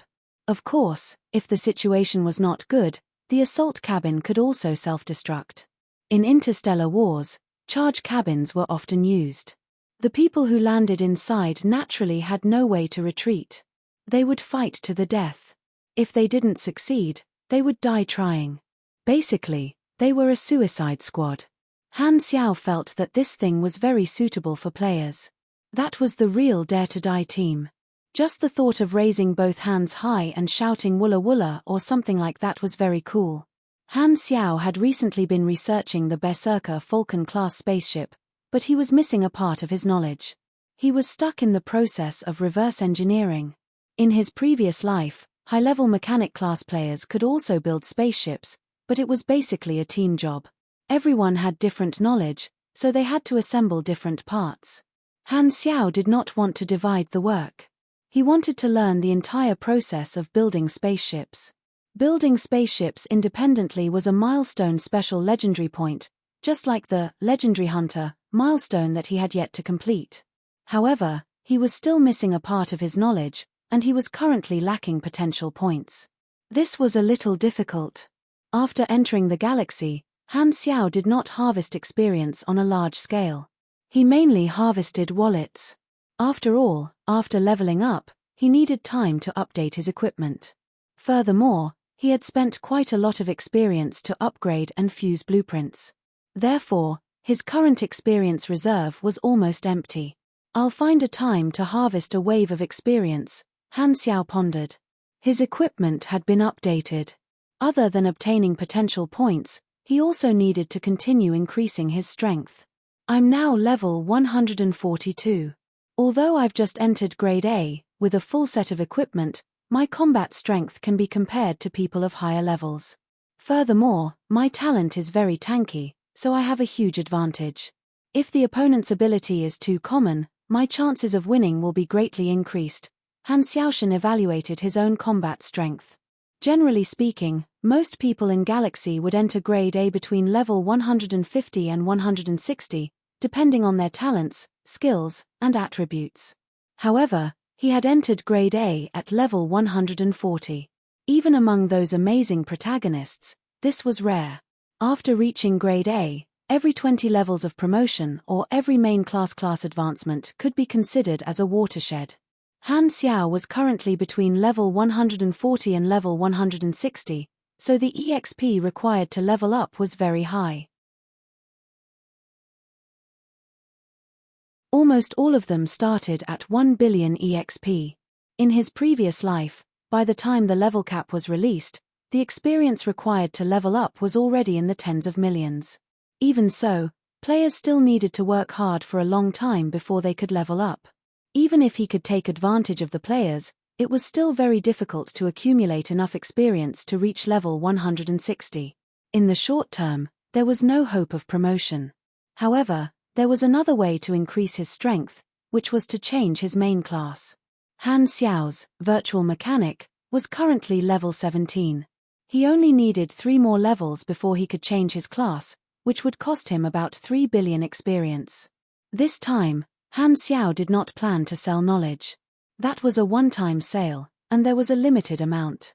Furthermore, it was not suitable to give it to the players at once. He decided to teach the blueprint skills. This was a larger chain of benefits.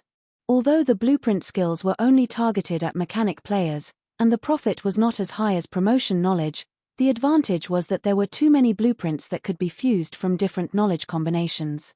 In version 1.0, Han Xiao pretended to be a mechanic instructor and tricked more players into changing their class to mechanic in order to expand the market for blueprint skills. Furthermore, he did not only sell low-level blueprints to the players. He could also sell high-level blueprints. The players did not have enough knowledge, so even if they bought high-level blueprints, they would not be able to use them for the time being. However, there would still be people who would buy them, because having a high-level blueprint that they could not use for the time being was better than not having one. He had never underestimated the desire of the Chinese players to stock up. Thinking of the players, Han Xiao opened the forums and took a look. The forums were bustling all the time. The strategic equipment that he had sold the last time was used by the players in their new employment missions. Many people took screenshots and shared them. Among them, the worker bee armor was especially well received. It allowed many life players to find a new source of income. Fighting and killing were not good. Mining was more practical. The second most well-received item was actually the nuclear magnetic flying backpack. The focus of the comments was not on the flying backpack but on the explosion. This made Han Xiao even more confident in the raider charge cabin. He knew that self-destruction was the best match for the players. He scanned through a few pages of posts. Other than sharing posts, chatting posts, and spamming posts, there were also some high-level players making guides and introducing new strategies. After looking for a while, Han Xiao suddenly realized that one of the posts had become popular, and it quickly rose to the top. Wayne Card Beginner's Guide, third issue. He clicked in and took a look. The player who made the post was obviously mesmerized by the Wayne card. He did not use the money he earned to buy equipment but actually used it all to make up a deck. Wow, a salted fish. Playing with these fancy things every day instead of focusing on killing monsters? These players have been corrupted by the Wayne cards. Han Xiao's mouth twitched. Could it be that the Wayne card was his biggest business competitor? After a rough glance, he realized that the Shattered Star Ring card deck had been updated. This was also the focus of the post. The Black Star Core was among the updated cards. Shattered Star Ring card deck adjustments: Mercenary card, Black Star Mercenary, changed to Mercenary card, Force card, Black Star Core. Card attributes increased, new special effect added. Civilization card, God Aura, card attributes increased. Force card, Floating Dragon Island, card attributes increased. Strong card, Black Star Han Xiao, added. History card, Destruction of Dark Star, added. Original Force card, Dark Star, moved to discarded card deck. Han Xiao instantly understood why this post had suddenly become popular. In the eyes of the players, the Black Star Core represented their faction. Seeing their faction appear in the deck, the players were extremely excited. The way they saw it, the changes to the Wayne card reflected the results of their contribution to the growth of their faction.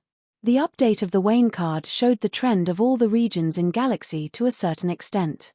There was actually a new strong card that was exclusive to him, and the attributes of the strong card were not bad. This meant that his deeds had already spread far and wide, and he had already become a famous person. Han Xiaoxin suddenly realized that the Wayne card seemed to be a set of hidden rankings, showing a person's fame and status in the galaxy. After looking at the forums for a while and taking some potions from Sykes and the other secret prisoners, Han Xiao closed the door and left the machinery modification room. Although he had delayed building machinery for almost 2 months, Han Xiao did not forget about the mission of sending Hela and Aurora to Floating Dragon. Now that the Black Star Corps had expanded, the players and normal mercenaries shared a large number of missions, and he did not seem to have received any difficult missions that required him to personally take part in. Therefore, Han Xiao decided to complete AIM's instructions first. Hela was usually in the combat training room, and Aurora should be there as well. On the way, he met Sylvia, who had a panicked look on her face as if she was hiding from something. She hurriedly greeted him and ran away. Han Xiao did not take it to heart. After walking for a while, he saw Reynold looking around at the intersection, so he went up and said a few words of encouragement. Seeing that Reynold was about to take out his little notebook, Han Xiao hurriedly shut up and walked away with large strides. When he arrived at the combat training room, as expected, Hela was undergoing actual combat training there, and Aurora was also forcefully dragged to join in. Due to her past experience, Hela's pursuit of strength was very strong. After entering the galaxy and seeing so many strong people, her sense of danger had become more and more serious. She wished that she could not sleep every day and spend all her time on training. The effect was also very obvious. The combat training room of the galactic era could simulate actual combat and force out the combat potential of supers. Hela's talent had always been very good, and coupled with her hard work, her strength had increased by quite a lot recently. A few days ago, Han Xiao sparred with Hela and found that Hela had already leveled up a few times. Han Xiao opened the door, and the virtual combat scene disappeared. Hela then stopped, wiped the sweat on her forehead with the back of her hand, and said with a frown, "What are you doing here? Do you want to spar?" She was currently wearing a black battle suit that was extremely tight. It looked like a layer of black skin, outlining her fiery figure. Her front and back were perky, Extremely provocative. Han Xiao looked and shook his head helplessly. He could not help but say, I say, can't you change into a more useful combat suit? Don't I have armor for you to choose? It's too cumbersome. Hela showed a look of disdain. What cumbersome? That's called safety. Aren't you just saying that it doesn't look good? What do you know about aesthetics? Han Xiao rolled his eyes. TSK, woman.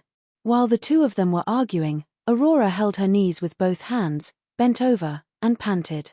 She could not even speak. She was forced to participate in the special training, and she could not keep up with Hela's strength. She was so tired that her whole body was about to fall apart. However, Aurora was not unwilling at all. She had gone through tough times and knew the importance of strength. She did not do the special training half-heartedly, which was why she was so tired. After all, virtual combat would not cause real damage. If she had just been slacking, she would not be so tired. Han Xiao took out a high-energy nutrition bar, threw it to Aurora, and said, All right, stop training. Pack up, I'll bring you to Floating Dragon Island. Aurora heard this and hurriedly stopped tearing the packaging of the nutrition bar. She said in surprise, Can I finally see Big Sister Ames? Hela's eyes sparkled, and her lips curled up slightly. After entering the galaxy, she completely understood Ames' reputation in the universe. She had been looking forward to officially training with her for a long time. Beep beep beep. Han Xiao was about to say a few more words when his communicator suddenly rang. He took it out and saw that it was actually a communication request from Ames. She said that the Dragon Emperor had arrived. Ames.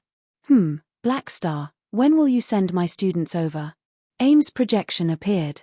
She had a half-smile on her face, and a pair of long, white, python-like legs appeared in front of Han Xiao's eyes.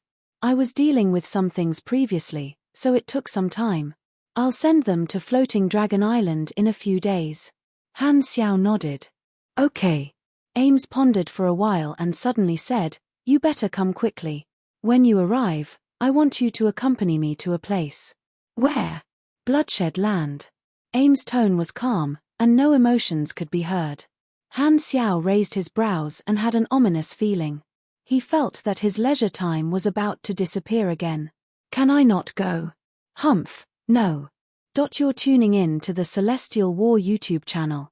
Don't forget to subscribe and join us on this journey to catch the most captivating stories,